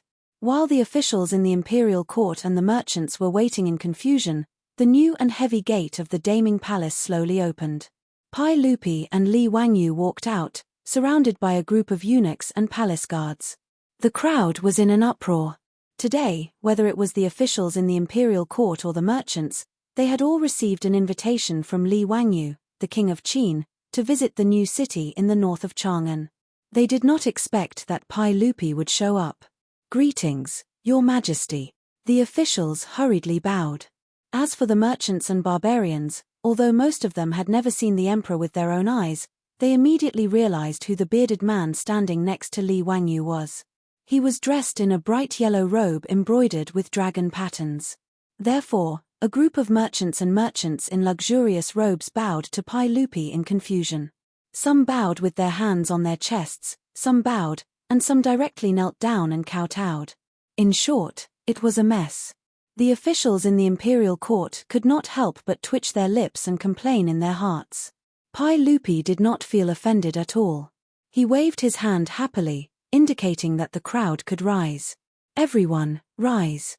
I heard that the King of Qin invited all of you to visit the Daming Palace today. I was very curious, so I came uninvited. Haha, even I don't know what the Daming Palace looks like. How about all of you come with me today? Li Wangyu laughed in his heart. Pai Lupi was simply lying through his teeth. Since the Daming Palace was opened, Pai Lupi wished that he could go 8 times a day. How could he not know what the new palace looked like? However, seeing that Pai Lupi, the emperor of the Tang dynasty, was trying so hard to be a support, Li Wangyu just pretended that he did not hear anything. Pai Lupi's words caused an uproar among the crowd. The officials were not surprised, but the merchants were all excited. Although the Tang dynasty was open, the status of merchants was not high. In fact, they were very lowly. But now, these mediocre businessmen could actually enter the new palace with His Majesty, the supreme emperor of the Tang dynasty. It was a great honor. Some of the older merchants were so excited that they almost fainted. After a while of chaos, Li Wangyu stood up with a smile and said, "Your Majesty, everyone, why don't we enter the new palace first? This subject is also very fearful. I don't know if the new palace can satisfy Your Majesty." Pai Lupi laughed. "Very good. We are also looking forward to it. Since that's the case, Zio, lead the way." Li Wangyu smiled and nodded. He gestured to Pai Lupi to follow him. Then, he turned around and walked toward the gate of the Great Ming Palace. The group of court officials and merchants all widened their eyes and craned their necks, impatiently following behind Li Wangyu and Pai Lupi. After everyone passed through the long corridor of the Great Ming Palace, their eyes suddenly opened up. When they saw the scene in front of them, everyone couldn't help but widen their eyes and open their mouths. Their faces were full of disbelief. This is really the Great Ming Palace. Magnificent. Magnificent. Hiss. Did Qin Wang move all the palaces in the world to the human world? Ever since the Great Ming Palace was built, the people of Chang'an always paid attention to it. Even the court officials were very curious about the painting that Qin Wang showed at the Taiji Palace that day. What would it look like when it was built? But no matter how they imagined it, when the Great Ming Palace was reflected in their eyes, they could only feel endless shock. Behind the gate of the Great Ming Palace, what appeared in front of them was a huge and wide square. If it was just a square, it would be fine. Although the square in front of them was very wide, it was not enough to make them lose their composure. Most importantly, the bricks on the ground of this huge square were actually emitting a dazzling light under the sunlight. They were smooth, flat, and even had various colors on them. Looking from afar, there was a huge bright yellow dragon pattern embedded in the ground in the center of the square. More importantly, in this square, there were no cracks on the bricks under their feet. It was a complete piece. Many officials and merchants could not wait to squat down and reach out to touch the bricks on the ground. The floor tiles are so bright and clean, just like jade. But how could jade have so many colors? It's as bright as a mirror, crystal clear. I have lived my whole life, but I don't know what this is. How can there be no seams? Could it be that this is a complete piece of stone? Tao Ancestor above, I'm afraid only the Tao Ancestor can do this, right? Pai Lupi was very satisfied with the reaction of the officials. When he saw this square for the first time, his reaction was not much better than the others. Even Pai Lupi didn't know how Li Wangyu made this kind of stone, jade-like and glass-like bricks. Li Wangyu was even more satisfied with his own masterpiece. He had achieved his goal by being able to achieve this effect with the smallest price. According to the construction tradition of the Tang dynasty, most of the materials used to pave the square were stones mined from the mountains and carefully polished by the craftsman. To pave the huge square in front of him, just these stones alone cost a lot of time and effort.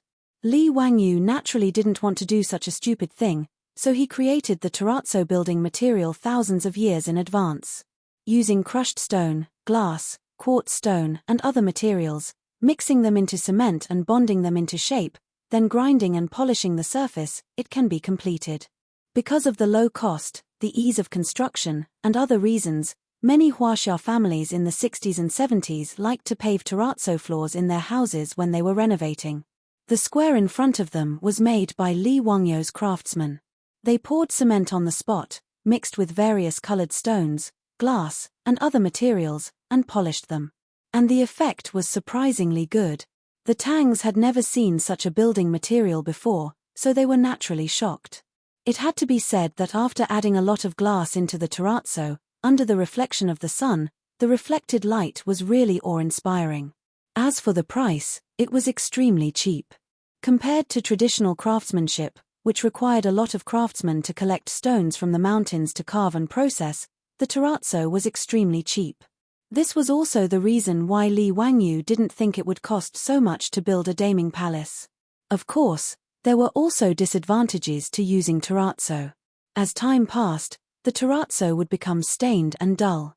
Terrazzo used in the open would also be weathered and eroded. But these were not problems in Li Wangyu's eyes. Anyway, Pai Lupi had so many maids and servants in the palace. He just needed to order them to clean and polish the ground daily. It was no big deal. Li Wangyu smiled and didn't say anything. He waited for the crowd to finish their exclamations before he called them to go inside the daeming palace. Turning his head to look at the court officials and merchants behind him, Li Wangyu couldn't help but feel happy. He felt that he should prepare a small flag to hold in his hand and give each of them a little Red Riding Hood. Then, they could go on a tour together. Walking in the daeming palace, Li Wangyu couldn't help but be a little distracted. Perhaps thousands of years later, if the daeming palace could be saved from the flames of war, there would really be tour guides leading tourists here. Come, members, please look here. This is the famous daeming palace of the Tang dynasty. After more than 1,000 years, it still stands in the land of Huaxia, showing us the glory of the Tang dynasty. Chapter 1066. Li Wangyu was like a tour guide, leading a group of officials and merchants through the Great Ming Palace, but everyone was dazzled. Different from the traditional architecture of the Tang dynasty, this daeming palace built under the supervision of Li Wangyu used a large number of glass, cement, ceramic tiles and other common architectural and decorative materials in later generations.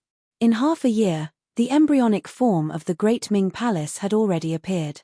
The palace wall, the corner tower, the city gate tower, as well as several important palace halls of the Da Ming Palace's former imperial court, had all been completed. Apart from the fact that Li Wangyu had invested a large amount of manpower and material resources regardless of the cost, the most important reason for the rapid construction was that he had cut corners on his work. For example, the Hanyuan Palace Hall, the Political Announcement Palace Hall, and the Zichen Palace Hall did not use much wood at all. They were almost all made of cement. After all, according to the Tang system, the wooden beams in the main hall had to be of the best quality, and the diameter had to be enough for 2 people to wrap their arms around it. Not to mention how much such a thick Phoebe would cost, it would cost a fortune to transport it from Chuan, Dianan, and other places to Chang'an. Li Wangyu directly omitted it and changed it to a concrete beam. Of course, with the current production of steel in the Tang dynasty, the steel bars in the concrete were out of the question. If the entire daeming palace was built with reinforced concrete, the cost would not be any cheaper than transporting wood. Of course, there must be tendons and bones in the cement. Otherwise, the strength of bending would not be guaranteed, and the house built would be equivalent to a tofu dregs project. Li Wangyu only wanted to save costs and did not intend to fool Pai Lupi. Therefore, he used bamboo to replace the steel bars and treated them as the bones and tendons of concrete. Bamboo reinforced concrete was not an invention of Li Wangyu, but a product that had already appeared in later generations. Compared to reinforced concrete, bamboo reinforced concrete was lighter than reinforced concrete, and it was easy to be molded. Even its strength and elasticity were not affected by temperature. Therefore, it was used more and more widely in the future. Of course, bamboo reinforced concrete had many shortcomings.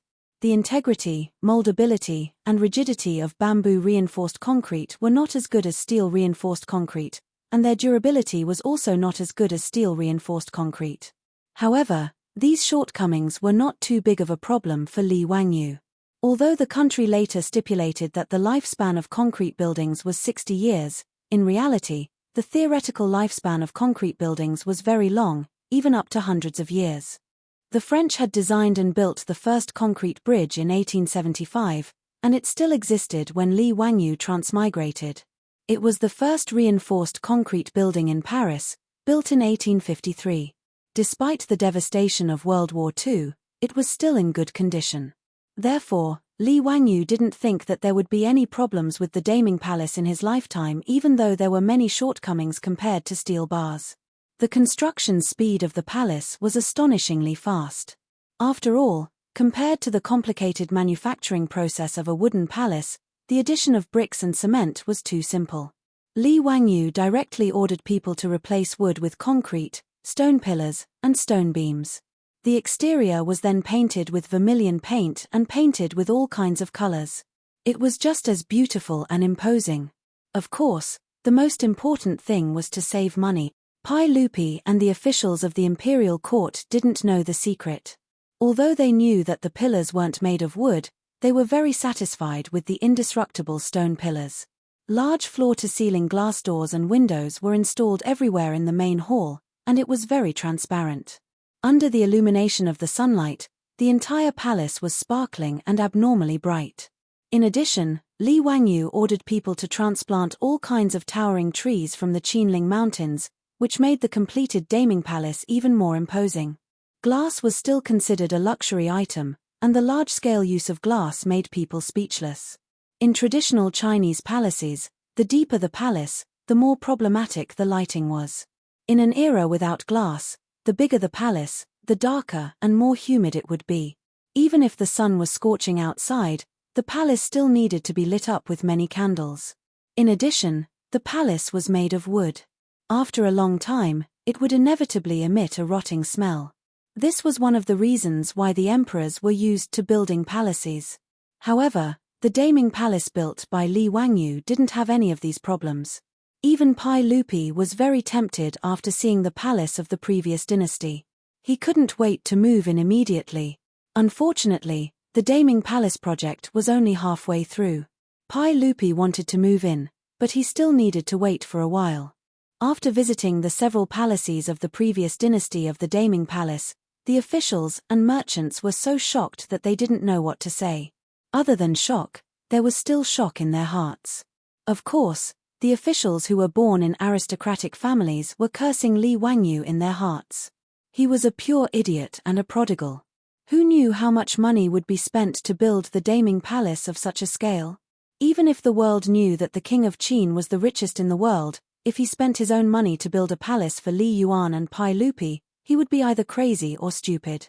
The aristocratic families still didn't know that the royal family and the duke's mansions also had shares in the construction of the Daming Palace and the expansion of Chang'an City. They only thought that the money was paid by the king of Qin, Li Wangyu. The aristocratic families mocked Li Wangyu's stupidity in their hearts, but they had nothing to say about the palace in front of them. The crowd walked to the front of the Hanyuan Palace. Pai Lupi was even more satisfied with the main hall of the Daming Palace. Looking up at the lofty royal staircase in the middle of the hall, Pai Lupi couldn't help but be tempted. He simply took off his boots with me towards help and stepped into the hall. He was ready to walk up the royal staircase and feel it up close. The floor of the Hanyuan Palace was paved with golden tiles that Li Wangyu ordered the craftsmen to bake. It was magnificent and indescribable. Pai Lupi was about to walk forward when suddenly someone among the officials stood out and stopped him. "Your Majesty, please wait. In my opinion, the Daming Palace built by the King of Qin is magnificent and impeccable. However, there is one oversight. The King of Qin shouldn't have laid tiles in the Hanyuan Palace. If this old official is not mistaken, these floor tiles are made of porcelain?" "Yes, Lord Wang has good eyesight." Li Wangyu nodded with a smile. The one who spoke was Grand Secretary Wang Ying. This old man didn't like Li Wangyu from the beginning and always wanted to find trouble for Li Wangyu. Today, when he visited the Daming Palace, the old man was shocked. Even if he wanted to be a critic, he couldn't say anything wrong. Instead, he felt extremely uncomfortable. At this moment, he finally found one of Li Wangyu's mistakes. Naturally, he jumped out to criticize. "Your Majesty, since the King of Qin also admitted that the floor of the Hanyuan Palace is made of ceramic tiles, then I think it's very inappropriate. Your Majesty, it's winter now. If you step on it barefoot, how cold would it be? When the Hanyuan Palace is put into use in the future, won't the officials have to sit on these bone-chilling tiles to attend court in the winter? Your Majesty, I'm afraid this is inappropriate. Wang Ying's words stunned Pai Lupi and the other officials. Then, they turned their heads to look inside the palace with a strange expression. They couldn't help but nod, feeling that the old man's words were reasonable. According to the custom of the Tang dynasty, one had to remove one's shoes and socks when entering the palace. When attending court, the officials would kneel in the palace. Therefore, including the Taiji Palace, the floor of the palace was all made of wood.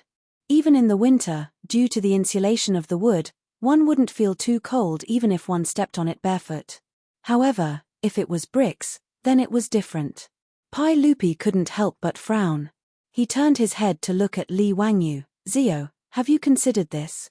Although Pai Lupi had some understanding of the progress of the construction of the Daming Palace, he wasn't clear about the specific details.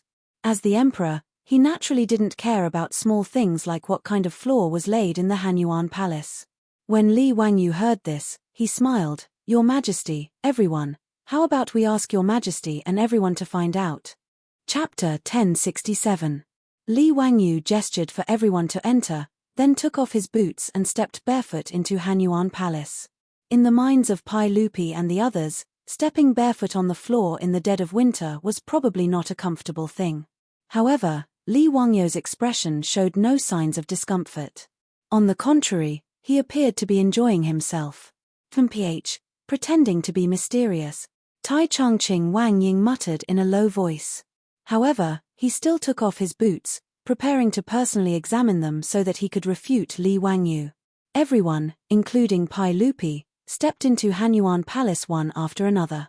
In the next moment, everyone's faces were filled with astonishment. Quite a few impatient people even squatted down and stretched out their hands to touch the sparkling golden floor tiles, ignoring the fact that the monarch had failed to reprimand them. My Dao ancestor above, why are these floor tiles so hot? These floor tiles are actually as warm as jade. What's going on? Tai Changqing Wang Ying was even more dumbfounded. The warm sensation coming from the soles of his feet made him swallow back all his words. Li Wangyu cast a glance at him, the corners of his mouth quirking. How is it, Duke Wang? Do you think these floor tiles will satisfy Duke Wang? If Duke Wang still feels that the cold is bone-piercing, then I can only recommend Duke Wang to the Shengyao Bureau to have your bones examined by Liu Fengyu. Wang Ying's old face flushed red, but he couldn't utter a single word of rebuttal. How could the aristocratic family officials help at this moment? They could only rejoice that they hadn't followed Wang Ying's lead and questioned the Duke of Qin. Otherwise, they would definitely be in the same predicament as Wang Ying, put on the spot by the Duke of Qin. Pai Lupi ignored Li Wangyu's taunting of Wang Ying, but he was also very curious. He couldn't help but ask, Zio, what kind of magic did you use? Why is it that not only are the floor tiles in this enormous Hanyuan Palace so warm, but the interior of the palace is also so comfortable, as if spring has returned to the earth? Pai Lupi's words reminded everyone. Only now did they notice that besides the floor tiles being as warm as jade, the temperature inside the hall was not as cold as outside. Everyone was wearing thick winter coats and furs. They even felt that their bodies were heating up in the hall. They wished that they could take off a few of their coats to feel lighter. Li Wangyu laughed and took off the thick fur coat on his body. Your Majesty, all of you, there is no need to wear such heavy clothing in the hall. The temperature in the hall is more than 10 degrees higher than the outside. Even if you don't wear winter clothes, you won't feel cold. Ever since Li Wangyu started teaching at the Royal Academy and invented the thermometer, the concept of temperature had been understood and accepted by everyone. Under the care of Maito, Pai Lupi also took off his thick winter coat and stretched his limbs. Ziyu, don't keep me in suspense. Quickly tell me, why is Hanyuan Palace so warm? We don't see any braziers in the hall, nor is there any smoke or fire. How did you do it? During the Tang dynasty, people mainly relied on braziers and charcoal for warmth during the winter. The effect was not bad in a closed room, but the smell of smoke could not be avoided. Furthermore, for a palace as big as Hanyuan Palace, no matter how many braziers there were, it would not be warm. However, everyone could clearly see that the Hanyuan palace in front of them did not have any braziers, nor was there any trace of smoke or fire. Li Wangyu lightly stomped on the floor tiles and explained with a smile, "Your Majesty, when I was building the underground of Hanyuan Palace, I ordered the craftsmen to lay down many copper pipes. When winter comes, these copper pipes will be connected to the boilers and will continuously pour hot soup.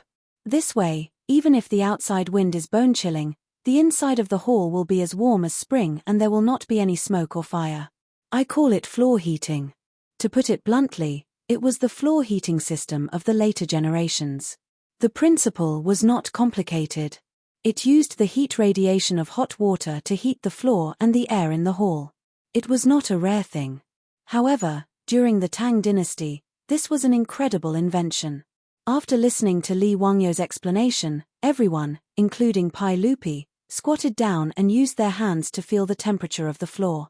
They looked like curious babies. Li Wangyu could not help but roll his eyes. "Your Majesty, it is not only Hanyuan Palace that has floor heating. I have also arranged floor heating in several halls of the previous dynasty, as well as the future chambers of the harem, to ensure that Your Majesty will not be disturbed by the cold during the winter." Good. Good. Haha, I am now looking forward to the completion of Daming Palace as soon as possible so that I can move into the new palace with the retired emperor and Her Majesty the Empress. After staying in the warm Hanyuan Palace for half a day, Pai Lupi did not want to go out again. Pai Lupi rolled his eyes again and silently gave Pai Lupi a look to remind him not to forget today's business. As the emperor of the Tang dynasty, if he wanted to move into Daming Palace as soon as possible, it would depend on whether today's plan would succeed. Li Wangyu and Pai Lupi invited the officials of the imperial court, the rich merchants in Chang'an, and the Persian merchants to Daming Palace today not to show off, but to make money. To put it bluntly, this included Li Wangyu and Pai Lupi, as well as the dukes who had invested. Now that they had no money, to expand half of Chang'an and the Daming Palace in Noda, even if Li Wangyu repeatedly cut corners, it would still cost a lot. Just expanding the walls of Chang'an alone would cost a lot, not to mention the building of the previous dynasty of Daming Palace. If they wanted to continue building the harem of Daming Palace, then sorry, the landlord did not have any extra money. In the end, he and Pai Lupi invited everyone to visit the previous dynasty of Daming Palace to sell the house to get money back. Pai Lupi understood Li Wangyu's hint and could not help blushing. But he still coughed softly and asked, "Zio, you really deserve to be the core disciple of Taoist ancestor in the mortal world. I am very satisfied with Daming Palace.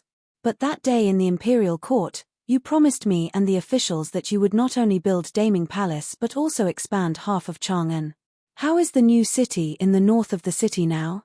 Following Pai Lupi's words, Fang Xianling also stood up and said, "Your Majesty, you are absolutely right. After this old subject has seen the great Ming Palace, I also admire it greatly. Zio, I wonder if you can sell me a mansion after the expansion in the north of the city. Now my mansion is next to Taiji Palace.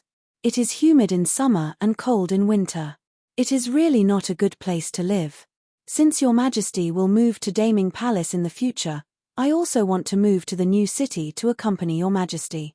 Fang Xuanling's words made everyone's heart skip a beat.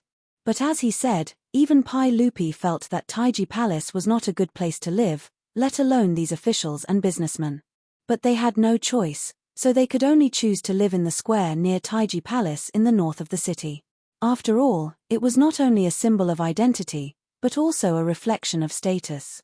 If Pai Lupi moved to Daming Palace in the north of the city in the future, they would continue to live in the square where they originally lived. If they moved to Daming Palace in the north of the city, it would be better. Li Wangyu secretly gave them a thumbs up. They were really experienced actors. Their acting skills were really good. If there was an Oscar in the Tang dynasty, including Pai Lupi, they should be awarded the Best Actor Oscar. After the two agents spoke, Li Wangyu immediately said with a smile, "Your Majesty, Mr. Fang, now the outer wall of the new city in the north of the city has been completed. The roads and walls in the city have also been built. If Mr. Fang is interested in moving to the new city, there will be no problem. But in the new city, I will not sell land, but mansions directly. I wonder if Mr. Fang is interested. Oh, What do you mean? Tell us, Zio. Fang Xianling twisted his beard and asked with a smile.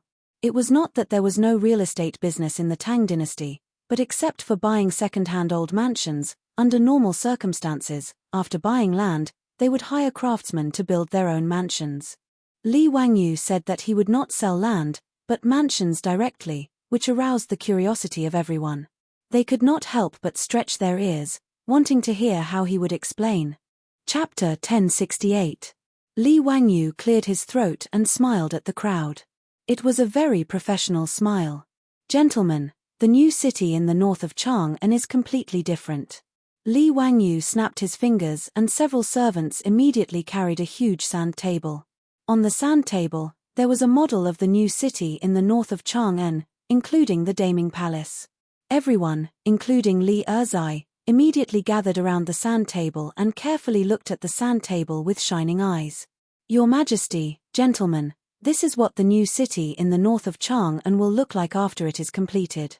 Li Wangyu took out a slender wooden stick from nowhere and began to explain the new city in the north of Chang'an like a saleswoman in the future. As you can see, this is the Daming Palace under construction. In the future, the Daming Palace will be the core of the new city in the north of the city. In history, the Daming Palace was located in the Dragon Head Plain in the north of Chang'an. The Dragon Head Plain was a mountain that symbolized the dragon vein. It was 60 miles north from Fanchuan in the southwest of Chang'an. Because of the high terrain, it was called the Dragon Head Plain.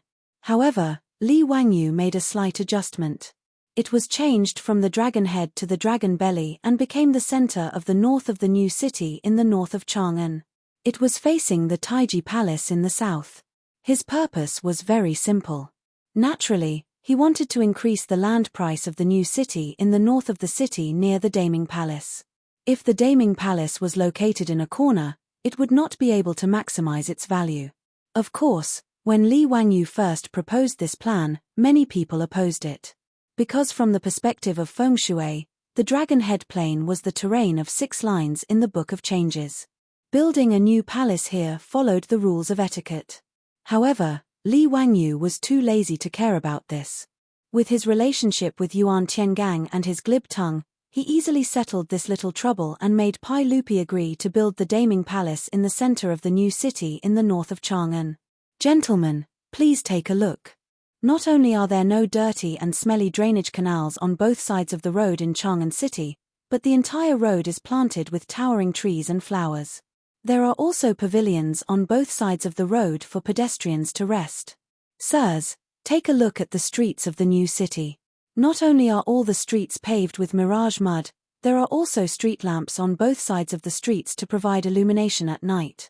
Even on a moonless and windy night, you can still see the streets clearly without a lantern. Fang Xianling looked interested and asked, Zio, there are no canals on both sides of the roads in the new city. If it rains, won't the roads be flooded? That's not true. Master Fang, underneath the new city's roads, as well as inside the various alleys, there are already sewage pipes. No matter how heavy the rain is, I can guarantee that no matter if it is the houses or the houses, they will not be soaked by the dirty water. Furthermore, Li Wangyu looked around at everyone and said with a smile, it's not just the rain. You don't have to worry about the 5 grains reincarnation cycle in the various mansions in the new city. Those filthy things will all pass through the new city's underground sewage pipes and be disposed of outside the city. If all of you are here, you don't have to worry about the indecent things in the toilets. Hehe, I'm not bragging. As long as all of you have seen the toilets in the new city's mansions, you will definitely think that the toilets in Chang'an City are unsightly and filthy. He looked at Pai Lupi again and bowed slightly. Your Majesty, I also ordered people to build all the toilets in the Daming Palace like this. Pai Lupi nodded slightly. He was naturally aware of this. Pai Lupi had long been envious of the toilets and the huge bathroom in Li Wangyu's mansion. He had specifically requested this from Li Wangyu for the construction of the Daming Palace. Li Wangyu looked at everyone again and said with a smile, Sirs, in order to make it easier for all of you to go to court, there are also toilets for the officials at the side of Hanyuan Hall. If all of you need it, you can try it now. Everyone could not help but look at each other when they heard this. They had seen people treat people to a meal, but they had never seen people invite people to go to the toilet. However, everyone was curious about what Li Wangyu said just now. After all, only a few officials had been to Li Wangyu's mansion of King Qin. However, all of them had heard about how incredible the toilets in King Qin's mansion were. The mirror-like ceramic tiles, the inconceivable toilet bowl, the delightful fragrance of incense. To the unbearably smelly toilets of the great Tang, all of these were undoubtedly very attractive. However, the officials still wanted to save face. Even if they were tempted, no one was willing to be the first to try it. As for the merchants and barbarian merchants, they were not qualified to enter the palace or attend court. Today, they were inexplicably invited by the King of Qin to view the new palace. If they missed this opportunity, they did not know if they would have another chance to enter the Daming Palace in this lifetime. Therefore, they did not care so much and stepped out without hesitation. After apologizing to Pai Lupi and Li Wangyu, they were led to the toilets by the eunuchs. With these merchants taking the lead, the officials stammered and stepped out. After apologizing, they also went to visit the toilets. Li Wangyu and Pai Lupi secretly looked at each other and smiled. They were very satisfied with everyone's reaction. After bringing the officials and merchants to visit the toilets of Hanyuan Palace, Li Wangyu continued to say, "Everyone, in addition to the new city's mansions, this type of toilets will be built together. It will also be like Hanyuan Palace, where floor heating will be installed. In addition, I don't know if you have noticed the copper pipes that come out of the toilets of Hanyuan Palace by themselves." Li Wangyu's words made everyone nod in agreement. They were full of excitement. Just now, they had also noticed that after using the toilets of Hanyuan Palace, the eunuchs led everyone to a row of copper pipes. Below each copper pipe was a pure white ceramic basin. In front of each copper pipe was a large clear mirror. Although everyone did not understand, they felt that it was indescribably expensive. After all, this kind of glass mirror was sold on the market today. Its value was not low. Even among the officials, many of them were embarrassingly short of money and could not afford it. The toilets of Hanyuan Palace were actually installed with many glass mirrors. How could they not be surprised? But what made them even more surprised was that after the eunuchs fiddled with the copper pipes, clear water came out of them by themselves. Under the eunuch's instructions, everyone blankly washed their hands under the copper pipes. But they could not understand why these copper pipes would come out of the water by themselves. Many people even stubbornly believed that this was the magic that King Qin had used.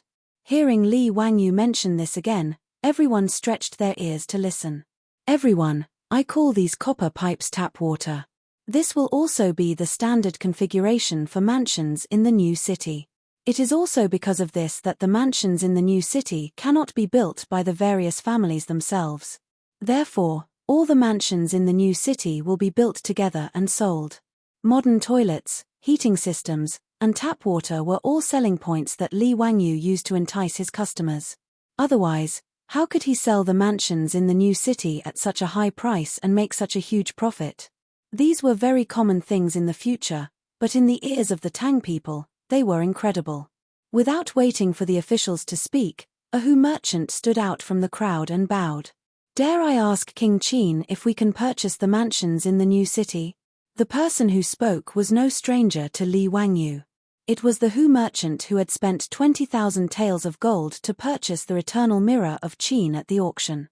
Li Wangyu wanted nothing more than to hug and kiss this cute Hu merchant. Tactful, truly too tactful. Chapter 1069. Li Wangyu had also arranged for Qiu Yuanliang from the Qiu family in Chang'an. However, since this Hu merchant was so supportive, he naturally did not need Qiu Yuanliang to do it. Li Wangyu smiled and nodded. Of course, the new city in the north of Chang'an has a total of 36 square blocks. As long as you are willing to buy, you can move here. There are no restrictions. May I ask the King of Qin, what are the rules for a mansion in the new city? How much is the price? The Hu merchant continued to ask. The mansions in the new city are custom-made, which means that according to your needs, different mansions will be customized. Well, other than not exceeding the regulations, The price will be based on the needs of the area and the mansion. There will be different levels of price. Li Wangyu gestured to the eunuch again. Immediately, another eunuch took out a scroll and unfurled it. It was a map of the new city. The difference was that different blocks were marked with different colors. Everyone was puzzled and looked at Li Wangyu. Everyone, according to the colors red, orange, white, green, blue, and purple, the prices will be different in different blocks. The most expensive is purple, and the cheapest is red. In the purple area, the base price of a mansion is 1,000 taels of gold per mu. In the red area, it is 500 taels of gold per mu. In addition, the prices of the mansions are different according to the level of construction. There are 3 types of mansions to choose from: the normal version, the comfortable version, and the luxurious version. Other than the normal version, the comfortable version requires an additional 100 taels of gold per mu. The luxurious version requires an additional 200 taels of gold per mu. After Li Wangyu reported the price, everyone was in an uproar. They expected the mansions in the new city to be expensive, but they did not expect it to be so expensive.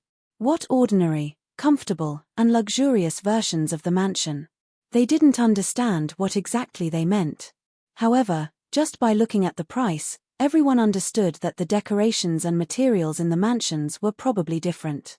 As long as these officials were not so poor that they needed to use their pants, they would not choose the normal version of the mansion. Otherwise, it would be too degrading. If they followed the King of Qin's words and customized the comfortable version of the mansion, they would have to add another 100 taels of gold per mu. This was not selling a mansion, it was robbing money. The mansions in the Tang dynasty were not the commercial houses of the future. The area was not calculated in square meters, but in mu. In the city of Chang'an, a lane had an area of about 800 acres. Not just the mansions of nobles, but they could occupy half of the square. That would be 300 to 400 mu in size. Even an ordinary house would be around 10 to 20 mu. According to Li Wangyu's price, even the most ordinary residence in the most remote district of the new city would cost 500 taels of gold per mu. Didn't that mean that even the most ordinary residence would cost 10,000 taels of gold? How was this possible? How could there be such an expensive house in the world? They wouldn't be able to afford such an expensive mansion even if they sold it. Li Wangyu didn't wait for the crowd to protest. He continued, however, His Majesty is benevolent, and I am also very generous. Therefore, if you are willing to place a deposit today, then I will give you a special discount. You will have a 10% discount. A house worth 10,000 taels of gold could be bought for 1,000 taels of gold. Everyone, such a good thing can only happen today. Everyone, please don't miss out on it. Li Wangyu was like the boss of a 2-yuan store in the future. He shouted directly without any sense of shame. He almost said, His Majesty has run away with his aunt, so all the mansions will be sold at a 10% discount. If his words were heard by Su Chongqing, he would probably cover his face with one hand and be too ashamed to face anyone. But for the officials and businessmen, the effect was surprisingly good. Selling mansions at a 10% discount. Compared with the original sky-high price of mansions in the new city, the crowd silently calculated in their hearts. It seemed to be very good.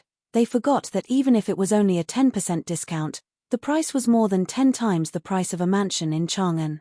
Pai Lupi and Li Wangyu, as well as Fang Xianling and the others in the line of officials, secretly looked at each other, their eyes full of smiles.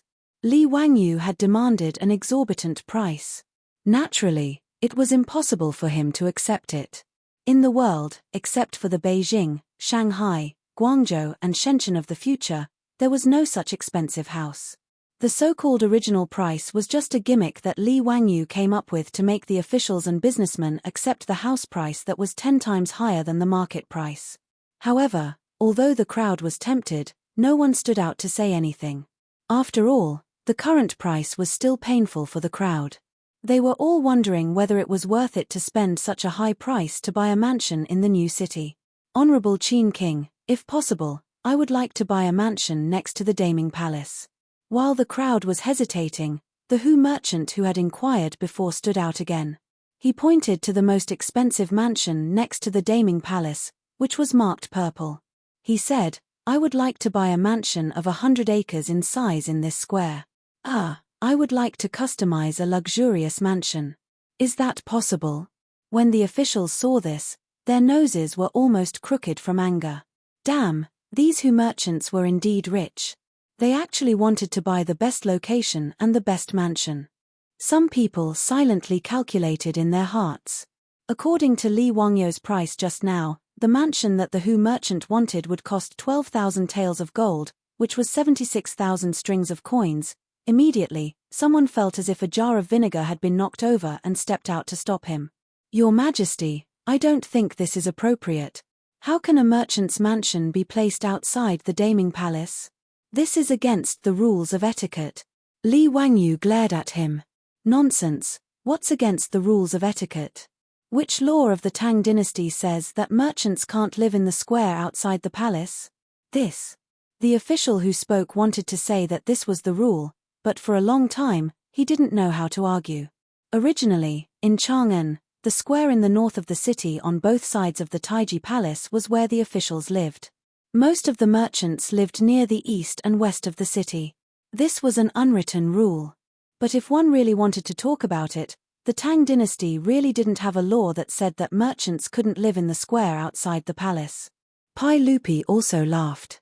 "No matter whether it's a merchant or an official, they are all my subjects. As long as they abide by the laws of the Tang dynasty, there's no harm in living in any square." Pai Lupi only wanted to laugh in his heart. If a mansion of 100 mu could be sold for more than 10,000 taels of gold, then how much could this new Chang'an city in Noda be sold for? Pai Lupi, who had long been dazzled by the copper coins, didn't care about the stupid rule of where merchants could live. As long as they were willing to spend money, then nothing was forbidden. Pai Lupi didn't care in the slightest whether the people living in the square outside the Daming Palace were merchants or officials. With Pai Lupi's endorsement, the merchants couldn't help but look at each other with excitement. "Your Highness Duke of Qin, this one also wants to buy a mansion in the new city. Your Highness Duke of Qin, this one wants to buy a mansion of 80 mu in this square. Your Highness Duke of Qin, this one also wants to buy a mansion." The merchants of the Tang dynasty didn't lack gold and copper coins in their pockets at all. What they needed was status. Now that Pai Lupi had opened his mouth and allowed them to buy a mansion in the square outside the Daming Palace, what was there to hesitate about? For a moment, a group of wealthy merchants and barbarian merchants no longer cared about the price. They all spoke up and asked to buy a house in the square next to the Daming Palace. This group of merchants who didn't lack money all chose the most expensive square. Fang Xianling and the other dukes didn't seem to be in a hurry at all. They twirled their beards and smiled. Naturally, they didn't need to be in a hurry. As one of the shareholders, the group of dukes had already reserved the best land for their families to build a mansion in. However, the aristocratic families led by the 5 surnames and 7 hopes were anxious at this time. Although they disliked Li Wangyu for being too greedy and the price of a mansion in the new city too high, they couldn't remain silent when they saw the barbarians rush to buy. If these barbarians were allowed to seize the best square in the new city, the aristocratic families would lose all face. They couldn't let the merchants live next to the Taiji Palace after the new city was built, and the aristocratic families were pushed to the side, right? No matter how expensive a mansion in the new city was, they could only grit their teeth and accept it now. "Wait, Duke of Qin, there must be a way to buy a mansion in the new city. How can we let these merchants do as they please?" Grand Chancellor Wang Ying immediately stood up and acted as the representative of the aristocratic families. Li Wangyu didn't get angry and said with a grin, "You're right, Duke Wang. Then let's let you all choose first. After you're done, the merchants can choose." Although the merchants were dissatisfied, they had no choice but to nod in agreement. Although they were rich, their status and officials were far from that of the aristocratic families. Although they were dissatisfied, they didn't dare to act rashly. There were many officials in the imperial court who didn't have enough money, and there were even more who couldn't afford a mansion in the new city. Even if they wanted to buy one, most of them could only choose to live in the cheaper square in the new city. Therefore, even though Wang Ying had said so, in the end, other than the aristocratic families led by the 5 surnames and 7 hopes, Most of the officials who were determined to move their mansions to the new city didn't choose the square near the Daming Palace. Even so, Pai Lupi's eyes grew brighter and brighter. In just a short while, 50 to 60% of the land in the new city of Chang'an had been reserved. He did a rough calculation, and even his breathing became heavy. The imperial treasury that seemed to be almost empty would immediately become plentiful. Moreover, it seemed that he would need to expand the treasury to store gold and copper coins, not to mention that Li Er's eyes were now filled with stars as he secretly calculated how much money he had earned. That old man, Wang Ying, stood out again. "King of Qin, may I know when we can move into the mansion in the new city?" The old man also felt the pinch. He had spent so much money to buy the mansion, so naturally, he wanted to move in immediately. Now that the weather was cold, if he could spend the winter in a mansion with floor heating, it seemed that the money spent would be worth it. His old arms and legs were the most vulnerable to the cold. Now that Hanyuan Palace was so warm, the old man was reluctant to leave. Therefore, he looked forward to moving into a new mansion. Li Wangyu laughed again. "Don't worry, Lord Wang. The new mansion in the north of the city hasn't been built yet. After you have paid, it will be delivered to you in about half a year." "What? Half a year?" Wang Ying heard and was instantly furious. "King of Qin, how can this be? We haven't even seen the mansion, and we have to pay. How can this be?" "Haha, this is called prepayment. Otherwise, why would we only charge a 10% discount for today's sale? This is the reason. Of course, if Lord Wang feels that it is inappropriate, you don't have to pay. You can buy it after the mansion is built. But when the time comes, it will not be this price. Lord Wang will have to buy it at the original price." Li Wangyu was very indifferent. His mind was thinking about the house he had just bought when he first transmigrated. Damn it. Advance housing? Advance housing your sister. Just by looking at the blueprint, he had to pay the down payment, get a bank loan, and start paying the monthly allowance. How could this be reasonable? Until Li Wangyu transmigrated, the house he bought had not been completed. Every time he thought about it, he felt depressed.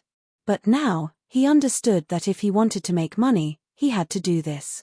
Just like the development of the new city in the north of Chang'an and the new Daming Palace. Even if he, Pai Lupi, and the other dukes threw in all their money, they could only build half of the Daming Palace. As for the new city in Chang'an, there was nothing except for the city walls and walls. It was just a piece of wasteland. If they did not sell the prepayment houses and took the money from the aristocratic families, officials, and merchants, how could they continue to develop it? To put it bluntly, Li Wangyu, Pai Lupi, and the others were just trying to gain something without risking anything. Li Wangyu's words immediately made Wang Ying speechless for a long time. The old man was so angry that his face was like a tidal wave, but he did not know how to refute Li Wangyu's words. The officials, merchants, and barbarian merchants all looked at each other. They felt that today was an eye-opener. Could a mansion be sold like this?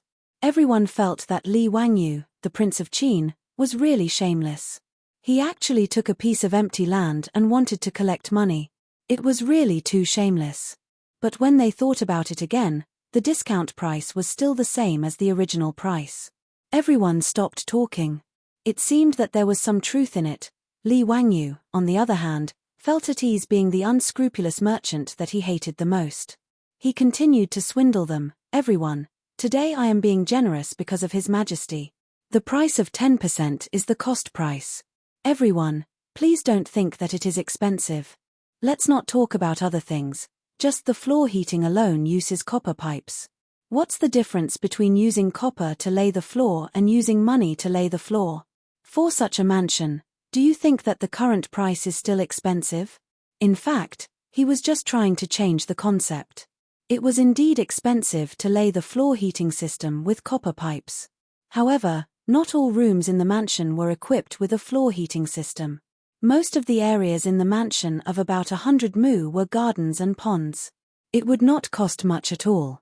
How many rooms were there that could be lined with copper pipes? But copper was money now. The officials and merchants also felt that what he said was right and nodded. In the end, under the unscrupulous merchant Li Wangyu's stubborn refusal to lower the price, everyone had no choice but to accept the hooligan clause of pre-sale houses.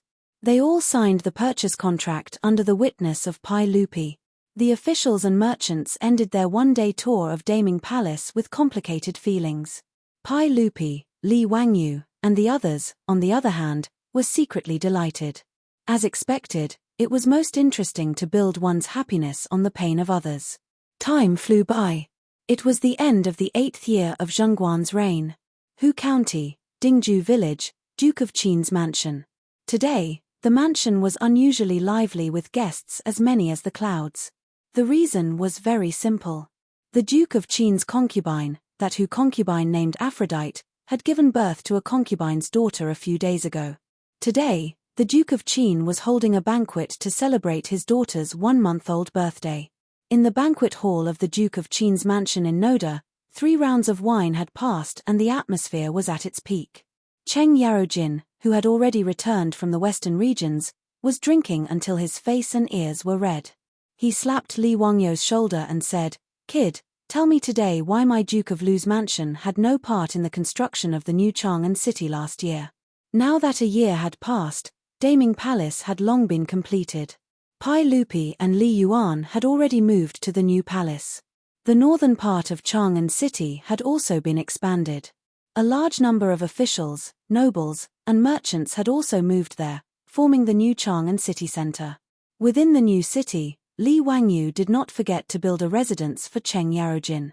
However, this old fellow was not satisfied. He felt that Li Wangyu had committed a crime for not pulling him into the investment. Because of this old fellow had been teaching Li Wangyu a lesson every time he returned to Chang'an. At today's banquet, Cheng Yarojin, this old fellow, had drunk a few cups of high alcohol before he grabbed Li Wangyu and began to denounce him.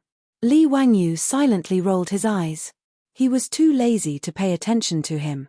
At that time, Pai Lupi had led a group of Duke Guos to his residence. After forcing him to clearly explain his plan, he had forcibly asked for a share of the spoils. Li Wangyu had no choice but to agree, but he did not forget Cheng Yarojin. However, at that time, Cheng Yarojin was far away in the western regions. Cheng Chumo and the other 2 idiots even mocked Li Wangyu for throwing money into the water. Under such circumstances, the uncle could endure, but the aunt could not. Of course, Li Wangyu was too lazy to pay attention to those 3 idiots. Since he had invested, he did not pay attention to the Duke of Lu's mansion. As a result, when Cheng Yarojin came back, he always made trouble for him with this matter. Li Wangyu was really speechless. Actually, it was not that Cheng Yarojin lacked money. Although the Duke of Lu's mansion did not get to eat meat with Li Wangyu this time, they had already made a lot of money from the lime mines in Hu County. This old fellow deliberately used this topic to bully Li Wangyu every time, making him very depressed. Li Wangyu was too lazy to say anything more to this shameless old hooligan. He simply used the opportunity of the toast to hide next to Pai Lupi. No matter how shameless Cheng Yarojin was, he still had to restrain himself in front of Pai Lupi. However, Li Wangyu did not expect that after escaping the old hooligan's evil clutches with great difficulty, before he could catch his breath, Pai Lupi next to him lightly threw a few words at him. He was so scared that the white hairs on his back were soaked with sweat. "Zio, why is it that even your Tungren is pregnant and has given birth to a concubine's daughter? Why is there still no news from my Changle? Chem, do you have some dissatisfaction with me and Changle? F***ck, Pai Lupi, are you crazy?" Li Wangyu looked at Pai Lupi, flabbergasted. He really did not know how to respond. Although Changle had inexplicably married him, he had not touched the little lowly at all. How could she be pregnant? Li Wangyu was not a psychopath. He also had his beautiful superior and his 2 concubines, Aphrodite and Perrin. No matter how much of a hooligan he was, he would not have any ideas about a teenage lowly. He remembered that when this shameless bearded man in front of him married his wife, she was only 11 or 12 years old. What a beast. Li Wangyu silently cursed in his heart, but he could only bow to Pai Lupi with a bitter face. "Your Majesty, please do not make trouble. Changle is still young." Without waiting for him to finish, Pai Lupi directly interrupted him. "Don't try to fool me with this nonsense. I warn you, If other women in your residence are pregnant before Changle is pregnant, be careful that I will directly take you down from the throne and punish you. Li Wangyu was shocked by these words and was tongue-tied. F***ck, there was such a shameless person. Why did God not strike him to death with lightning? Li Wangyu was forced to flee by the shameless Lord Tai Shan. He became more and more suspicious. Was he deliberately playing with him when he was thrown to the Tang dynasty by God? None of the monarchs and ministers of the Tang dynasty were good people. End of book. The book The Dissolute Little Landlord of the Tang Dynasty was written from the Spring Festival of 1919 to the present. It had been almost 2 years and more than 2 million words. He was very reluctant to end it, but people always had to bow to reality. His grades were poor, and he wanted to end it several times. At the 800th chapter, he was almost ready to end it, but he was still reluctant and continued with gritted teeth.